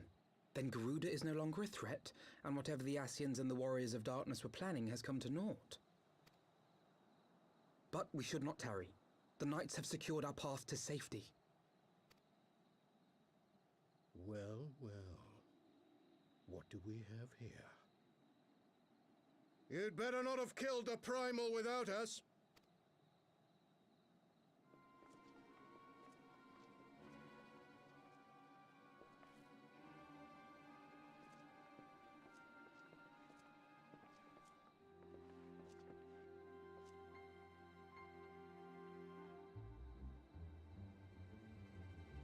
You! Wait, I know you. Still walking, I see. I could have sworn my aim was true. Just what is your game? Leading us a long way so these fools could step in and claim our prize? No, no. Let's not make hasty accusations. By the look of things, the ritual was proceeding as planned. We arrived at the appointed hour. It was they who erred. It is hopeless. We cannot face them all. Do mine ears deceive? A boy! So that's the way of it. Twins! You had me worried for a moment there. Know that I will happily make it quicker for you, if you just stand still.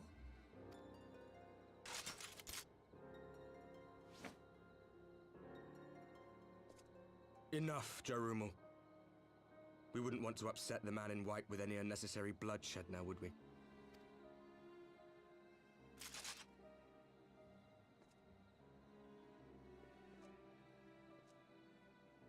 You've been awfully busy since we were kind enough to spare your lives.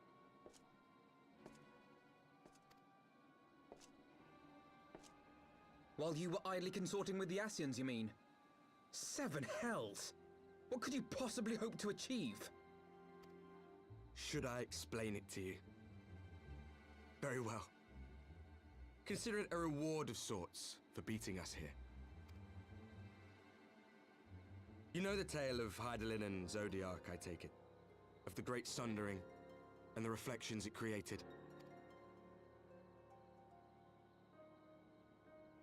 Across 10 and 3 they were divided. Reflections of the source, each possessed of shards of light and dark. Just so. One of those reflections, the one nearest to the source, is our home. And we were the heroes blessed with her light.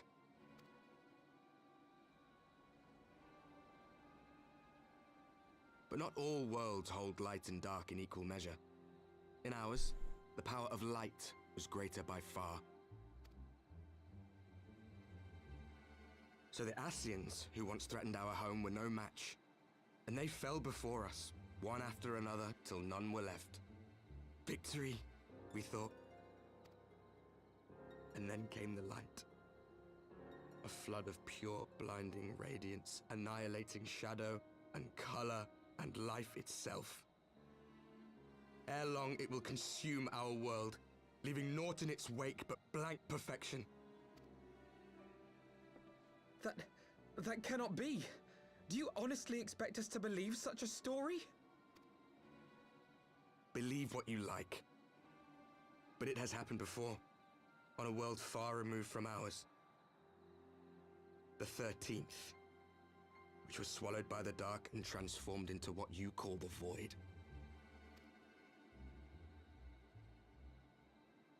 Unchallenged light would condemn us to a similar fate. And so we joined hands with our former enemies, and with their aid came here, to the source. For there is but one way to restore the balance and save our home. The Ardor. Calamitous destruction with the power to break down the barriers between planes and see our worlds rejoined. You would doom our world to save your own? What would even become of us? Of you? Enough. I tire of talking. You know our cause. You know what is at stake. We are prepared to do whatever it takes. Are you?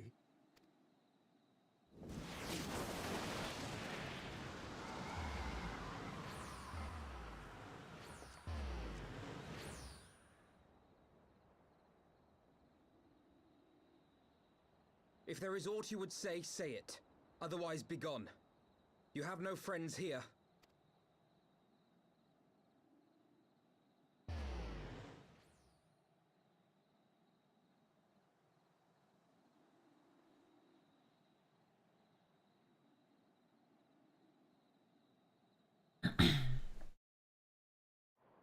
That's really funny. You would, like, the reason why it's not that obvious who that is just because you've never really seen him without his hood on. Now that it's pretty normal to see him without his hood on, it's completely obvious who it is. It makes much more sense that he stays and lingers for a moment. And that's right, says.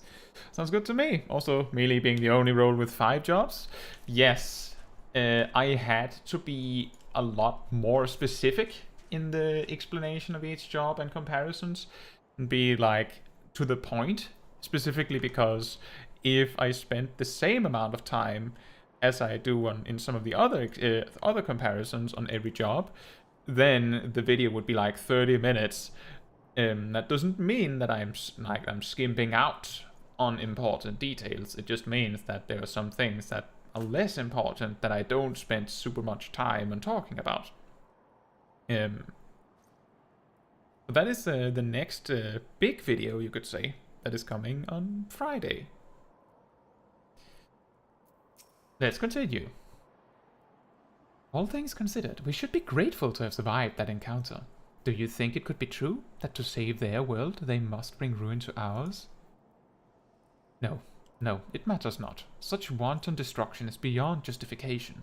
Whatever their reasons, they must be stopped. The sacrifice, the loss, it ends here. I think...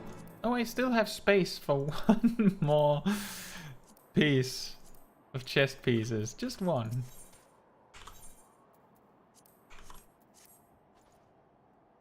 Forgive me, this is neither the time nor the place for idle introspection.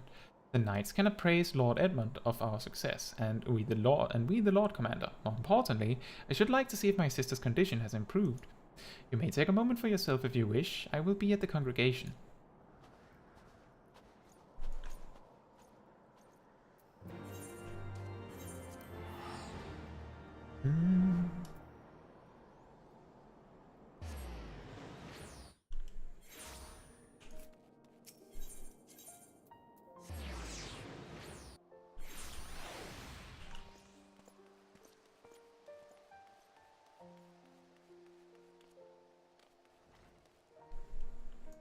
And back to Aymeric. So Aymeric, do you have some leftovers from the dinner, perhaps? It brings me joy to see you safely return to us, Caetsu. What news from Silvertoll? Then we were not too late. On behalf of Ishgard, I offer you my deepest thanks. As for we who remained behind, Mistress Y'shtola has been tending to Mistress Alice in your absence, and I am pleased to report that she has regained consciousness. I imagine you have many questions, especially given your recent encounter with the Warriors of Darkness. I know I do. Come, let me show you to her room. Do not worry, her condition is much improved. She's a resilient one, much like her brother.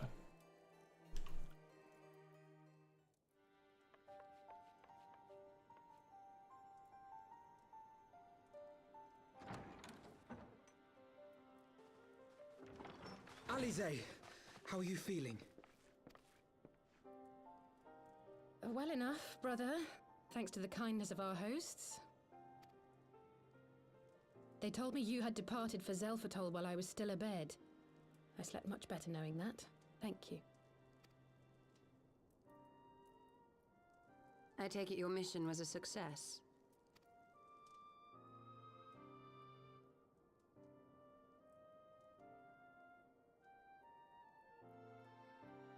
As if we needed any further confirmation that they are in league with the Ascians. But to save another world? I think not. I too thought his story fanciful at first. But it is possible there may be a kernel of truth in all of this. At the very least, none of his claims contradict the word's account. You were following these people, Alize. Why? During my travels, I had oft enjoyed tales of the Scions and their exploits. But after a time, I began to hear whispers of a gifted and theretofore unknown band of adventurers. Adventurers who had supposedly sworn to travel the realm slaying primals in the Scion's stead. The Warriors of Darkness. And in the course of investigating these rumors, you stumbled upon the Ascians' involvement.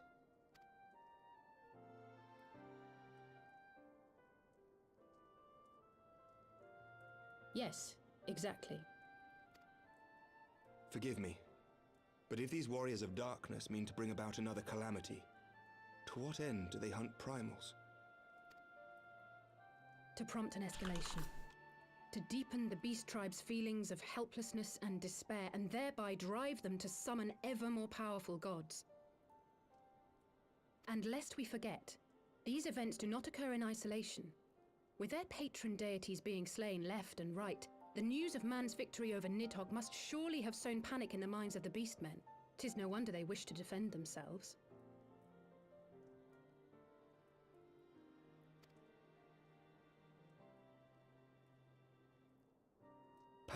answered with greater power. Death with more death. A vicious cycle fueled by fear and hatred. I know it's like all too well.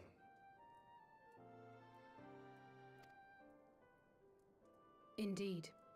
The Ascians sow discord and desperation, and the warriors of darkness reap the harvest. And so it continues. Yet that is not the extent of their ambitions. The Ascian himself observed that once the powerless realize that the old gods have failed them, they will have little recourse but to look to a new one.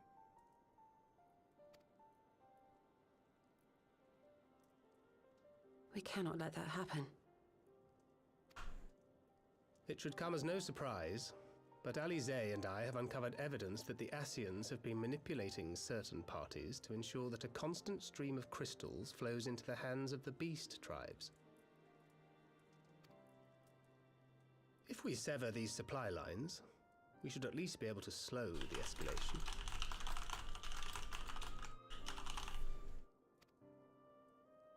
Agreed.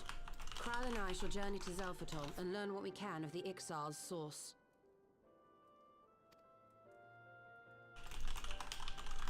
Then I, for my part, pledge to lead a similar investigation into the origin of the Nath supply.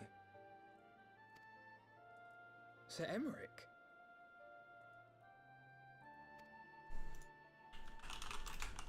As a member of the Eorzean Alliance, Ishgard is honor-bound to play an active role in maintaining the security of the realm. You might also say that I have some personal motivation, given the Ascian's dealings with my father. However, I make no secret of the fact that my knowledge of primal beings is scant at best. As such, I should be most grateful if one of your order were to assist me. Allow me, Sir Emmerich. I have dealt with the Nath before.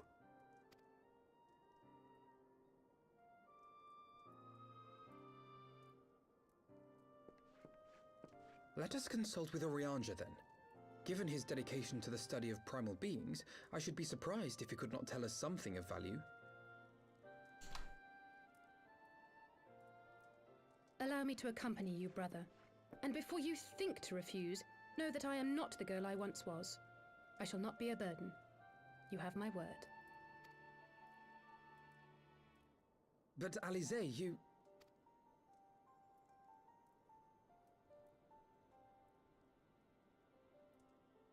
You are more than welcome. After all, it was you who set us upon this path.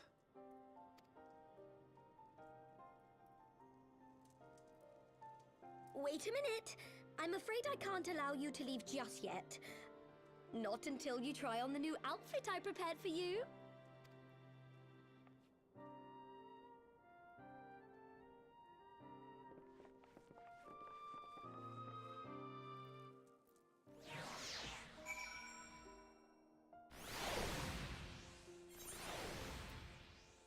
Let's see. Oh, no, there. Would I be right in assuming that you have not spoken with my sister since one of the memorial services, was it? By the 12, it seems a lifetime ago. I should like to think we have both grown since then.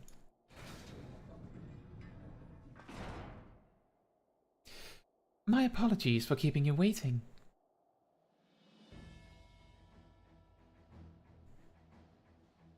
Oh yeah, I completely forgot about that outfit.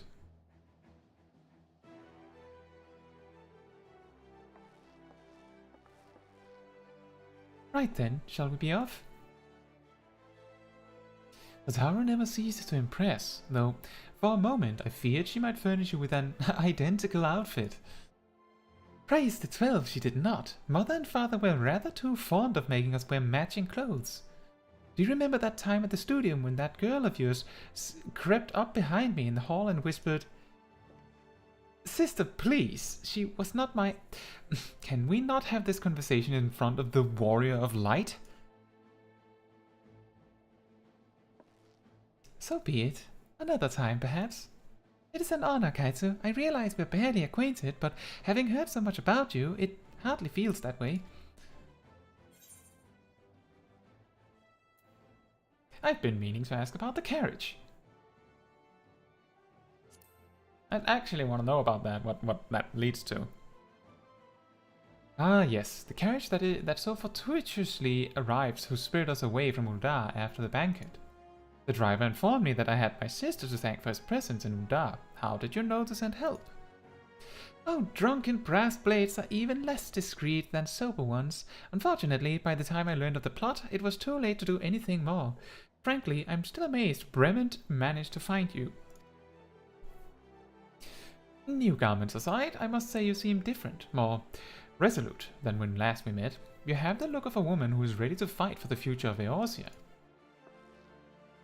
To the extent of my abilities, perhaps, but I have no delusions of grandeur, nor will I pretend to have found myself or any such thing. I am here today because I would regret it if I weren't, that is all. Fair enough, let us depart for the Waking Sands then, and see if Urianger can be of assistance.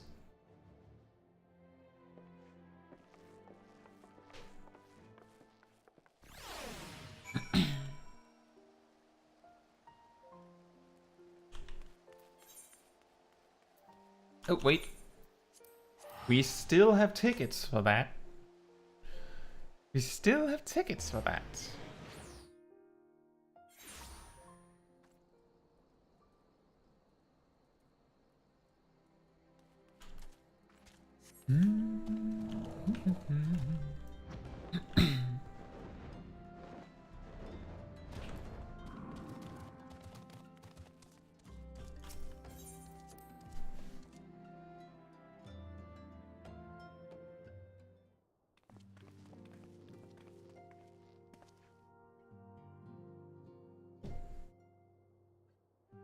Urianger, apologies for calling upon you unannounced.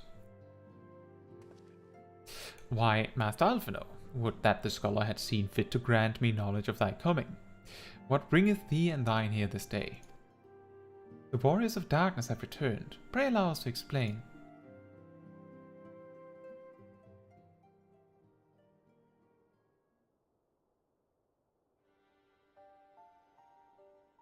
I too have heard tales in recent days of primals beings rising up only to be cast down by forces unknown. Alas, as thou didst observe, this serveth but to spur the beast tribes to pursue their goals with redoubled fervor. We have two objectives at this time: to identify and remove the source of the beast tribes' crystals, and to take direct action to prevent any further summoning rituals from reaching completion. The second is easier said than done, of course. While we were fortunate enough to learn of the Ixal's plans before they came to fruition, I should be surprised if the Warriors of Darkness and the Ascians did not have similar designs elsewhere of which we have no knowledge. Thou wert wise to come hither, for this very day did I receive tidings most troubling from across the Strait of Myrthor.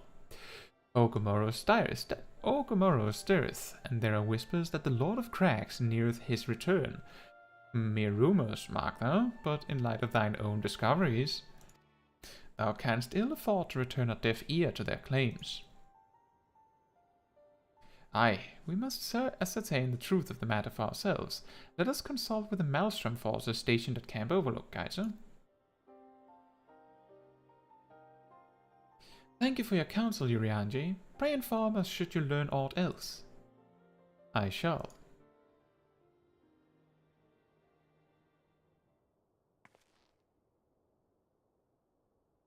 If I may, brother Urianger, is there anything else you would like to say?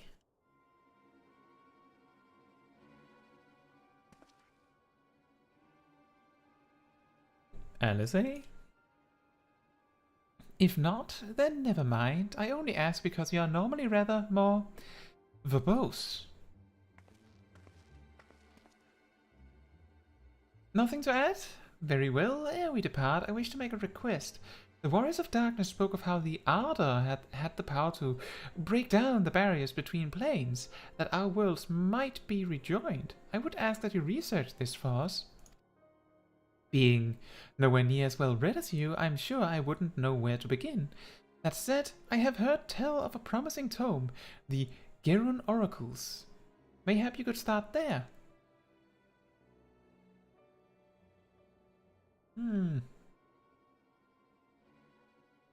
By thy leave.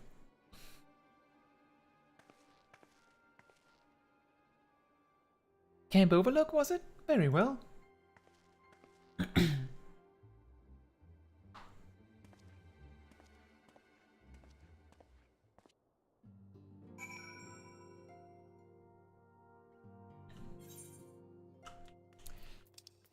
Outlandian.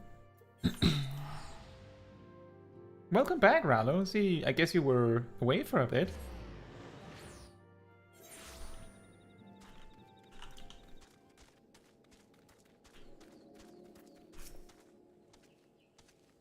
Seven hells. At this rate, I'll have to appeal to Maelstrom Command for reinforcements.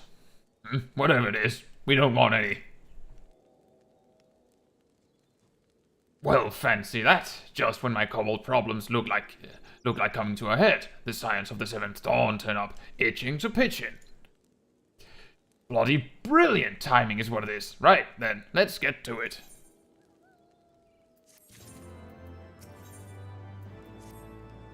So our friendly neighbors in Ugamaru have got much more aggressive of late, just as you said. Matters of fact, our scouts spotted one sniffing about the stores just now, likely looking to make off with an armful of crystals. I'll be damned if I'm about to let that happen. Lend a hand and help us search the camp for the little bugger, would you? Rado says, I was away, but I'm back, and also that I'm close to, and that you're close to where, well, I'm close to where you're at. Wow, almost caught up to you. Our Maelstrom friends seem notably more agitated than when we first arrived. Do you happen to know why that might be? A kobold in the camp, you say? That would appear to corroborate Rianje's information, yes, but to be so reckless as to infiltrate a Maelstrom camp and draw attention to their efforts is passing strange. Well, there will be time to think on this later. For the present, we must do everything in our power to prevent Titan summoning, and that means finding and questioning this kobold.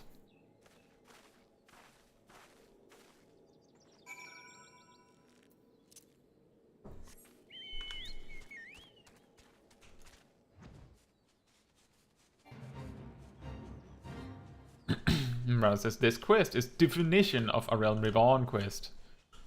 I guess so. It's like, find a needle in a haystack.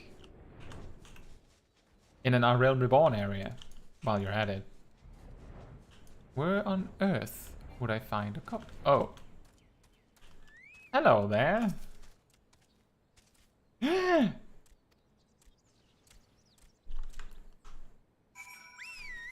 Gasp.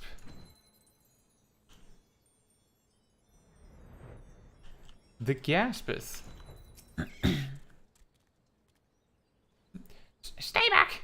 Away! Far back! I'm not a... Yeah, it's no use. Pointless, hopeless, no use. Alright, bye.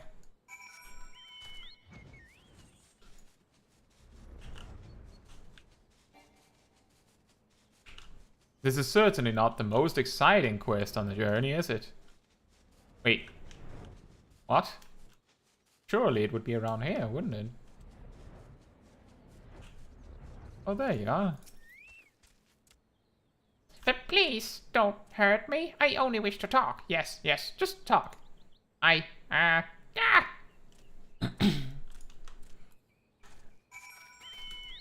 that's a problem.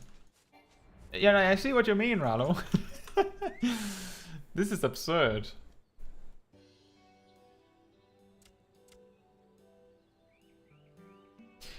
This was a stupid plan. Stupid. Oh, okay, there's only one way to define that, I suppose. But if I tell no one, then everyone will.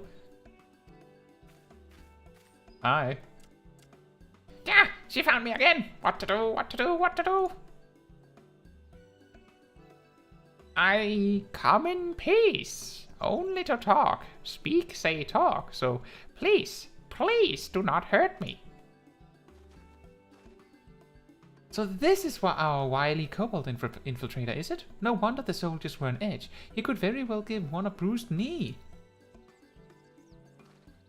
Huzzah! We got him! Fine work, Scions.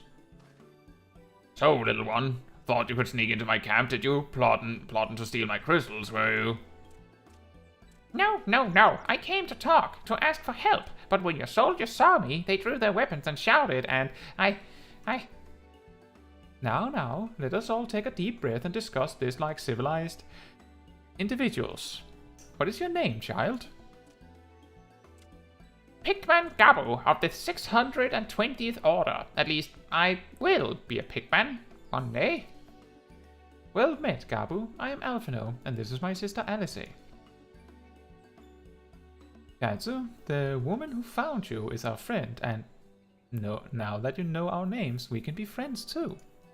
Now, Commander Broiden here thinks you wanted to take his crystals, Gabu, but you said you came to ask for help. Why to us, and not to your own people? What happened, Gabu? Can you tell us?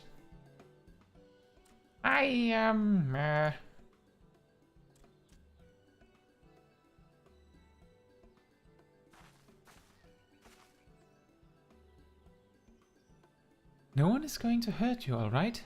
Not while we're here, I promise.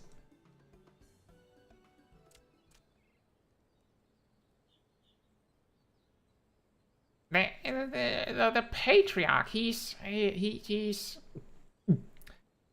The Patriarch is going to summon the Great Father again, and you have to stop him. Beat him, fight him, stop him.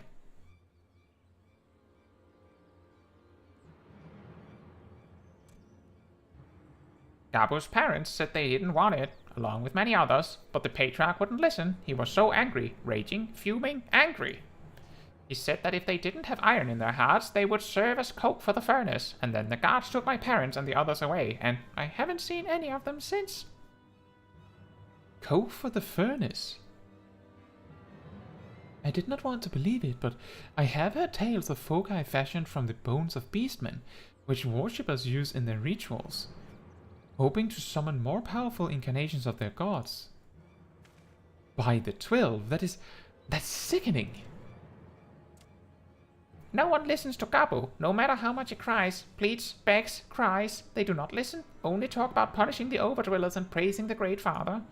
Gabu loves the Great Father, but he loves his parents too, so please, help Gabu stop the Patriarch and save his parents.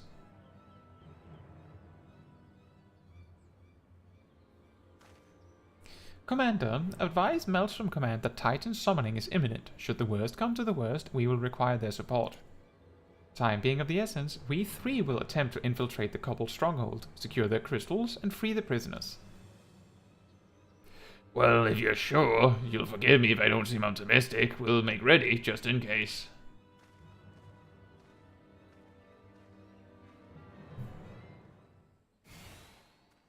Rhoda says, be right back again. Gonna pick up some food, then I'll enjoy content and food at the same time. Just get it? That's the spirit. I have faith that we may yet stop the ritual. We would surely have detected the associated etheric disturbance that Titan manifested already. But I cannot speak for the prisoners. 12 have mercy, that they would even contemplate sacrificing their own flesh and blood. Brothers and sisters, mothers and fathers. Time is of the essence. We must see what else Gabu knows and formulate a plan without further delay.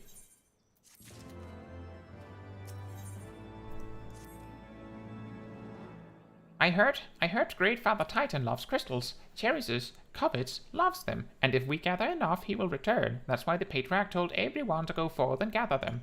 So I was thinking, if we take all the crystals away, maybe the Great Father won't come? Very good, Gabu, but I was just thinking the same thing. Do you know where these crystals are stored? I know. I know. Several spots, each defended by a different order. Gabu wanted to steal them, but he was too afraid to go alone. Yes, too afraid to go alone. But together we can take them away and hide them. Come. Gabu will lead you to the first cache.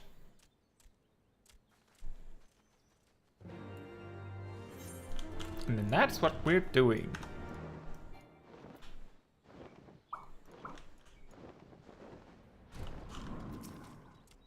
Quickly. Oh, there it is. Excellent. Do you have them all? Good. Lead on, Gabu. This way.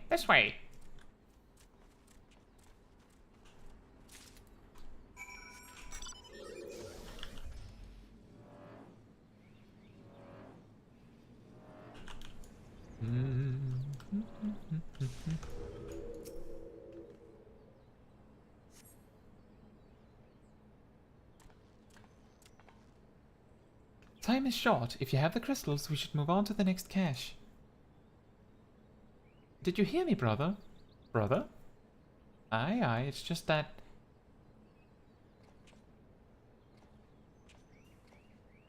I am quite certain that crate once bore Ishgardian seals. Someone took great pains to remove all traces, but enough remains to make out the pattern. See for yourself.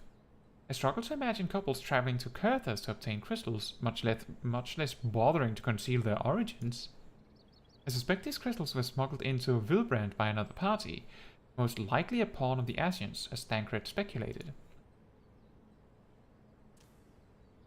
I don't understand. Who are the Asians? Do they worship Greatfather Titan too?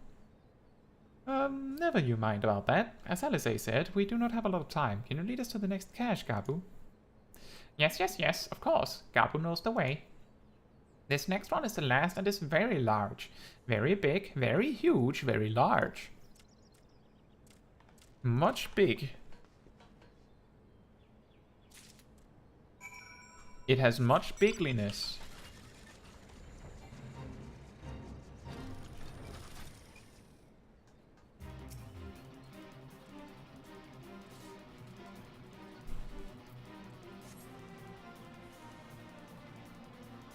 Though you cast about for time, you see no sign of the crystals.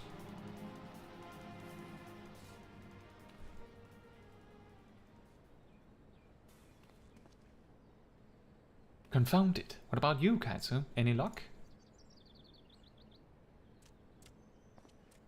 Nothing, nothing, nothing. But this cannot be. Gabu saw them. Spied, spotted, saw. Think, brother, think. They must have moved them, yes? The question is, where to and why? Within Okumoro, where they summoned Titan once before and mean to do so again, it is the only explanation. What about Mother and Father and the others? We have to help them. And we will, Gabu. We will. Stay calm. We still have time. They have yet to call for the remaining crates, yes? If they had, then they would have found the other caches empty and sounded the alarm. Nevertheless, I believe the time for stealth has passed. We must breach the navel and seize the remaining crystals. There's no other way to prevent Titan summoning. There's no other way to prevent Titan summoning. But first, give me your crystals, that I might deliver them into Commander Bloedin's custody. We dare not take them into the bowels of the mountain.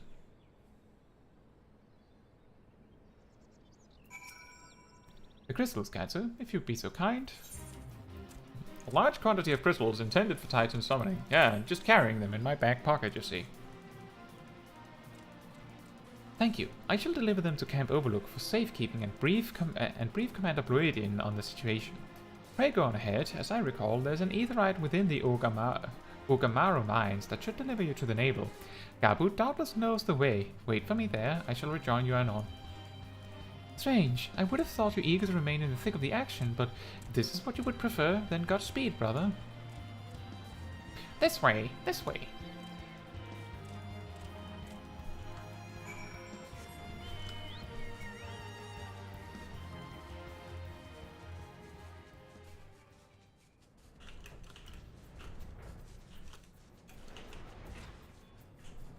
Oh boy, right, we have to take the long way round. Or the slightly longer way round at the very least.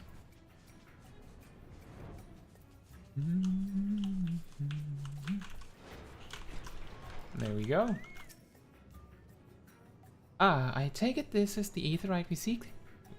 Right then. As soon as Alphinaud arrives, we go. I trust you're feeling suitably heroic, Caetsu. There's no telling what sort of resistance we'll face in there.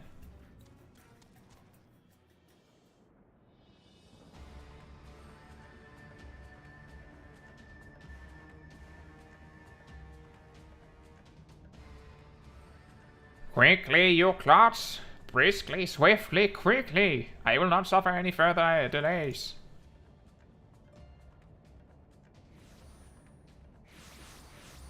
Hello. Lay down your arms and surrender. We have your crystals. There will be no summoning this day. Overdwellers? Here? But how did you? Where are my parents, Patriarch? Where are they?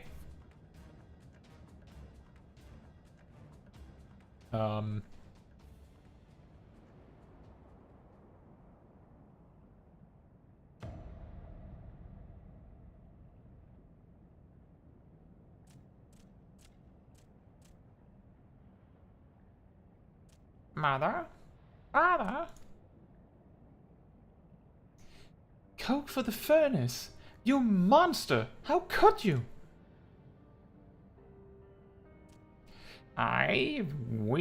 We are but servants of the Lord of Drax. We are his, that he may drink of our blood and partake of our flesh, that he might draw upon the strength of his children and defend them from the tyranny of the Overdwellers. No, LSA? Not yet.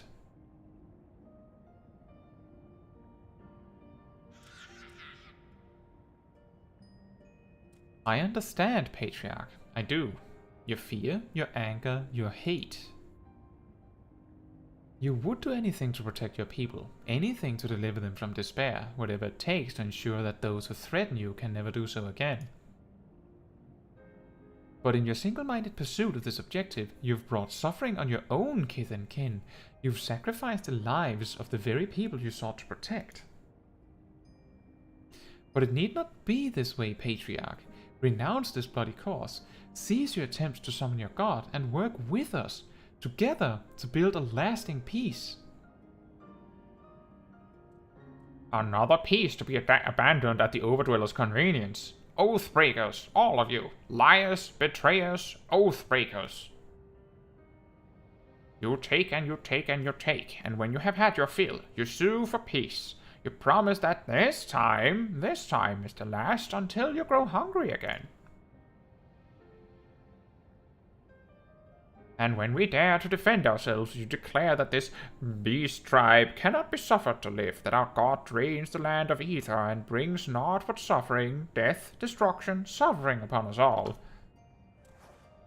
I will hear no more lies from you and yours, Overdweller. You have ruined your own lands. You'll not ruin ours.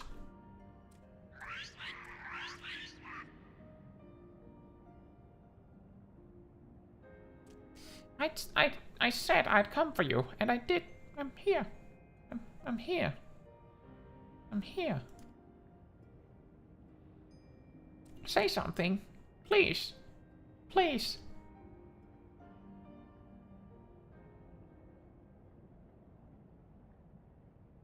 Please! Uh-oh.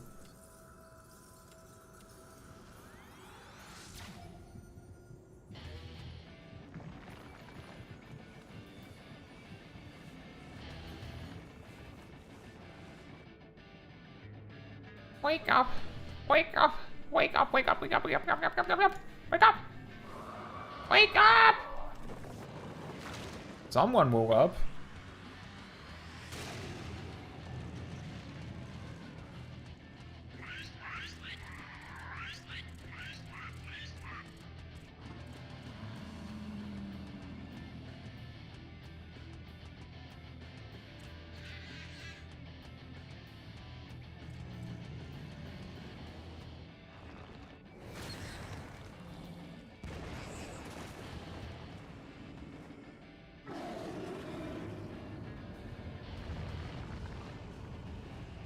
Seven Hills.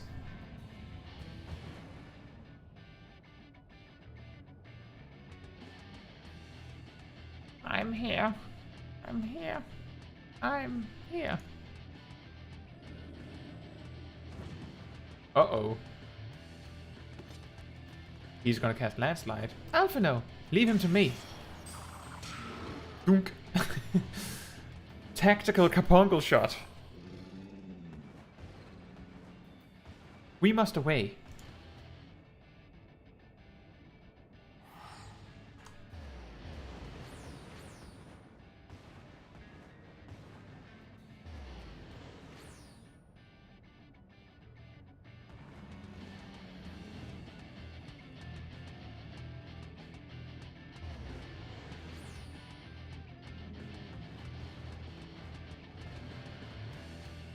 What an awkward position to just leave. By the 12! How could I be so foolish? I should have known better than to let Gabu accompany us, given what we were like to find. His anguish and despair have served to birth a primal, just as surely as would the supplications of the faithful. Worse, being born of such tumultuous emotion, this incarnation of Titan seems incapable of naught but violence. If we have one cause for optimism, it is that, while many crystals were present, they represented but a fraction of the quantity intended for the summoning ritual, meaning that Titan must be far weaker than planned. Be that as it may, he is yet a primal, and the longer we leave him to bleed the land of Ether, the stronger he will grow. And should Titan be permitted to leave Ogomoro, more lives will be lost. The Maelstrom will rally their troops, and the cycle will continue. Caetsu, you know what must be done. Will you face the Lord of Cracks once more? Thank you, my friend. Alice and I will tend to Gabu. When you have finished with the primal, look for us in Camp Overlook. We will be expecting you. Redo this content. I think this is very rare that this happens, but then... Anyway, I will be right back.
Alright, I'm back.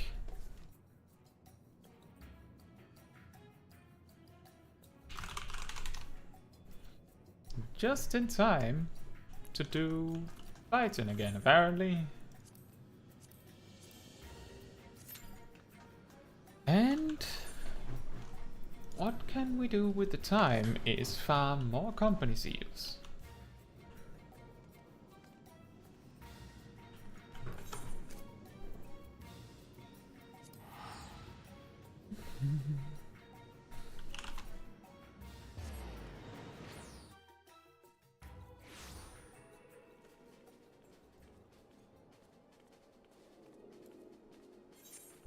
See. Oh, I think we can beat this boss before it despawns. We might even be able to also do this one while we're at it.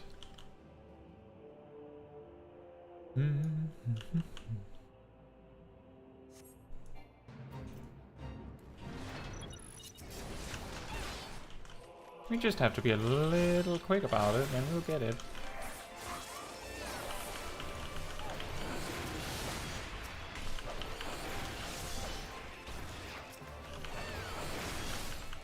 Need to get the mobs up where they respawn as quickly as we can.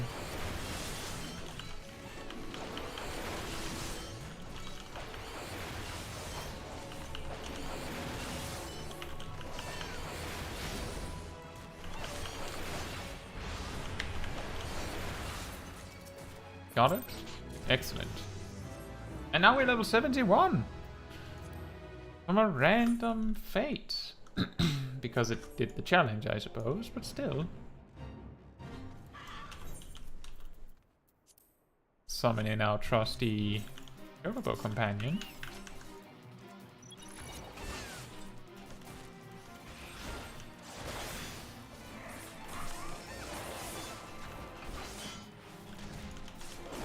And Ashrad says, are you going to be doing the... Ashrad says, are you going to be doing the 6.3 ultimate, by the way? Do you go for ultimates? I haven't done any ultimates. I simply concluded that I don't have the kind of time to get the ultimates done. I also don't really have the gear, given that I didn't do this Savage Raid tier. I am not in a static, you see. So I don't think I'll be doing that. I did find observing the race to the most recent ultimate very interesting, though.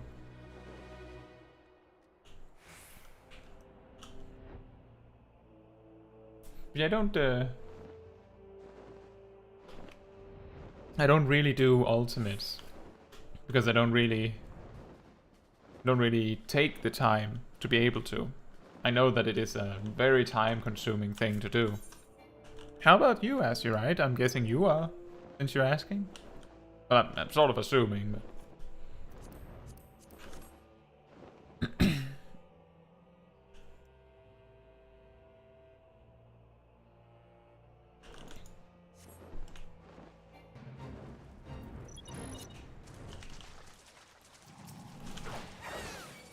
Oh yeah, this one with the spread out marbles is such an annoying fate. Maybe we can get this to work if they spawn just sort of close to each other.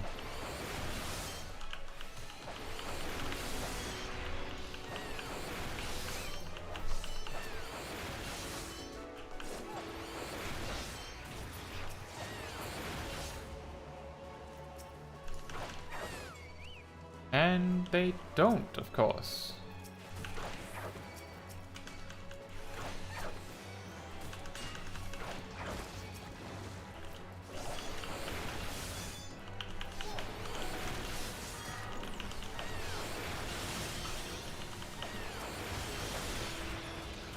And Ashred says, oh, that's fair. Yeah, they take a lot of time. And I plan to do them. I have a lot of fun raiding, but I usually take breaks between the raids and play other games. Yeah, that makes sense. I think from the way I see it, I think to me the biggest, most important aspect of raiding in general is about the fun of playing with friends. So the one time I really was in a Savage Raid static in Final Fantasy XIV was when a friend invited me to join theirs. And when that one eventually broke apart for reasons, that's a longer story, I just stopped Savage Raiding altogether. I have done some Party Finder Savage Raiding on stream at the start of the current raid tier, but I concluded that I felt that I found it a little stressful, and simultaneously I felt that it wasn't super entertaining for stream because I didn't really feel like I had time to talk with the stream in between pulls. And I was very focused during the pulls, so there wasn't very much to talk about. So at least for me, I felt like as something to stream, I wasn't very good as an entertainer, you could say, while Savage Raiding. So I eventually just decided to do something else. What I've done recently instead has mainly been doing PvP on Tuesdays. Just some PvP because that's something pretty much everyone can gather around, and because it's not because it's specifically frontline, it isn't too intense, so there's plenty of space to just talk about this and that. But yeah, you could say that my main motivation for Savage raiding this time around was entertaining viewers rather than progressing, because I would need a static of friends to be interested in Savage raiding. Oh, and that's when we have the pull, or the Q pop. Yeah, I get it. So does that mean you already have a static ready to go as you ride?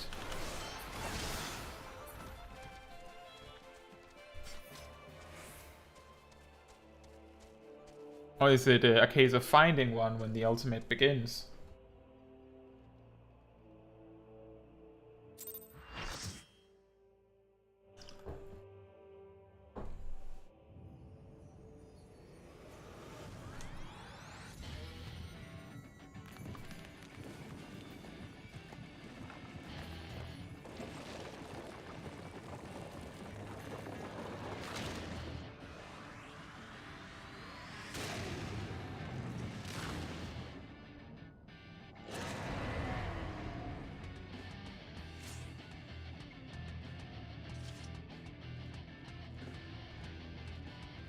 Oh, apparently there's someone doing a so-called Iron Man in this party. Fascinating. Very interesting. I wonder how he does that.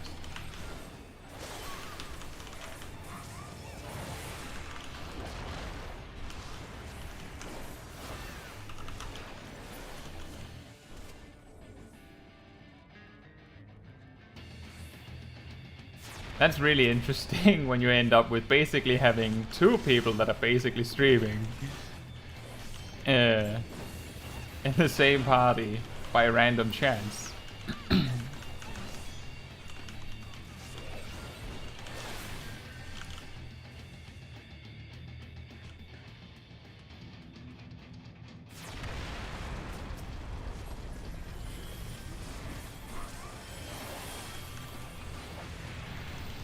Ashra says, I lead my own group. We're pretty much full and ready to go when Ultimate launches, but we'll be doing it after work hours. Ah, okay. Yeah, that's pretty good. I imagine that you would need to do that for a lot of players to be able to join for something like that. Oh dear. Oh boy.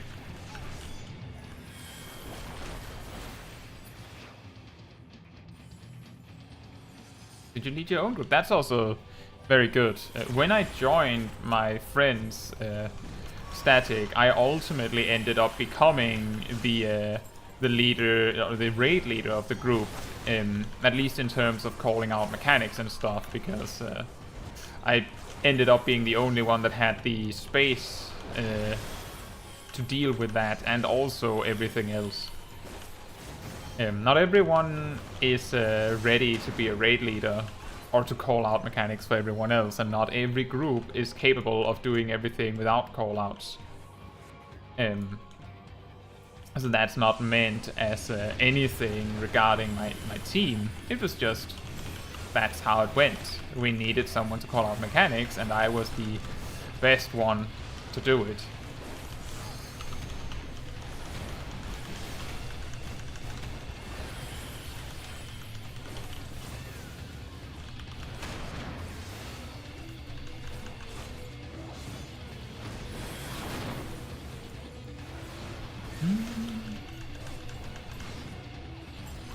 Oh.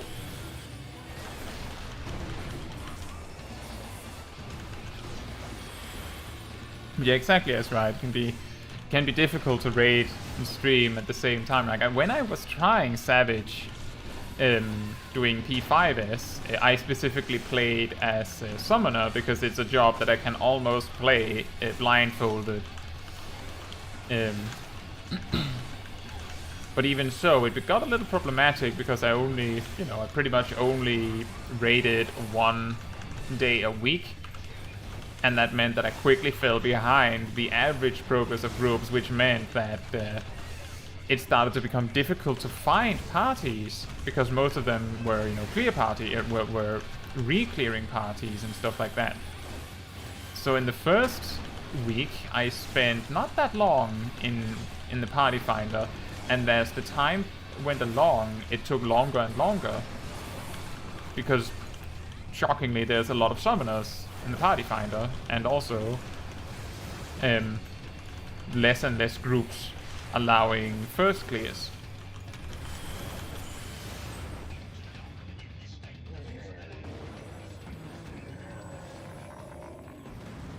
And also, because I like to schedule my streams very strictly, it would be difficult for me to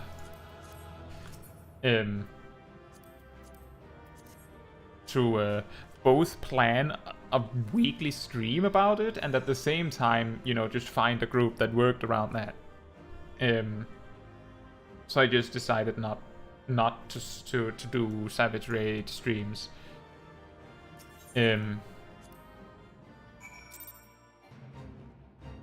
That's awesome. I hope you get it down quick. Although that would also maybe remove some fun of it.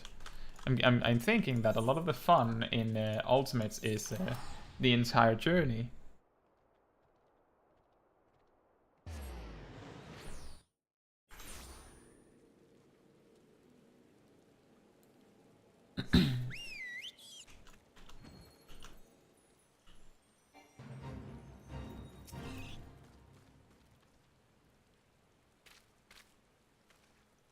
Ah, there she is. Did I not tell you she would return safe and sound?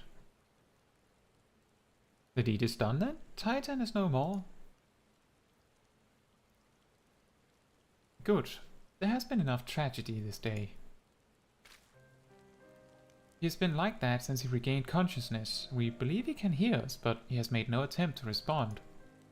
He's almost certainly still in shock, but we cannot discount the possibility that he succumbed to the Primal's influence.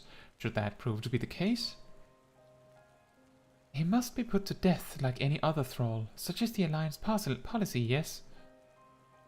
You have the right of it. But we must not rush to conclusions. After all, we once feared that Ysel's followers were beyond reason, and many have since laid down their arms and accepted Ishgard's peace. We can but watch, wait, and pray.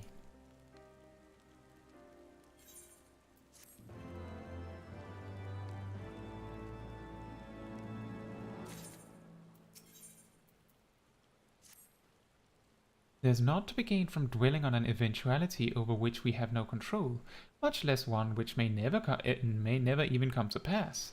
Let us tend to more immediate matters, informing Commander Bluidin of Titan's demise, for example. You may be certain that he will be glad of the news. Would you be so kind as to break it to him?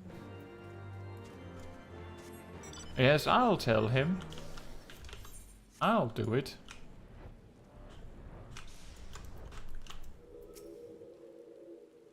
Ah, you're a sight for sore eyes. When the others came back without you, I feared the worst, but they said you had matters well in hand. All settled then, is it? I'm glad to hear it, but not half as glad as my men'll be, believe you me. Regardless of whether or not he was summoned properly, a primal's a primal, and there ain't a soul in the maelstrom that hasn't lost a friend to one. Don't get me wrong, like, we were all prepared to do our part, but we weren't so naive as to think we'd live to tell the tale. Thankfully, of course, it didn't come to that, which, my friend, sounds to me like cause for celebration. Now, I know you have lots of places to be, but why not stay the night? We'd be honored to raise a glass to the triumphant return of Titan's Bane.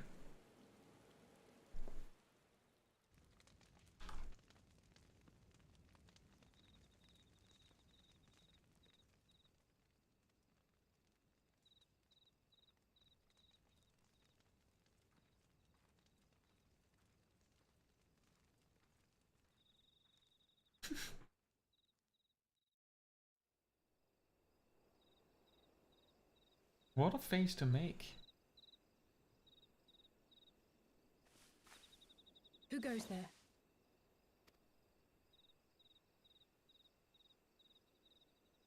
Oh, it's you. Forgive me for straying from the camp. He hasn't been feeling too welcome, to say the least. I thought a change of scenery might do him good. But, alas.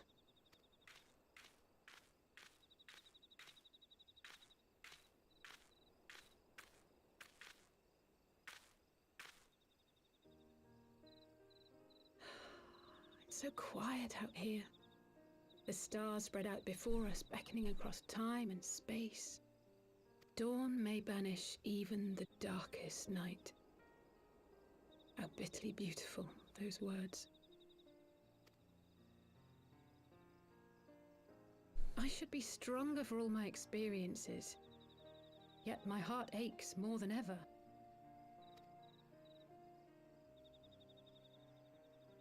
I never understood why Grandfather gave his life that day. I thought that if I came here, I would find the answers I needed. But when I finally laid eyes on the land he sacrificed everything to save, saw firsthand the bickering, the pettiness, I was disappointed. I was angry. I could not fathom how these people were more deserving of his love than his family, than me. Nevertheless, I had to believe he had good reason. I was determined to uncover the whole truth of the calamity and, perhaps in so doing, find my own purpose in this sea of chaos. My travels have been enlightening, but I cannot say that I have enjoyed them. I have lost count of the many petty crises that I was helpless to resolve and of the people whose actions I could not understand. There were others, of course. Good people. People with whom I felt a kinship, whose lives I could not save. I found myself asking what it was all for. Why try if I was doomed to fail in the end? But then I recalled Grandfather's words to my father, years ago, before he left Sharlayan behind forever. To ignore the plight of those one might conceivably save is not wisdom, it is indolence. We must all protect that which we hold most dear in the manner of our own choosing. We have to try, do we not? Of course, it's one thing to try and another to do. There were times while I was tracking the Warriors of Darkness when I faltered, when I was afraid. But then I thought of my brother, of Urianger.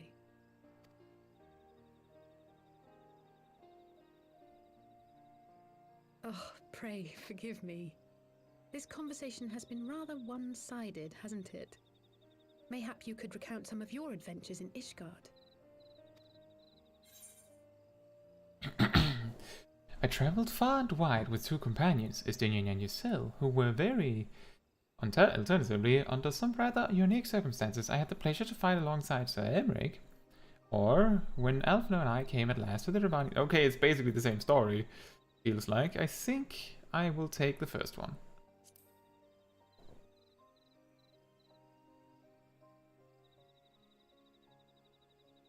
Gods!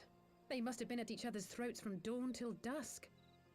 I dare say you managed to keep the peace, though. Merely being in the presence of the Warrior of Light is surely enough to shame anyone into behaving. The hopes and dreams of so many rest on your shoulders, Warrior of Light. As long as the sun rises, we can but carry on, for the sake of those we hold dear.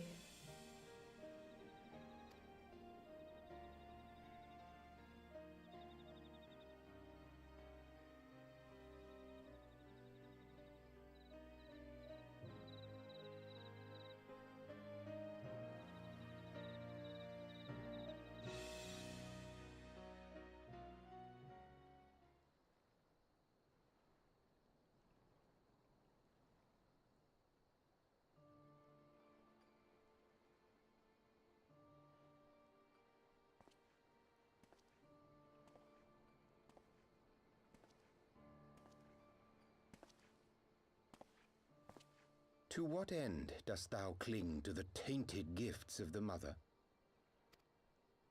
Every tool has its purpose. Even this.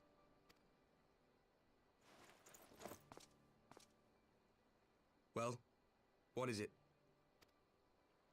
The seeds sown in Vilbrand have been plucked from the earth and left to wither. Alas, Titan's demise sufficed not to drive the kobolds to deepest desperation. What did the man in white have to say? That we are to proceed as he did first set forth. Well, that's easy for him to say! It's not his bloody world on the brink of destruction, is it? Be thou well reminded that with an end to Ishgard's unrest, naught now remaineth to preoccupy the Scion's thoughts, and thus may they devote their every energy to thwarting thee and thine. I foresee only greater difficulties ahead. Foresee? Are you sure you don't welcome them? I'm starting to think you might hold a candle for your old friends after all. Pray do not mistake mine intent. I but look upon the path which lieth before us with due trepidation. Shouldst thou be of like mind, pray consider then another course. For the power to invoke the ardor belongeth not unto the Ascians alone. With thine own hand strike down thine enemy, the so-called hero who would see thy home lost to light. Do but this, and thou wouldst at a single stroke disrupt the all-too delicate balance of this realm, plunging her straightways into chaos.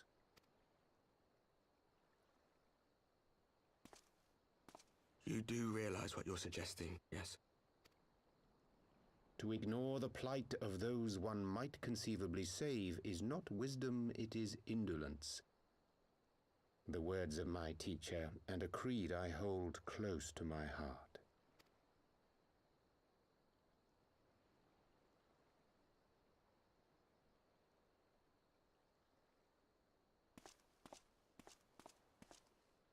Very well. Draw her out. We'll make it quick. It shall be done.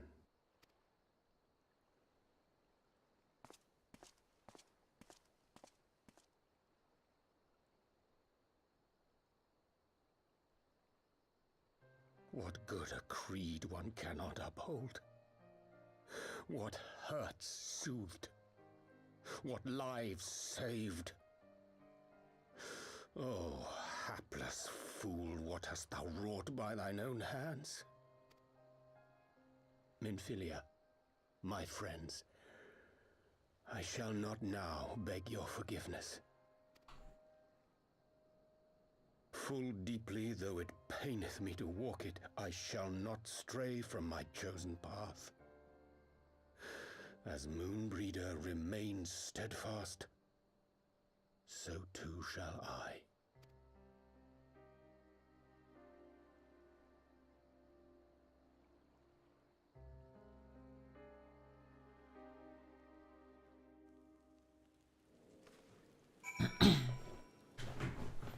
Welcome back, Pokeshack. Your internet is dying. Oh, that sucks. I was wondering why you were so quiet tonight. Usually you're always very chatty in the chat. But I guess it's because of a bad connection. That really sucks. I'm sorry to hear that. What oh, Caetsu, I trust you had a good night's rest. I was but this moment speaking with Thancred and Justola via Linkpearl. They had some interesting news to share. Apparently, during the course of their respective investigations, both came across crates which had once borne Ishgardian seals.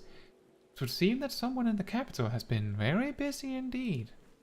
Accordingly, the Temple Knights have launched a full-scale investigation. Zemnik believes that it is only a matter of time before the culprits are found, but we shall have to wait and see.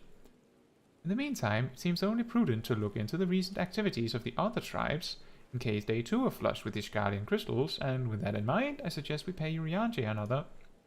Wait, where's Alizé? She was here but a moment ago, with Gabu.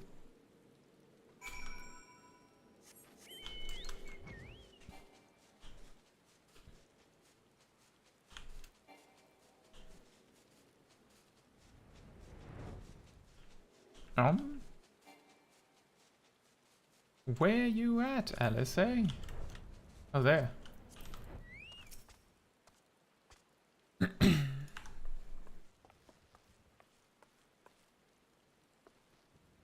Ah, let me guess. It's time to leave, isn't it? My apologies for disappearing again. If it is any consolation, I have already packed my things. How is he?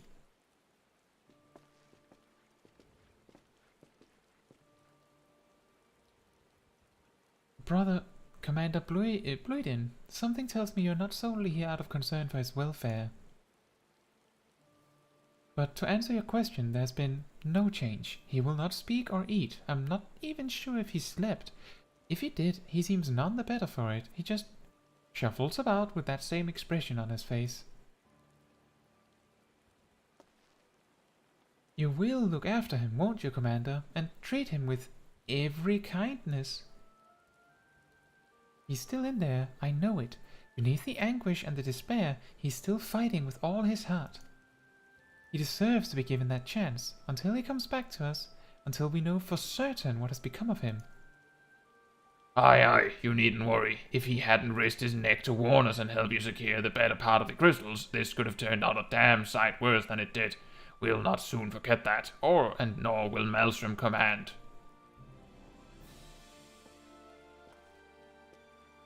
I'm so sorry, Gabu. I truly am. You should never have been made to, and I know I cannot possibly understand. Mayhap there's nothing I can do or say. The pain, the anger, the helplessness. Hold fast to the memories of better times. Remember them as they were. And when it hurts so much your heart feels fit to burst, let it burst. Let it burst and fill up again with your love for them, and never ever forget. Come along, little one. I will remember them. And you, Alice.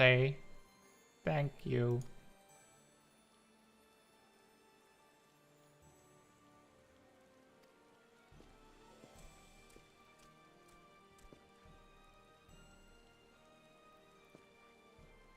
Have faith, sister. Your words have reached him. In time, he will recover. And those who orchestrated these events will be made to answer for their crimes.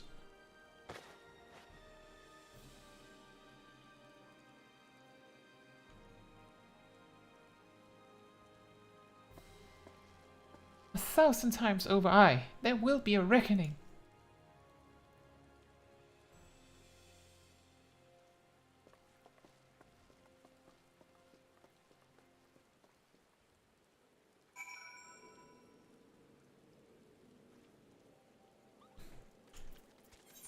Oh, Waking Sands, guess what? We have more tickets. Somehow, we still have tickets! It's incredible. I wonder if we'll run out. We're actually close to running out, and that might actually very much be a real possibility.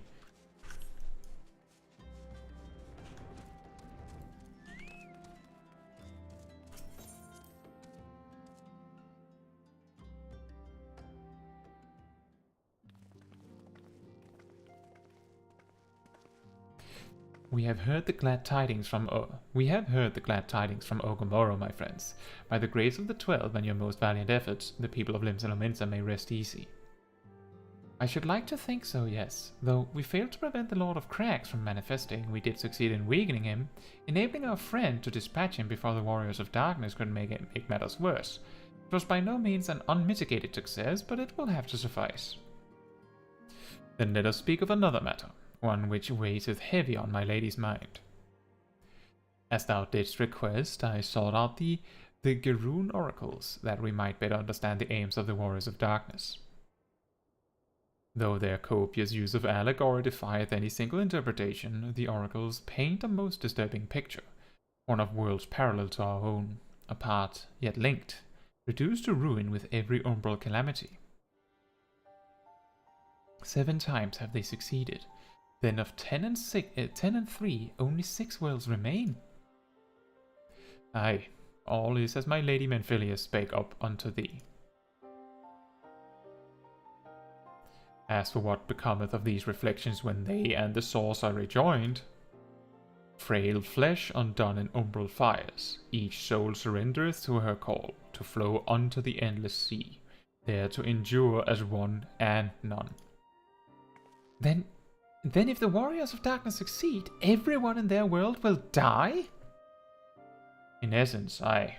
The verse speaketh of the renunciation of the flesh, and subsequent return to the life stream. However, this fate may yet be preferable to the alternative, for if the first were to fall to transcendent light in the manner of the warriors of darkness described, it would give way unto a void wherein none may know either life or death. Far better to die, they reason, for in death there is life. The essence of a soul which returneth unto the source may be born anew, saved.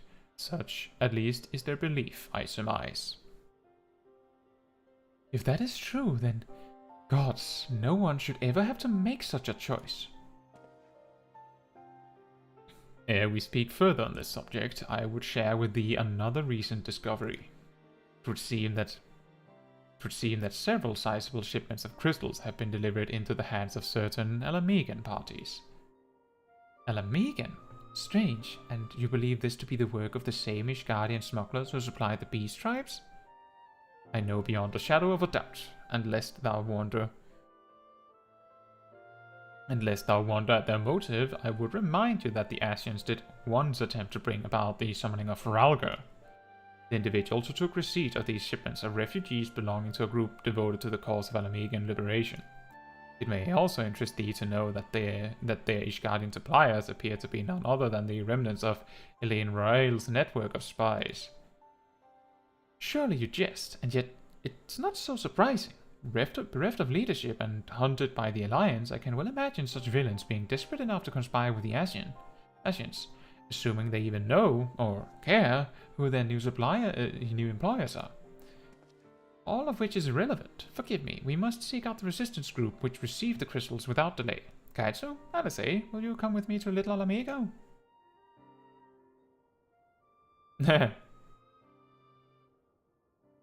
Yes, of course. I should like to hear what they have to say for themselves. First hand. May you ever walk in the light of the crystal. She is not convinced. And Pokeshack says, I think I'm back, but my internet is still dying. Hopefully it'll work out, Pokeshack. And Thancred says, Alphino, Alice. Alphino, Alice, Caetsu, are you three listening? Good, I have tidings. The Temple Knights raided the smuggler's warehouse less than an hour ago. A cursory interrogation of the prisoners yielded confirmation that they were the employ of, and I hope you're sitting down, a man in black robes. Then you have them? And the crystals too? What few remained, eh? Regrettably, it would seem they dispatched one final shipment in the hours before we struck. It was bound for Little Alamego, we are told, where it will be received by members of a local resistance group. This is Thancred. Since Sir Emmeric's men no longer have need of my services, I have mind to head that way. As do we, by happy coincidence. We learned of the shipments but a few moments ago. Ha! And there I was thinking I might finally be one step ahead of the Warrior of Light and her little helpers. Ah, wait a moment, there's more, and I defy you not to be surprised by this revelation. The leader of these Guardian smugglers was formerly in the employ of one Elaine Rael, the infamous Ivy herself. Once again, Thancred, I fear must inform you that... Thancred, with whom else have you shared this information? About the smugglers? No one. As I think I mentioned, the raid was less than an hour ago. I was planning to contact Justola next, but is there someone else you would have me notify first? No, there isn't.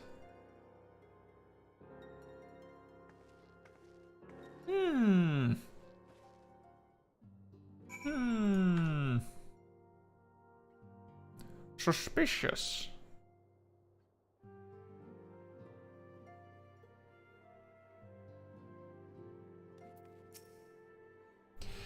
What in the world has gotten into her? It is twice now that we have sought Urianger's aid, and twice she has treated him as if he were a stranger. The Archon was one of Grandfather's most dedicated pupils, and spent as much time at the Leveilleur estate as we did. He's practically a member of the family.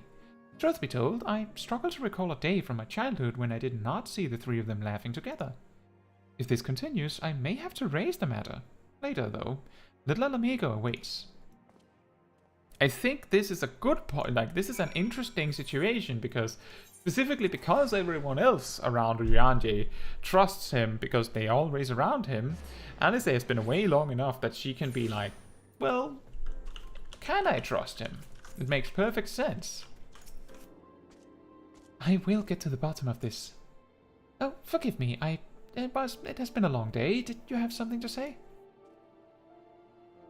Urianger, oh, I've always struggled to understand what's going on in his head, now more than ever. Listen, Caetsu, if anything should happen, it should be me who...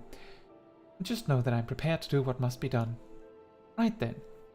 To more pressing matters, since we have no idea when Thancred might arrive, I suggest we see what information we can gather in his absence.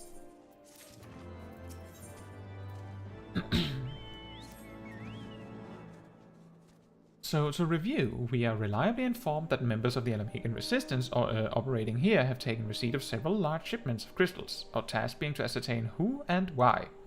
Given the size of the settlement, I find it hard to believe that anyone here could be wholly unaware of the Resistance movements. The challenge, of course, will be finding individuals who are both able and willing to share such information with outsiders.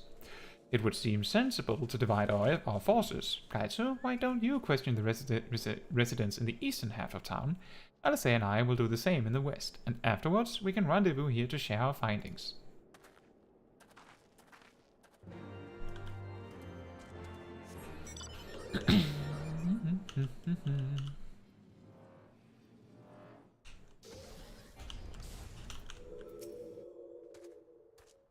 Aye, the Resistance. Damned if I know. It's not as if I'd be any use to them.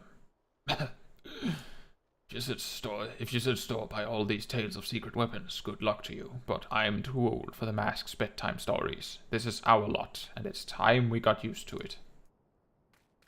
Oh. Poor guy. Completely given up. Ah, let me guess. Come to join the fight, have you? No need to deny it, Fred. You're not the first to answer the Griffin's call.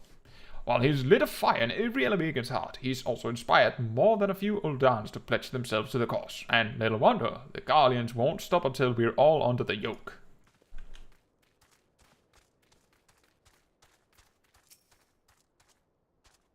I see you there, going around asking questions, looking for the Griffin and his lot, I'll bet. Seems that the talk of little Alamega these days. Folk wondering what he's about, what he's got in store for the Guardians, and what's under that mask of his, of course. Some say he's hardly got a face, what with all the scars. Others reckon he's been marked for death by the Empire, and that they'd send a bloody legion if they knew he was here. Your guess is as good as mine. Here's a fun fact. When I originally did this quest years ago on my main, I completely stopped at this guy because his name being Talbot, or Talbot, really stood out to me, because there's a Danish comedian named Talbot. I took a screenshot of it, of all things, because I thought it was so funny. I didn't do anything with the screenshot, but I still have it. I thought that was really interesting. Of course, the comedian is spelled without the E, so it's just Talbot. But it was just it really stood out to me. That's a little fun fact.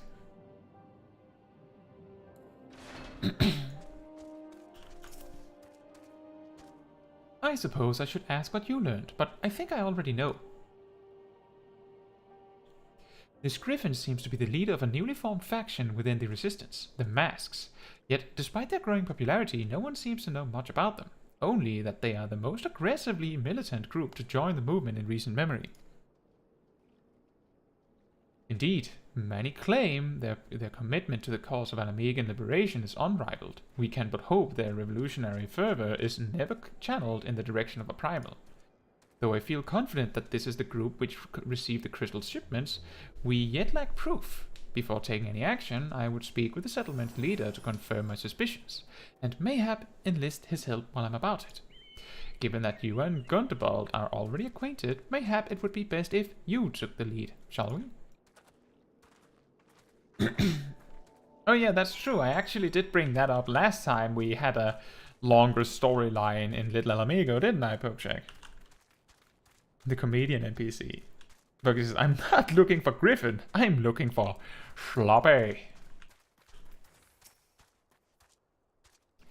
Much as it pleases me to see you again, Caetsu, I cannot help but wonder if I should be worried. I hear you and yours have been asking questions. Yeah, that's typically what we do when we go here. The Griffin, I know of him, as do we all. He and his masks have become a leading faction within the Resistance. Though there was suspicion at first given his secretive ways, he quickly proved himself a charismatic and capable commander. Men are drawn to his passion and his vision. They truly believe that he has what it takes to lead them to victory. Even I cannot help but admire the man for what he's accomplished, but I have not forgotten Wilred. I was blind to the danger of his ambitions, and you were not. The Griffin will soon deliver a speech to our people at the sunken Temple of Khan. Go and see him with your own eyes. Weigh his words with your own heart. How convenient. 'Tis but a pity Thancred is not here to join us. You two go on ahead. I shall stay behind and wait for him. Time for the sloppy introduction. I can't remember. Sunken Temple of Khan was optional, wasn't it? Wasn't it an optional dungeon?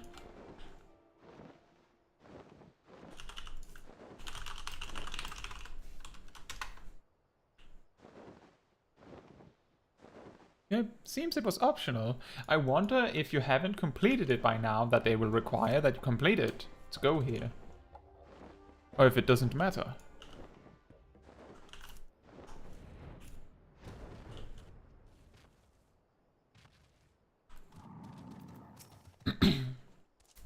Has it begun? Has it begun already? I hear voices coming from within.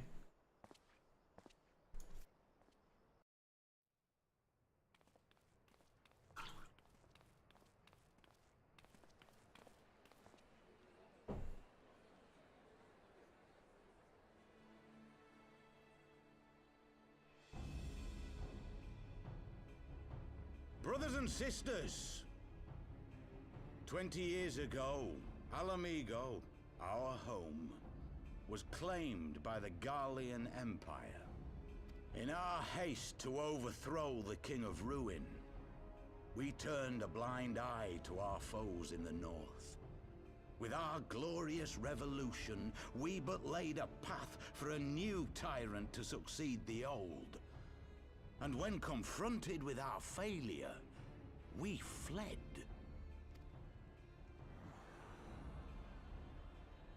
Not a day goes by that I do not think of those we left behind. Think of them and feel ashamed. And I know each and every one of you feels the same.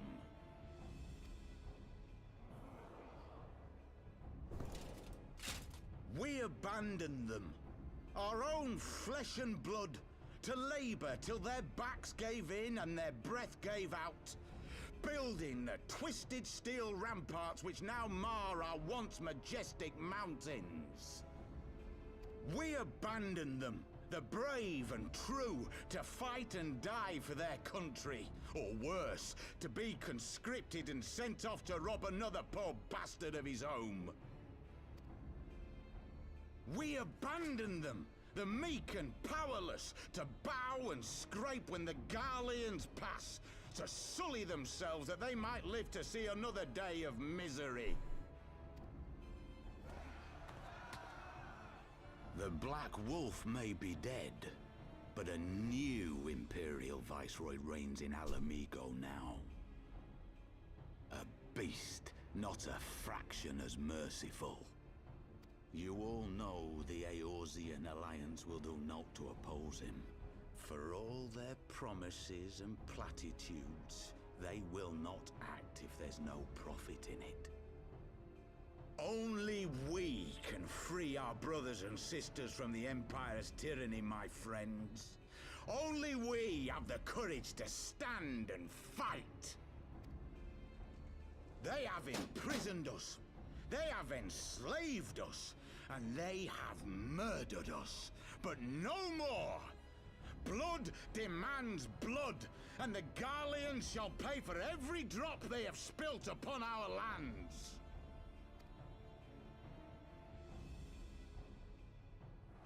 This I promise you, for we have a power within us, my friends. A power befitting our pride, our righteousness. Only join us, and we shall grant you the means to unleash it, and together we shall see the Alamegan standard raised over the mountains of Gir Arbania once more!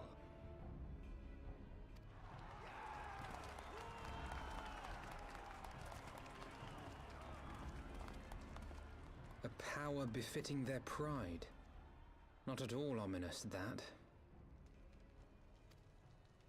Wait, is that...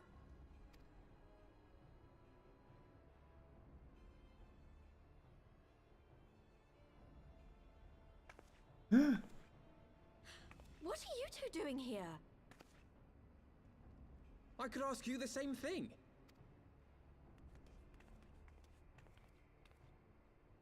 Well, this is quite the surprise. If you see what I see, if you feel as Might I suggest we continue this conversation in more agreeable surroundings?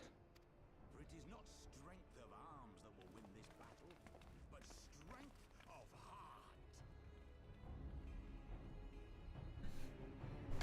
heart. Pokeshack over here with the mighty burns. Fun fact, he never sees the Alamegan banner rise again. Woof. Pokeshack says, how works the guild test? I need to do them to unlock the mental roulette, but I never did them.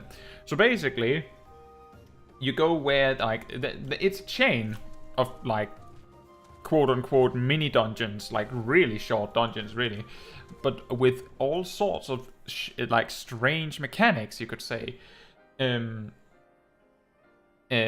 It's supposed to introduce a lot of features that they intended to have as part of dungeons. For example, it's not unusual in the guild test to see a mechanic where you have to listen closely to what an NPC tells you, or to need to read a piece of parchment on the floor to understand what to do next. For example, in the first dungeon, Sastasha, if you read the parchment on the floor on the first, like, dead end in the dungeon, you will know what to do with the corals when you get there to the first boss. But they don't really continue this kind of mechanic in the future, so many of these guild tests are completely pointless in terms of what they're trying to teach you.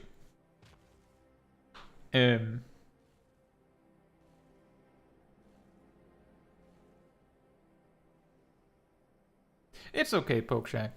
You did preface when you came back that you had internet connection. So if it's the internet is causing it to send twice, then so be it. It's okay.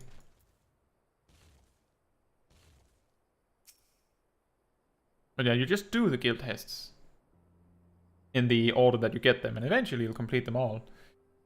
There's actually a lot of extreme content you will also need to do to be able to do mental roulettes, but I guess it might be difficult to see the list when it goes so far down that it actually drops out of the screen, if I remember correctly. Words cannot express how glad I am to see you both alive and well. And you, though it was pretty obvious you and Caetsu would be fine.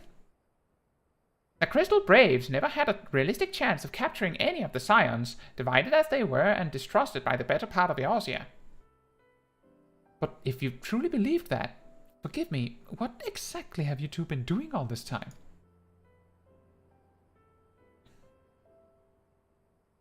Repaying a favor. After the banquet, we had no choice but to flee Uldar, and we would not have been able to do so without the aid of some old friends from the Resistance. That's right. They smuggled us out of the city and sheltered us in Little Alamego, all at great risk to themselves. Obviously, we couldn't let that go unacknowledged, so we offered to help them out with their operations for a while. When we learned of the Scion's exoneration, that Lolorito had severed all ties with the Crystal Braves, and that General Ravan had been reinstated, we resolved to make contact, but having long since discarded our linked pearls as a precautionary measure, our options were rather limited. To make matters more complicated, we were embroiled in a delicate operation at the time, leaving me with little choice but to entrust a letter to a courier. I gather from your puzzled expressions, however, that you never received it. To be honest, we thought this might happen. While the masks are happy to let the refugees spread the word within the community, they're pretty strict about communicating with outsiders. Oh, and we also heard a rumor that the Griffin doesn't want us meddling in his affairs. The Griffin mistrusts the science of the Seventh Dawn. Curious. It is well known that we are no friends to Garlemald. One would think the man we saw beseeching all and sundry to join his cause would welcome our support. I should say that the man you saw was not in fact the Griffin, but an impersonator, and a talented rabble-rouser to boot. It would not surprise me if he were responsible for the majority of these public appearances. As you may have gathered, the Griffin is an extremely cautious and distrusting man who has made every effort to conceal his identity. Even when we participated in a raid under his direct command, we were not permitted to approach him. It's hard to know what to make of it all. The secrecy, the impersonators, the masks. Ida? What? It's not as if I'm making all of you wear one, and mine only covers half of my face. It's completely different. Anyway, when we heard the Griffin was due to give a speech, we thought it might be a good opportunity to get a better sense of the man behind the... better sense of the man. For all the good it did. And now you have heard the whole of it, but tell me, what prompted you to take an interest in the Griffin? Crystals. Candy crystals. Summoning. You're not serious. I can't believe it. The Resistance would never even entertain such a ridiculous plan, but the Griffin... Well, the man is an enigma. I cannot say with any confidence what he would or would not do. What I can say, however, is that the speech we heard today was not the first to make references to a power capable of defeating the Empire. The masks have made many such claims of late. I confess, I had assumed it to be mere bluster, but in the context of the shipments of which you spoke, it is not impossible that they are alluding to a primal. Whatever it is, we'll find out together, and if anyone tries to stop us, they'll answer to me. Indeed, that is, assuming you'll have us.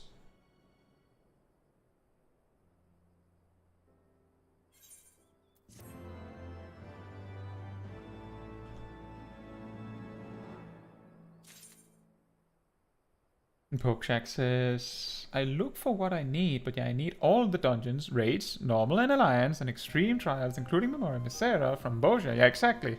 And Pokeshack says, I look for what I need, because, like you say, the list is too long and I can't see the names of the duties I need. Yeah, exactly. I went through that process a while back.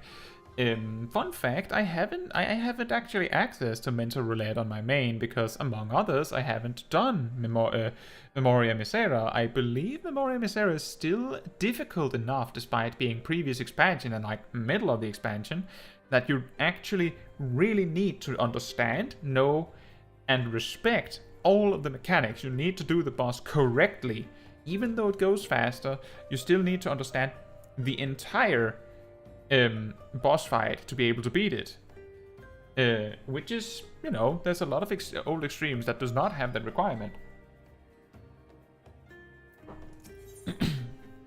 Actually, there's a fun fact about the Memoria Misera, well, indirect about Memoria Misera, that I can mention when we get a little bit of time to run. If, as you suspect, the Griffin is indeed plotting to summon a primal, we must needs obtain confirmation while there is yet time to act. To that end, I propose we question his double. Given his role as the group's de facto mouthpiece, I should not be surprised if he were one of the Griffin's closest associates, and while he may not be aware of the most sensitive details, he can probably tell us the mask's plan in broad strokes. Like the man who he impersonates, however, he is wary of outsiders. He will not expose himself without a suitable incentive. My plan is as follows. You and Alphina will pose as adventurers fallen on hard times, inspired by his words to take up arms for a noble cause. Ida and I, as members of the Resistance, will recount tales of your past achievements and testify as to your usefulness in the struggles ahead. With our enthusiastic assurances still ringing in his ears, he will decide to welcome you in person, and we will arrange a meeting. You will need to look the part that we might maintain the charade until we have him cornered, at least. Here, this should be enough to purchase suitable garments from Talbot, and to have him rub a respectable amount of dirt on them for good measure. Any questions? Oh dear, I have to move a chest piece out of my inventory. It all seems simple enough, thank you. And with that, Caetsu, let us be off.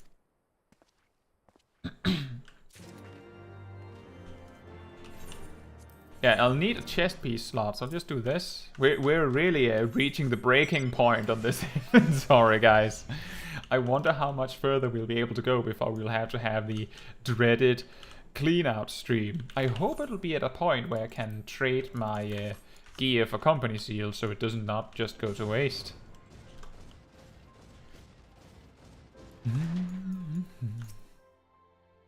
Hey, you want to buy what?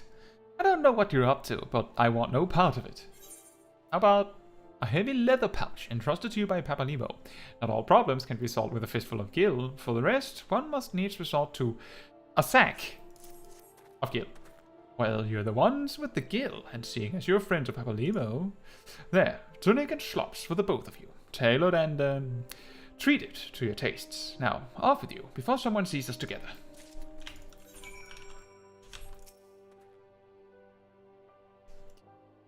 Clothes maketh the man, as they say. Right, then. I will go and change, and see you at the spot Papalimo marked on our maps. That's right, sis. That inventory makes me feel unwell. I know. It is, it has reached this is actually like the 9th umbral calamity or something like that. I don't even know what to tell you. However, there's a point, there's a reason to the madness, as you're right. Back when I started playing originally, I got to around level 50 or something when my inventory was actually full on my character, but that was because I leveled a lot of secondary jobs. So, in the spirit of that, I want to see how long in the game you can go before you have to clean your inventory. So I'm not cleaning this inventory before I have to. I need to know, can you reach Stormblood? Can you actually reach Shadowbringers? The answer to that is a definite no. Because we have reached the breaking point for chess pieces. We actually can't fit anything more in it. And we also have no more weapon slots. Like, we are actually completely at the limit at this point. But the good news are that my main isn't that bad, and I'm sure yours isn't either, Ashurite, based on that reaction. Also, welcome back, Ralu.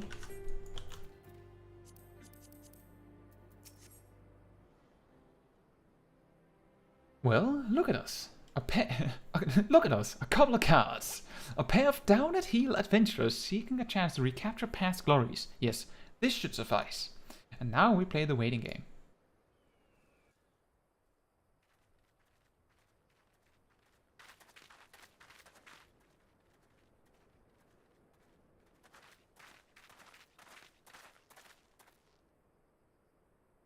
My thanks, comrades.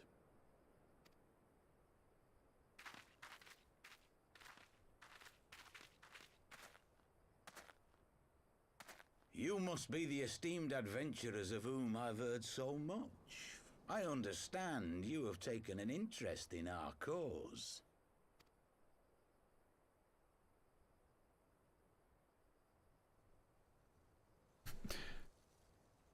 A great interest, you might say. Your words have certainly made quite an impression on my friend and I. The Resistance has long, and some would say wisely, avoided open engagements with the Garleans, but you and yours seem confident against the world in arms. I can only assume you have good reason to be so bold. Why, one might even think you are planning to summon a primal. Because that would do much to explain the sizable shipment of crystals you recently received from your smuggler friends, whom our Ishgardian allies have since detained, lest you wonder. That's a little bit early, isn't it?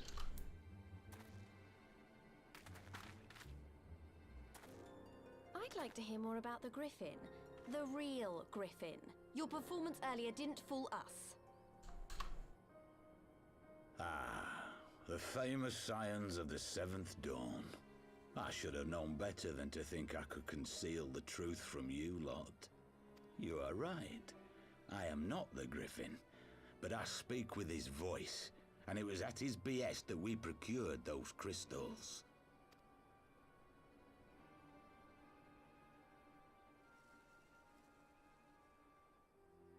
You are wrong, however, if you think that we procured them to summon a primal. We used them to reach an accord with the Amalja. In exchange for crystals to summon their god, they will aid us in the fight for Alamegan liberation. You've got to be joking. Have you gone completely mad? When people find out you helped the Lizardmen summon Ifrit, they'll turn on the resistance. Alamigo will never be free.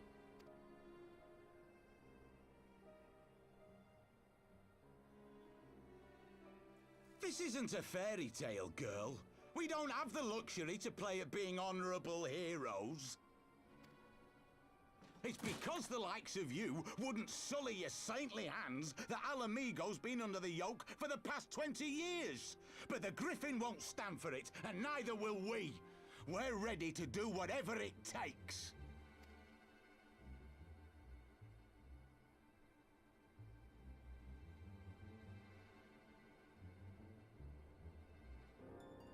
What proof do you have of this arrangement with the Amalja?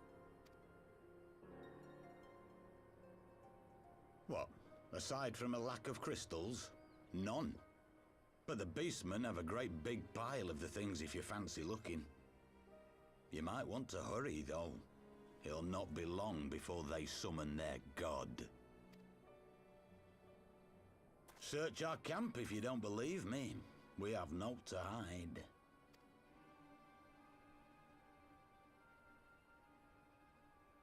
If there is a cache to be found, Ida and I will find it.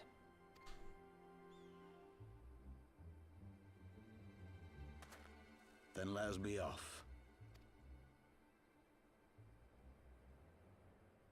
Are you perchance the Warrior of Light? Now that you mention it, yes. Was the glasses? Aye, I thought so. You should know that a great many who have joined us did so because you saved them. Because you showed them that one brave woman can make a difference. You saved me too once. Helped a friend over in Quarry Mill make some medicine I needed. But that was a lifetime ago. Oh yeah. On behalf of my brothers and sisters, I thank you. You gave us hope where there was none, courage and strength when all was lost. We shall not squander your gift. Ah, I know what gave it away. It was surely the boots. That was probably why he knew who I was.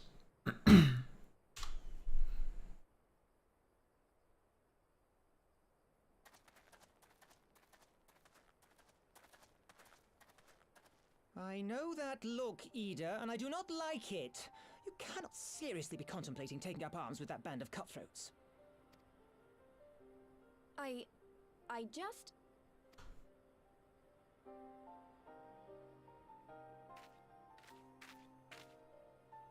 If the Griffin and his men have their way, it is only a matter of time before the situation in Alamigo comes to a head. Your homeland's future teeters on a knife edge, and any reckless action, however small, could have irrevocable consequences.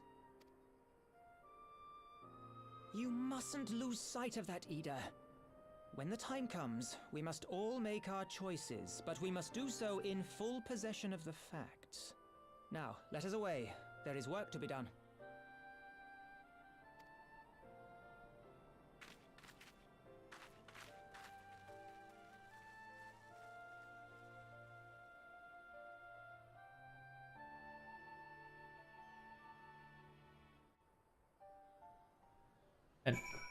And Pokeshak says, and why did you leave your glorious Alamigo to fall? Why did you let your glorious Alamigo fall? And why did you fight in the civil war with your mad king if Alamigo is so glorious? Why don't you die fighting in Alamigo? Why did Alamigo fall? Well, a lot of those things he automatically answered simply by saying that 20 years ago they fled, given the opportunity to defend their homeland. But yeah, it is funny how the blame is thrown on the Eorzean Alliance just because they might potentially have the manpower to help. Suddenly, they are to blame because they haven't helped yet. Quarrymill, he said. Do you remember? Forgive me, you cannot be expected to recall every name and face, and besides, it's not as if it matters. I have long admired how you live in the present, how you focus on the problems at hand and always keep moving forward. So let us keep moving forward together, Caetsu. We must find and secure those crystals. This is no time for looking back. Give me the money. Can I equip my gear again? Thank you. I'll put this here and this here. Yikers. Yikers, yikers. The pink boots made him see who you really were. A sassy lost child. If we take the Griffin's double at his word, then the crystals are now somewhere within Sahak, ready to be put to use by the Amalj'aa. We must apprise Alizé of all we have learned. I will join you both in Little Alamigo after I have changed. Oh, I just changed in front of you. Don't worry about that, Mr. Alphino. Yeah. The story is crazy, Heraldo says. The story is crazy. It's very impressive how they can reintroduce so many characters. That always amazes me. That guy in Quarrymill, I do actually remember that guy. I can't remember if it was in episode 2 or 3 when we helped him. Of the stream, I mean.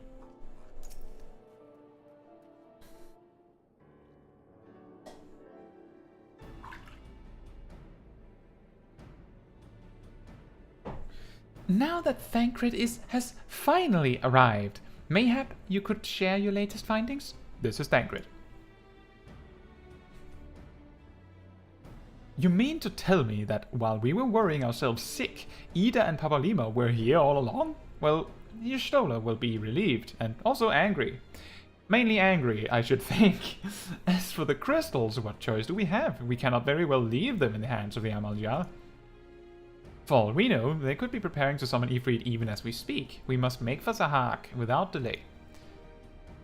Agreed. If there's not else to discuss, let us depart at once.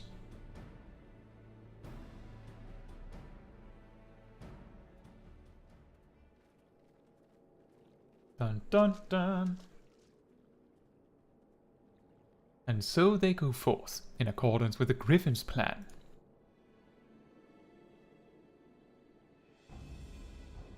The players gather to assume their marks on a stage wreathed in flame. Ere long, the curtain shall rise, and the drama of which I am author, gods forgive me, shall at last be performed. Naught else remaineth, save to stand at the ready and pray that the chance is seized, for never shall we know its like again. Gokshek says, normally I can remember all the characters, and that character's one you see back in the Dark Knight questline.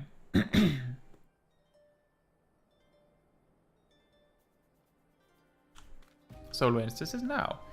Well, the character that I was referring to where he says that you help them in Quarrymill, if you remember, there's this questline in Quarrymill, you know, the zone where you do Palace of the Dead,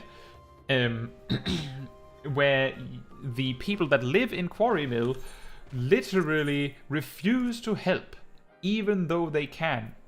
Like, they could help their man, like, part of the resistance, but they just don't, because the elementals just decided that they don't want to.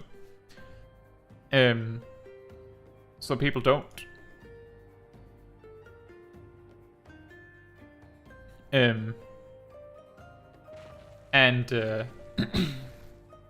Because of that, they turn to you, and then you help them. And it's probably that guy, what I'm guessing. Because he was masked. I confess, I expected a warmer greeting, but we must not jump to conclusions, not until we have braved the Bowl of Embers. Roller says, Kaitsu, how's the raid team and voice acting career so far? I don't have a raid team. And I haven't figured out how I would go about voice acting. It's difficult that, so I haven't gone much further in that. But thank you for your interest. For now, I'll continue to voice act in my own movies, as you can see in my weekly videos. We must be ready to engage the enemy at any moment. If you would make any final preparations, pray do so now. I shall await your signal. Upon proceeding to the Bowl of Embers, several cutscenes will play in sequence.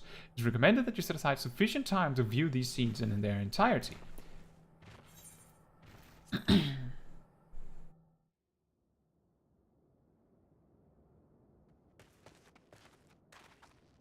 This isn't right. The Emulger would never leave this place so poorly guarded.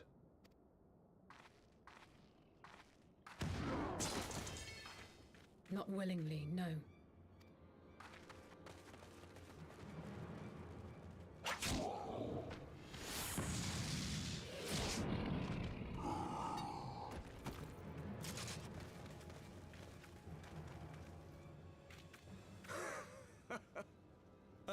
The saviors of Eorzea. Slow as ever.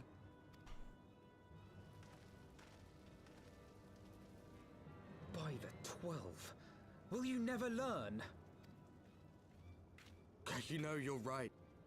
Mayhap it is time for a change of tack. Killing primals, tormenting beastmen, hastening the birth of a new god. It's all a bit much, isn't it? And frankly, we don't have the leisure to do it. But killing the Warrior of Light, on the other hand, that would soon plunge Eorzea into chaos. One life for one world. A fair exchange! Wouldn't you agree?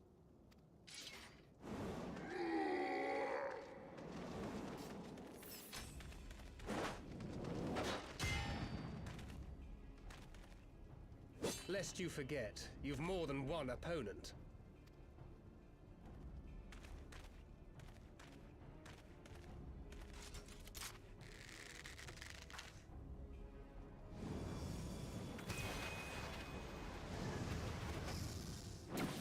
Carbuncle!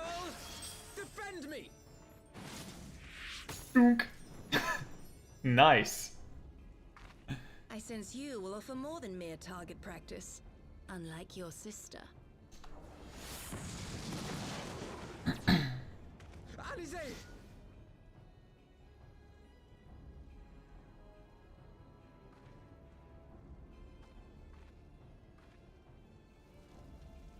Did I not tell you, Alphino? I am not the girl I once was. I have enough HP to survive one fire fall, you know. My brother was always the clever one, while my talents lay elsewhere. Oh, right.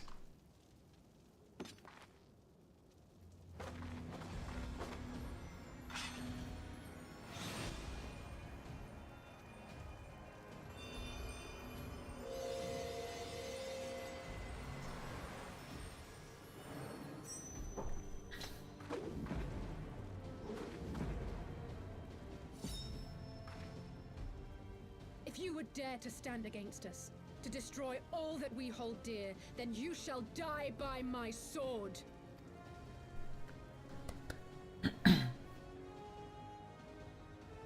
Let's finish this.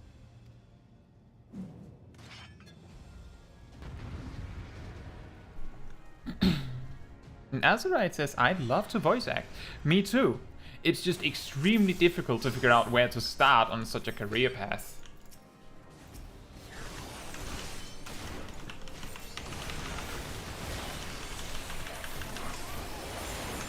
Wait, you're covering the tank? That is incredibly idiotic. Wow! And then I promptly completely mess up my rotation and spend my life surge on a true thrust that was immune.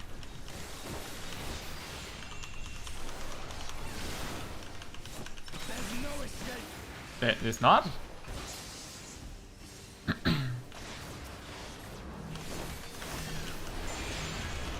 Oh. Okay, that would pose a problem. You can just heal up again like that.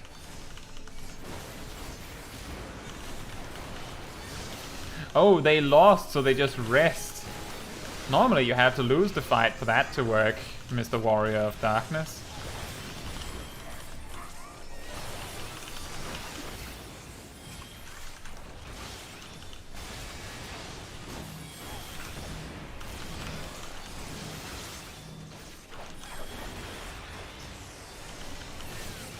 Whoops.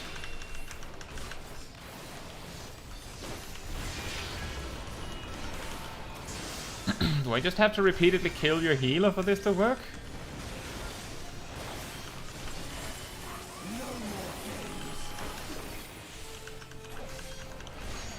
Oh.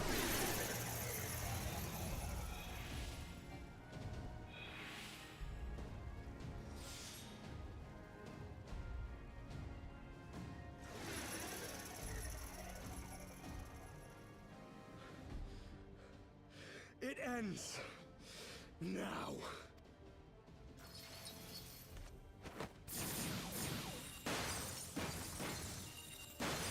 Quad ruin, nice. What? The chains. You snake! You would betray us as well? He that holdeth fast unto his convictions shall never count betrayal amongst his crimes, though all the world may call him villain. My path is unchanged, my creed sacrosanct. This I believe with all my heart. But say, warrior of darkness, and speak true, what dost thou believe? That rendering up the souls of thy world in service to the rejoining will grant it salvation? Nay. By the 12! Oriange!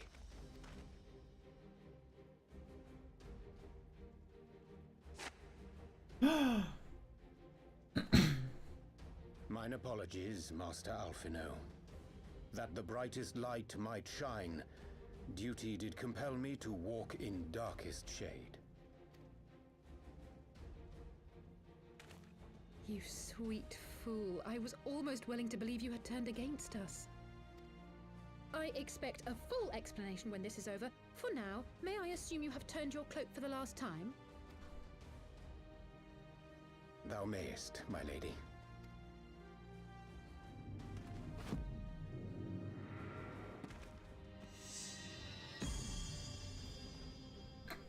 By thy leave.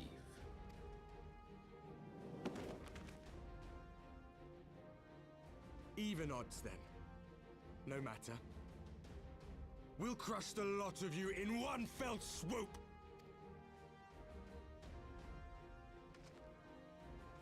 Understood. Hearken to me. We only have one chance. Channel your ether into my blade that I might strike before the mage casts his spell. I cannot do it alone, but together we can defeat them.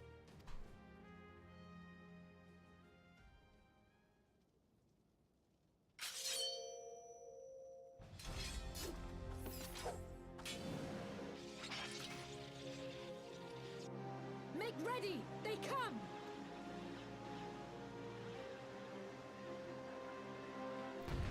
Well, our theme song is playing, so we've already won, you know?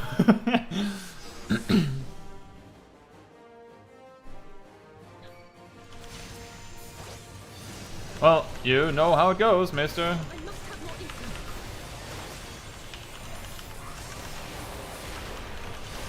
Oh, I need to go specifically. Well, I'll let me just finish the healer real quick, you know. Ow. Ow.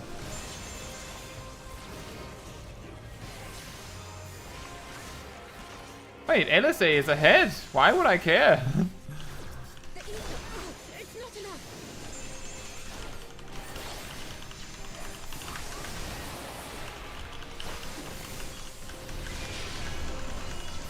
Oh, that's why. Because they just stand up again. I can't see where I'm supposed to assist Alizé. It doesn't show. Oh. She was complaining that I gave her too much. Oh dear. I'm too powerful.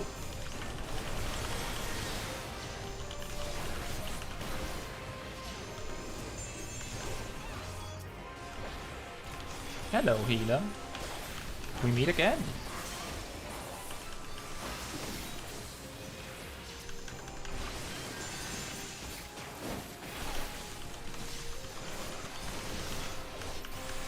Oh, wait, now my turn again? Really? You really know the worst times to request my aid. Only when I have aggro on something, isn't it?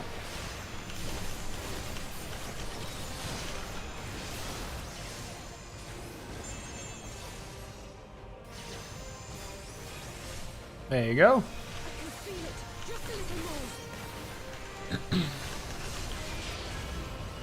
You know, we were this close to the Makers just flat out dying just now.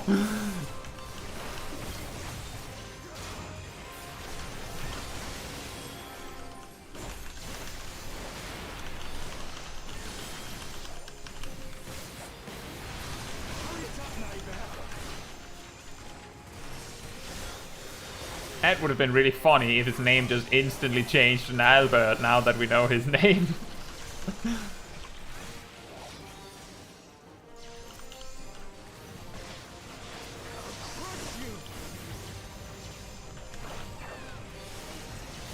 Oh, nice. That's a fancy overpower if I ever saw one. Are you serious? When I grab aggro, again, it's the instant that I need to do this. Seriously. Can you not, mate? Could you maybe not? Thank you. This is ridiculous. You'd think that the effect, like the mechanic activated specifically by me getting aggro on something.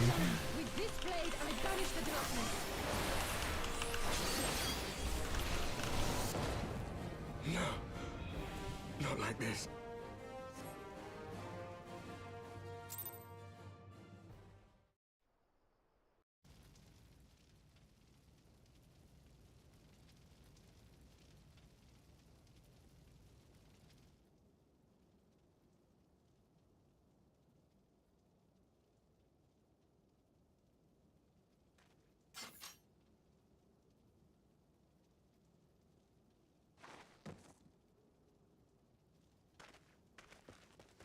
Alizé, are you hurt? A touch dizzy, but otherwise fine. Thank you.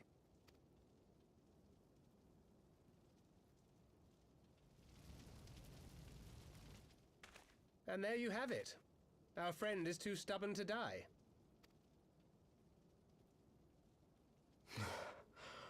We are far from finished.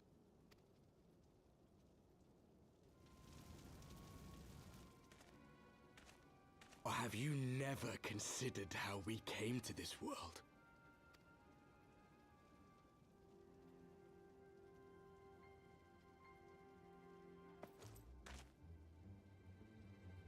Crystals? You mean, like the Ascians? Just so. As the Ascians flee unto the rift twixt plains with crystals of darkness, so did these warriors come hither with crystals of light. Eloquent, as always. Aye, like the Ascians, we too are beyond death. You cannot defeat that which is eternal. Wait!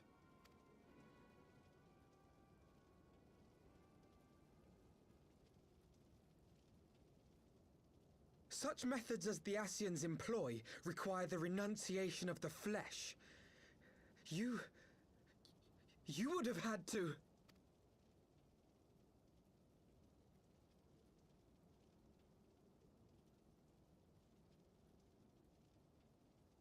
At long last, you see. To save our world, we gave our lives.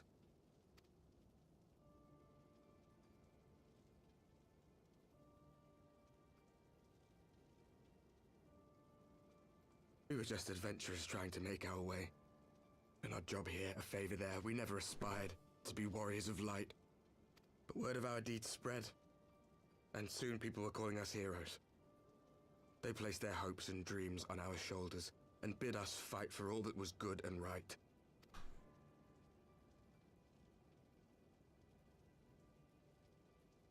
We fought, and we fought, and we fought, until there was no one left to fight. We won! And now our world is being erased from existence.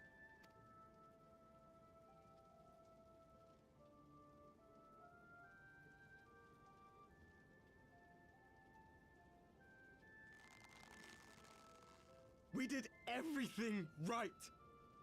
Everything that was asked of us, and still it came to this. You of all people should understand. We cannot, we will not falter. We brought our world to the brink of destruction, and now we must save it.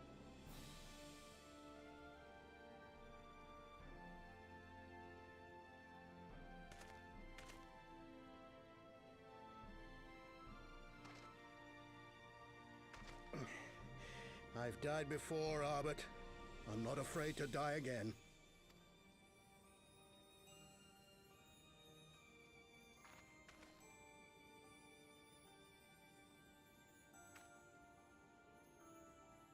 No matter how many times we fall, we must rise and carry on the fight for those we left behind.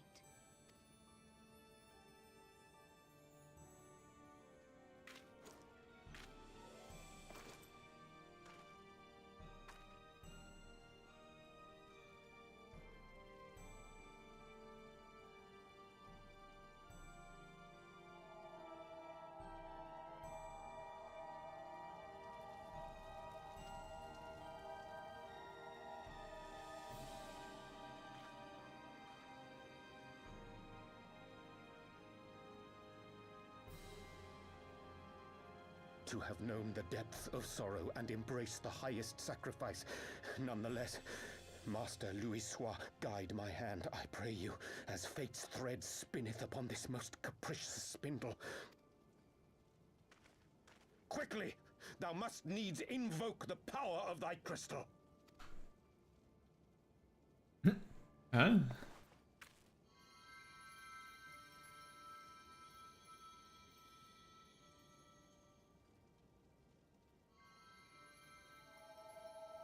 My favorite candy crystal. The best one. The blue one.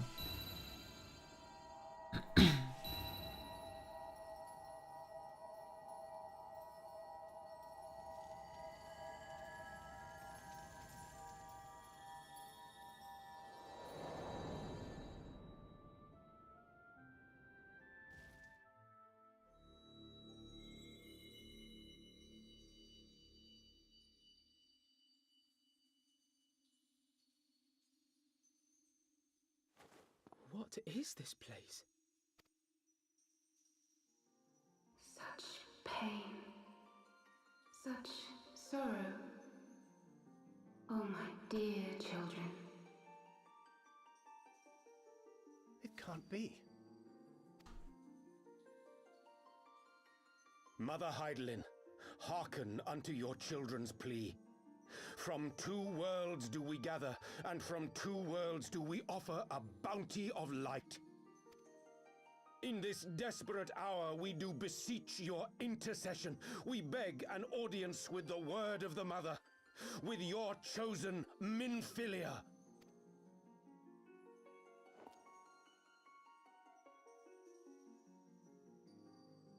Your cries go not unheard, nor your sacrifices unnoticed. Though many are lost, there are those we can yet save, whom I can yet save.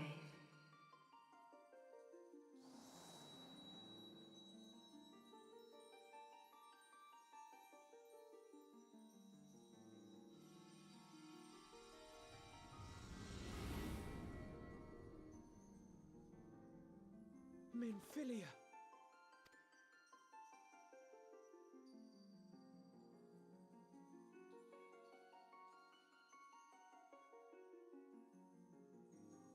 Blessed children of the First, the light of your world hath grown blinding in its radiance, but it is not yet absolute. I will hie me to your world, and there take unto myself the light which riseth even now to drown it, as darkness once did drown another. Now you deign to answer our prayers? I will suffer this farce no longer!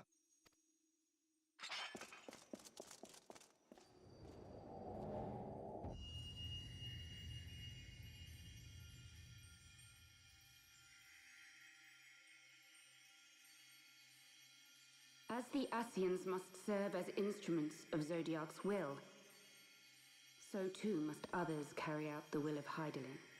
But for the boon you have granted her, she has grown strong enough to set me free, that I might serve as her emissary. Your suffering, your sacrifice, your supplications, she has heard all. We will not let the first fall to light.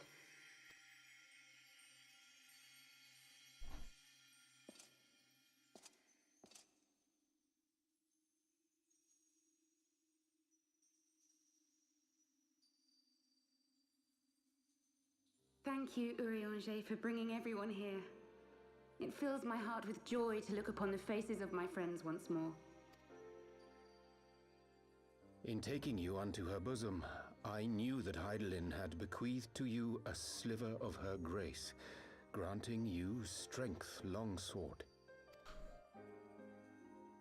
And in treating with the Ascians, I learnt of a star like unto our own, a doomed world of fallen heroes, in whom I glimpsed ourselves, the first.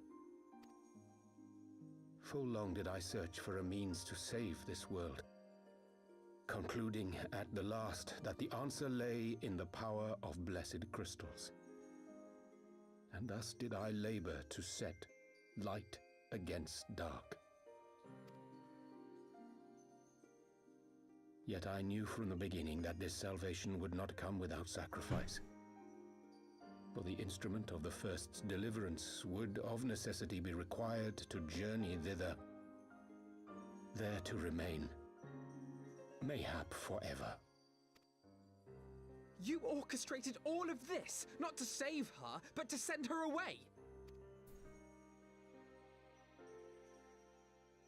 One life for one world. Such was the bargain, and you the coin, though it were not mine to spend.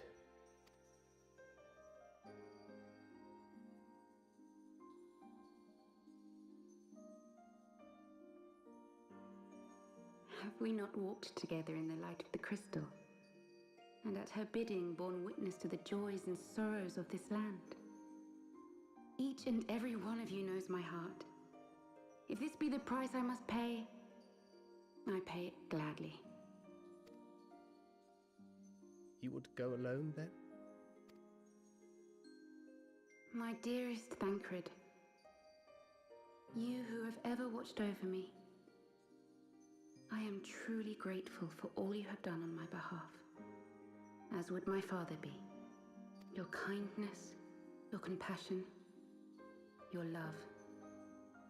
These are your gifts to me, and our gifts to them, forming a bond which transcends time and space.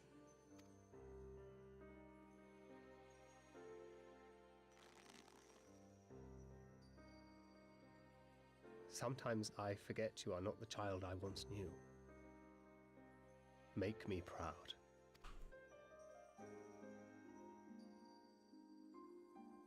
Long have I watched you from Heidelin's side, watched as you nurtured and kept safe the light of the dawn.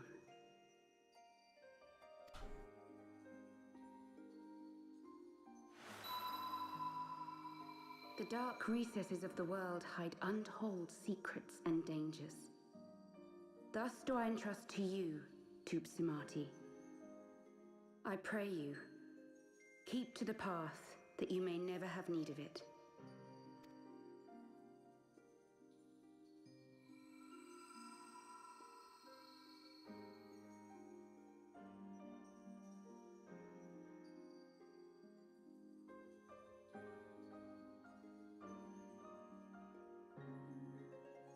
Twould seem the power of our crystals is all but spent.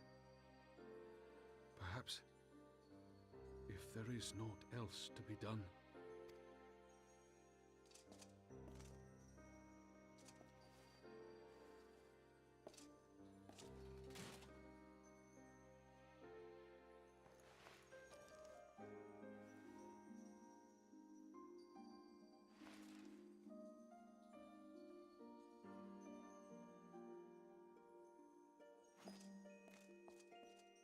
Hear me, servant of Heidelin. If you would have us place our trust in you, then I would ask a favor. Take us with you. Take us home.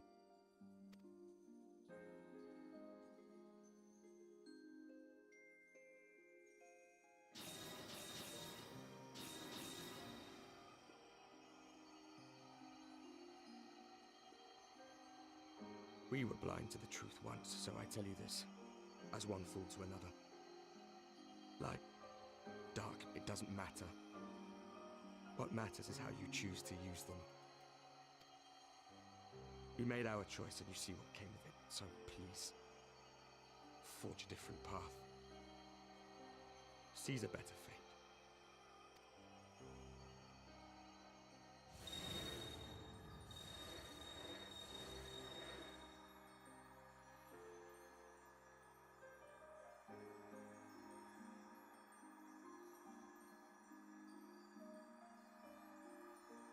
It is a strange feeling. So many times have I watched you depart, my heart filled with worry. And ever did you return to me in triumph. Someday, when I have found a way to free this star from her sorrow, I promise you I shall repay the favor.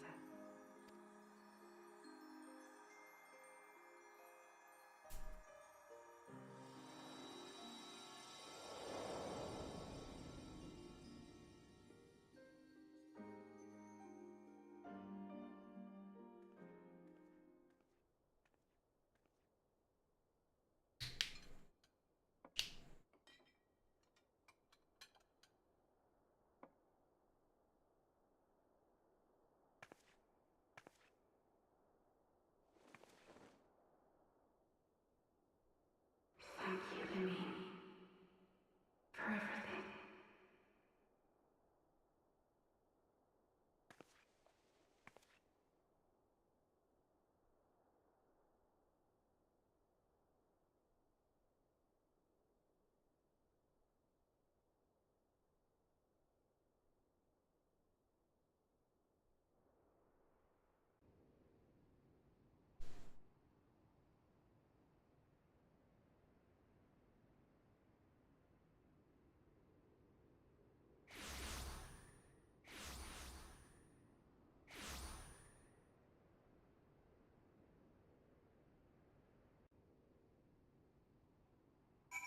Well then. I guess, as I remember it, we get the second half of that story much later. It would seem we're in Southern Thanalan again. Menphilia's doing, no doubt. May the 12 speed her on her way, and the Warriors of Darkness too. I cannot help but wonder what awaits those wayward souls, if they gave their lives in order to travel to the source. Then in returning to the first, would they not? But mayhap that was their wish.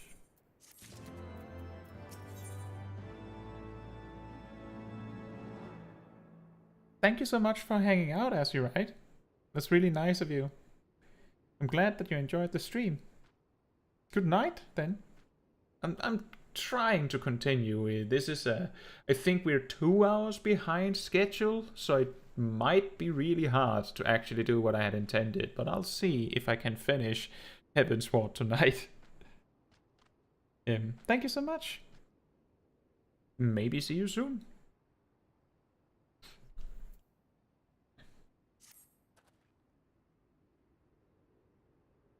Forgive me, my thoughts were elsewhere, and this is when I know full well there is yet work to be done. The crystals. Leave them to me. I will go back into Zahak and secure them. The Amaljar will still be in disarray after the thrashing the Warriors of Darkness gave them. They are not like to notice a lone bard skulking about. But Thancred, you don't have to do this, I know, but I want to. I will see you at the Rising Stones.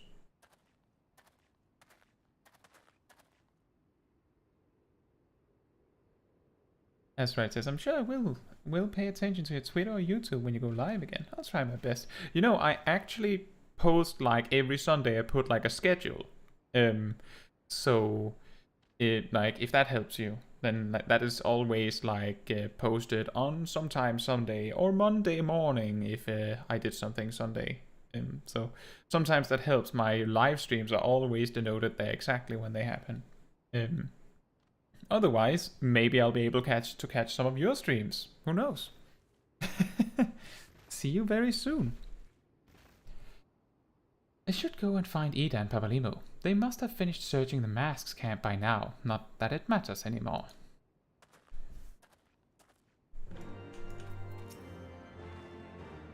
You must be tired, Caetsu. I know I am. If thou would permit me, my lady, I would ask a question. When didst thou become aware of mine independent pursuits? When I saw you meeting with that Warrior of Darkness and the Asian in white at the Great Library. I tried not to think the worst. You've never been one to confide in others, so I knew that even were your intentions pure, you would not share your plans with us until you felt the time was right.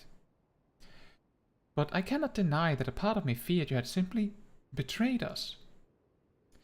Would that there had been another way. Know that I took no pleasure in deceiving thee, and that these sins will forever weigh heavy on my heart. I understand why you did what you did, that you but sought to achieve the greatest good while inflicting the least harm. Not many would have the courage to make that choice. But even knowing what came of your actions, I find that I cannot condone them. I'm sorry. Caetsu, forgive me, but I believe the events of the day have taken their toll on me. I should like to rest for a while. If thou would grant me leave, I would gladly escort thee unto a refuge of thine own choosing. Once my lady hath regained her strength, we shall join thee at the Rising Stones. Until then, Warrior of Light.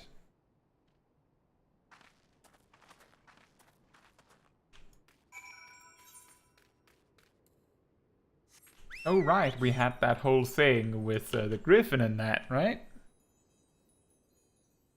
It's been a while. Somehow it has been a while. Was that an hour ago?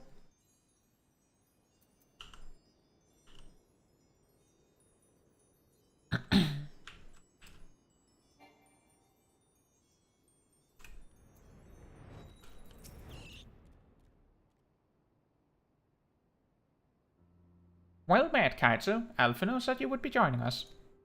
It would seem the Griffin's double was telling the truth, insofar as we found nothing resembling a sizable cache of crystals in the mask's camp. Did you perchance find one in Zahak? Actually...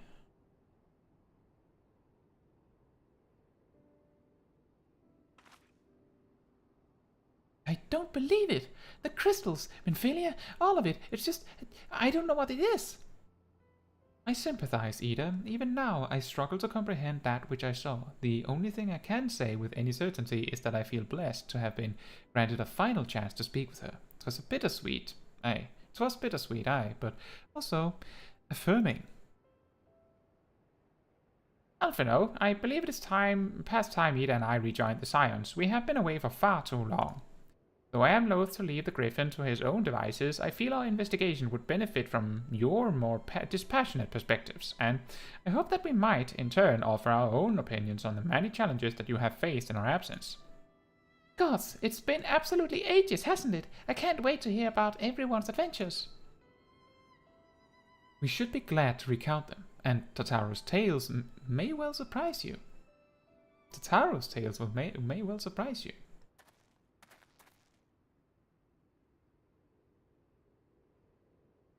Ida, Hraesvelgr be praised, it is you.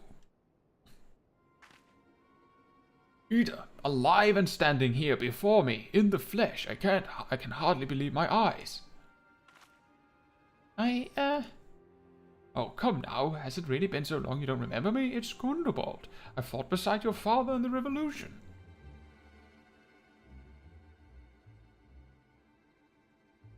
Do not think less of her, friends. It's been 20 years since the occupation sent us our separate ways, but the resistance were always welcome in Little Alamigo. They gave us hope, and young Ida most of all. Ida here was always full of fire, ever the first to volunteer for our mission, until the day she up and vanished, that is. There were rumors, and we feared the worst, but here you are, alive and well, looking nary a day older. Well, what can I say? I'm sorry for running off like that and making you all worry.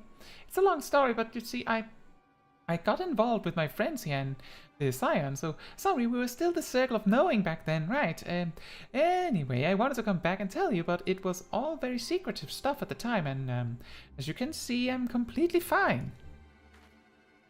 I know we've got a lot to talk about, and we will, but right now I've got to hurry back to our headquarters. My friends are expecting me.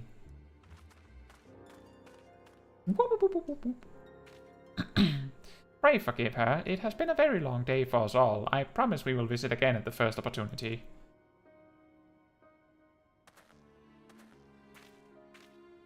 Let us return to the Rising Stones.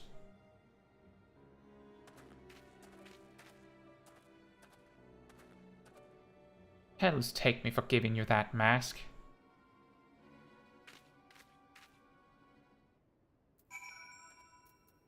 Rising Stones.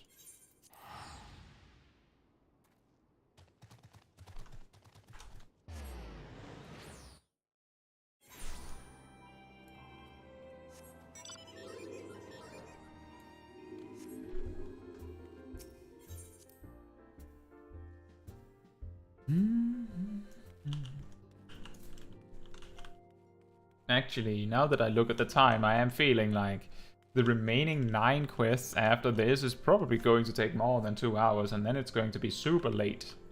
It's probably better if we continue the last bits next week. Anyway, we still have something to finish. Welcome home, Caetsu. I trust your journey was uneventful. You will be pleased to hear that Thancred has secured the crystals. He sent word a short while ago.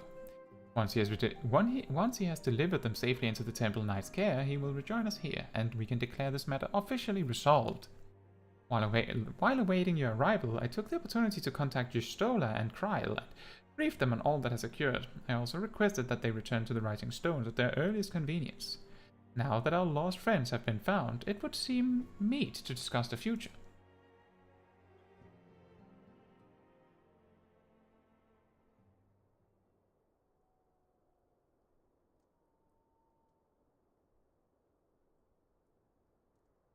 Back in the Solar. It's been too long since we were all together like this. Not since after Moonbraider. Much has changed since then. We ourselves, most of all.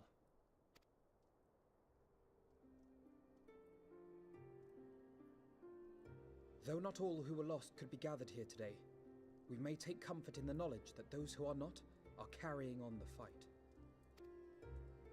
While I am grateful to our friends in the north for their hospitality, it isn't half good to be back.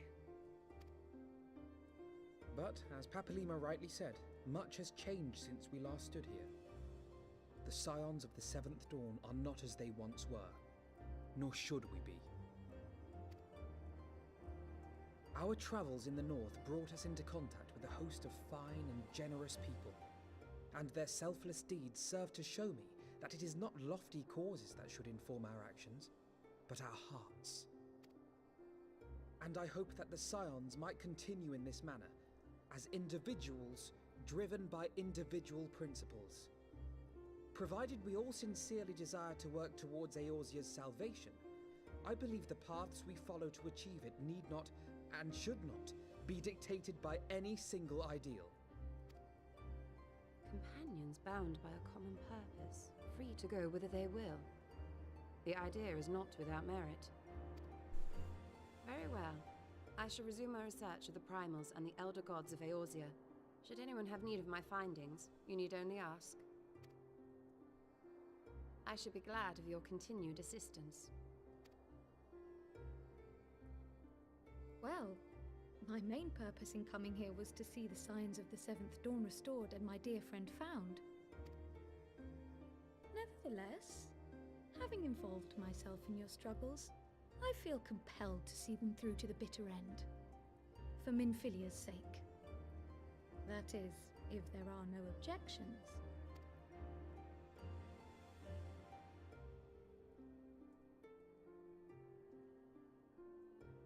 You will always be welcome here, Kryl.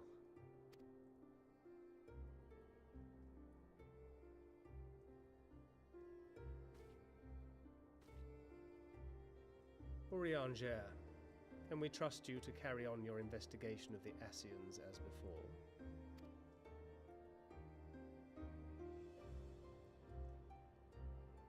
Regardless of mine own desires, I am undeserving of your trust, having so villainously deceived you all.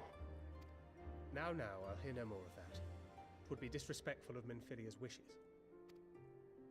She entrusted matters here to us, that we might protect this star and understand the truth which hides at her heart. Mayhap I can handle the former, but I think you far better suited to the latter. No?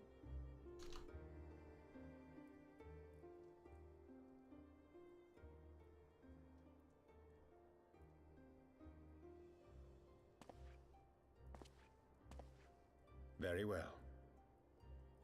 Then out of love for my Lady Minfilia and Moonbreeder both, this shall be my solemn charge. Papalimo and I should probably return to Thanalan to keep an eye on the Resistance.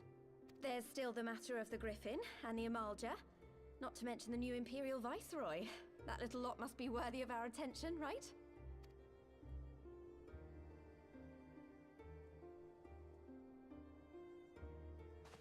And what will you do, Alize? You know I have no great love for organizations and formalities.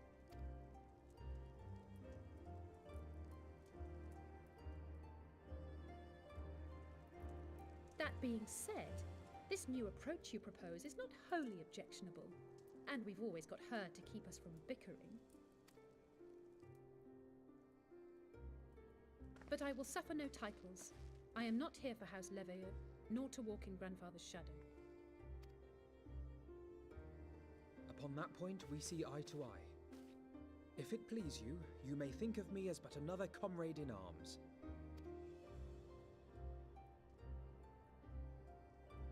Well then, Alfie, I for my part shall see to the paperwork and the finances with my characteristic aplomb. I would not have it any other way, Tataru. And we mustn't forget you. What now for the Warrior of Light?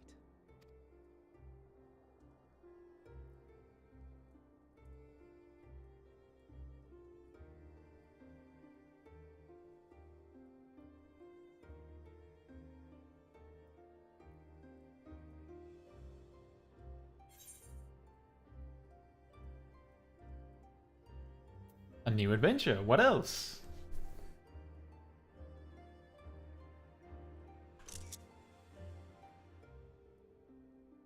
Indeed. The path behind us was fraught with hardship, and the path before us will be no less unforgiving. But a new dawn shall break over the realm, and I see before me the faces of those who will deliver it.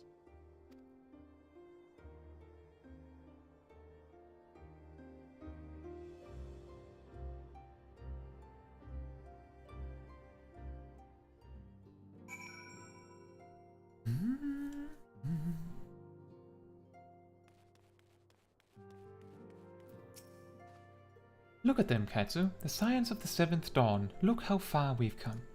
The people we've met, the moments we've shared, the losses we've suffered, the tragedies we've overcome. All of it has made us who we are today. Where we go from here and what the future holds, only the 12 know. But I know that we will find out together.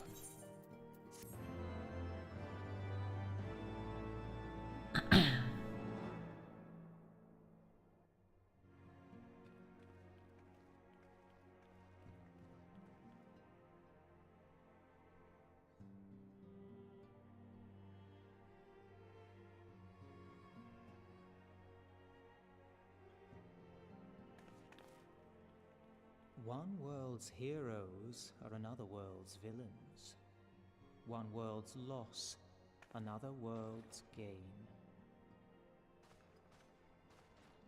Where men go as one, there is life. And where there is life,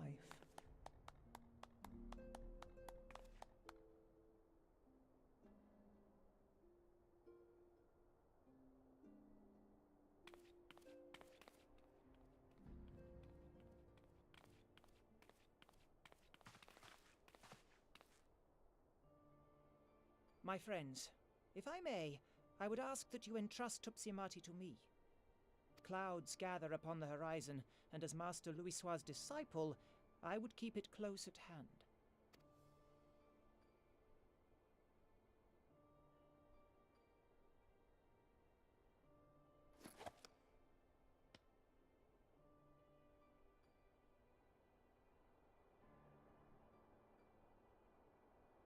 Thank you. I shall guard it well.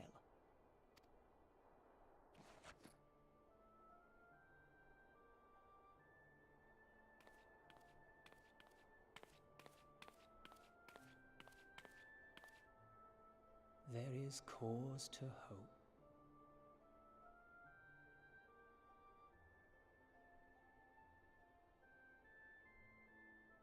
For every ending, every parting, marks a new beginning.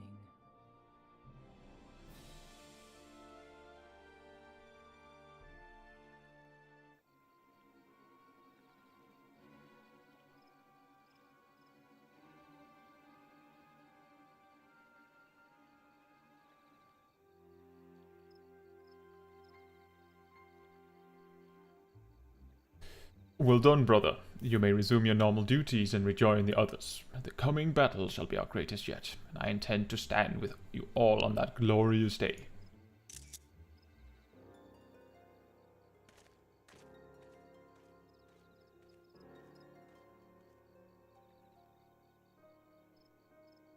True believers are so readily led.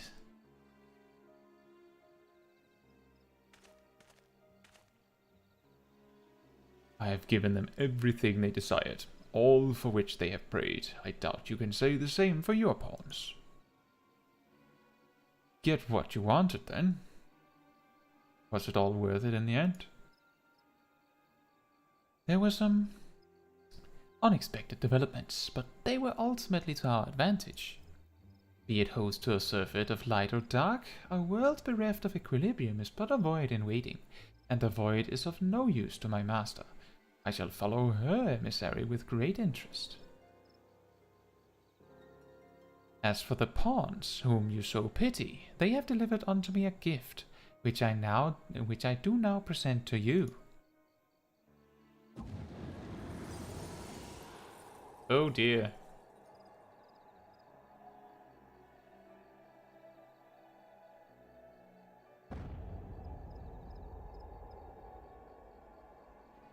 The eyes of Nidhogg. Many were the candidates considered. But by your deeds you have proven yourself the most deserving.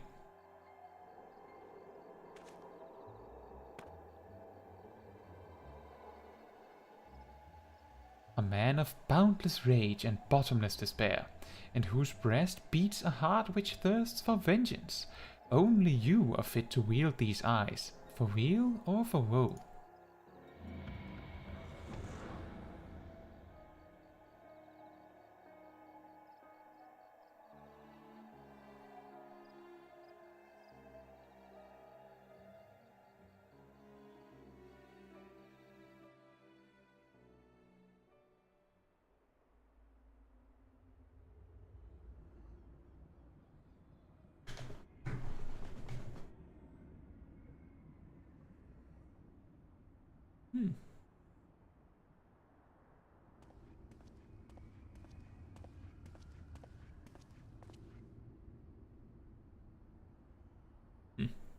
It was here all along.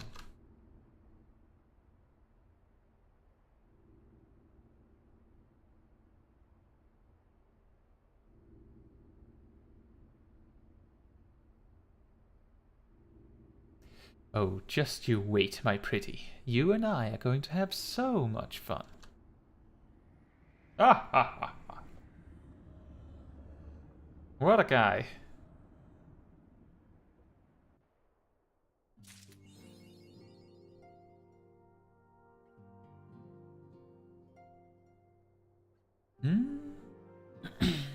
Well, I think what I will do here is I'll take a picture here.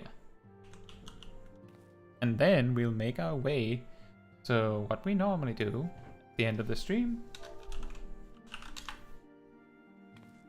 I think that'll work. Now, if only my friends here would look at the camera. Oh well. I think we'll have to make do.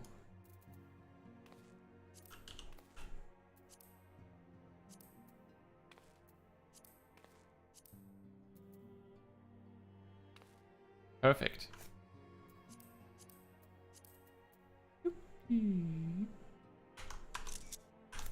There we are. And then we just need to find a bed to sleep in.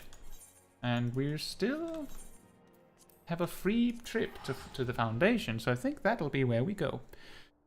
So if there's anyone on the stream that have any questions or anything you would like to talk about here at the end of the stream, this is the time to ask them. Then we will talk about them as I take some pictures for other stuff. And then we'll call it a stream. I simply, normally we end the stream 24 minutes ago, and when I say normally, I mean, like, that's always the plan, but that's never where we end up going. But we are not going to be going 2, 3, 4 hours overtime to try and get the entirety of Heavensward done, when clearly it took 6 hours to get 2 patches done, and there are still like 1.5 patch to go. We'll have to be sloppy next week.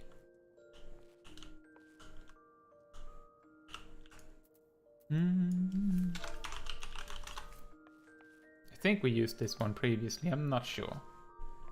We didn't use this one.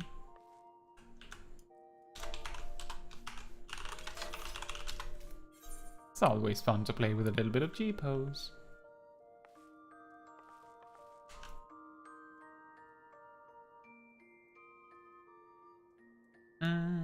That one is a little difficult to make very much happen with.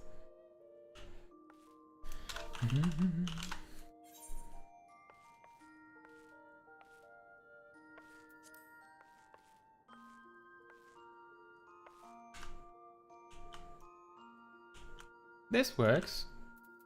This is excellent.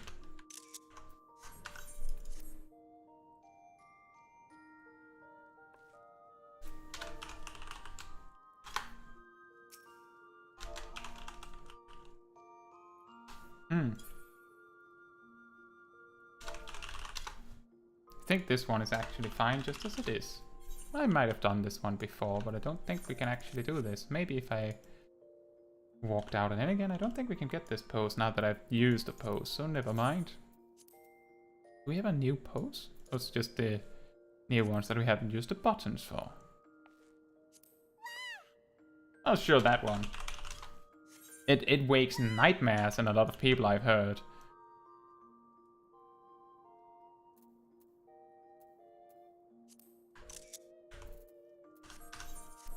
There we go. It seems like I'm guessing that a lot of people might have gone to bed. It is sort of late. A lot of people might have been busy with other stuff. Been a long stream. But still, thank you all so much for watching. Usually, there's more people to respond back to me, but that's fine. Anyway, good night, or good morning, or afternoon, depending on where you are in the world. And I will see you guys very soon. On Tuesday, we're going to do some more PvP, some frontline as usual. Which job it's going to be, I'm not sure. We'll figure that out probably tomorrow. Then, of course, Friday there's going to be a new video, and as I mentioned earlier in the stream, it's going to be a melee job comparison. I hope you'll find it as fun to see as I found it fun to make. And then we'll continue this story and probably finish this Heavensward story on Saturday. See you guys very, very soon. And let's put Smol Caetsu to bed.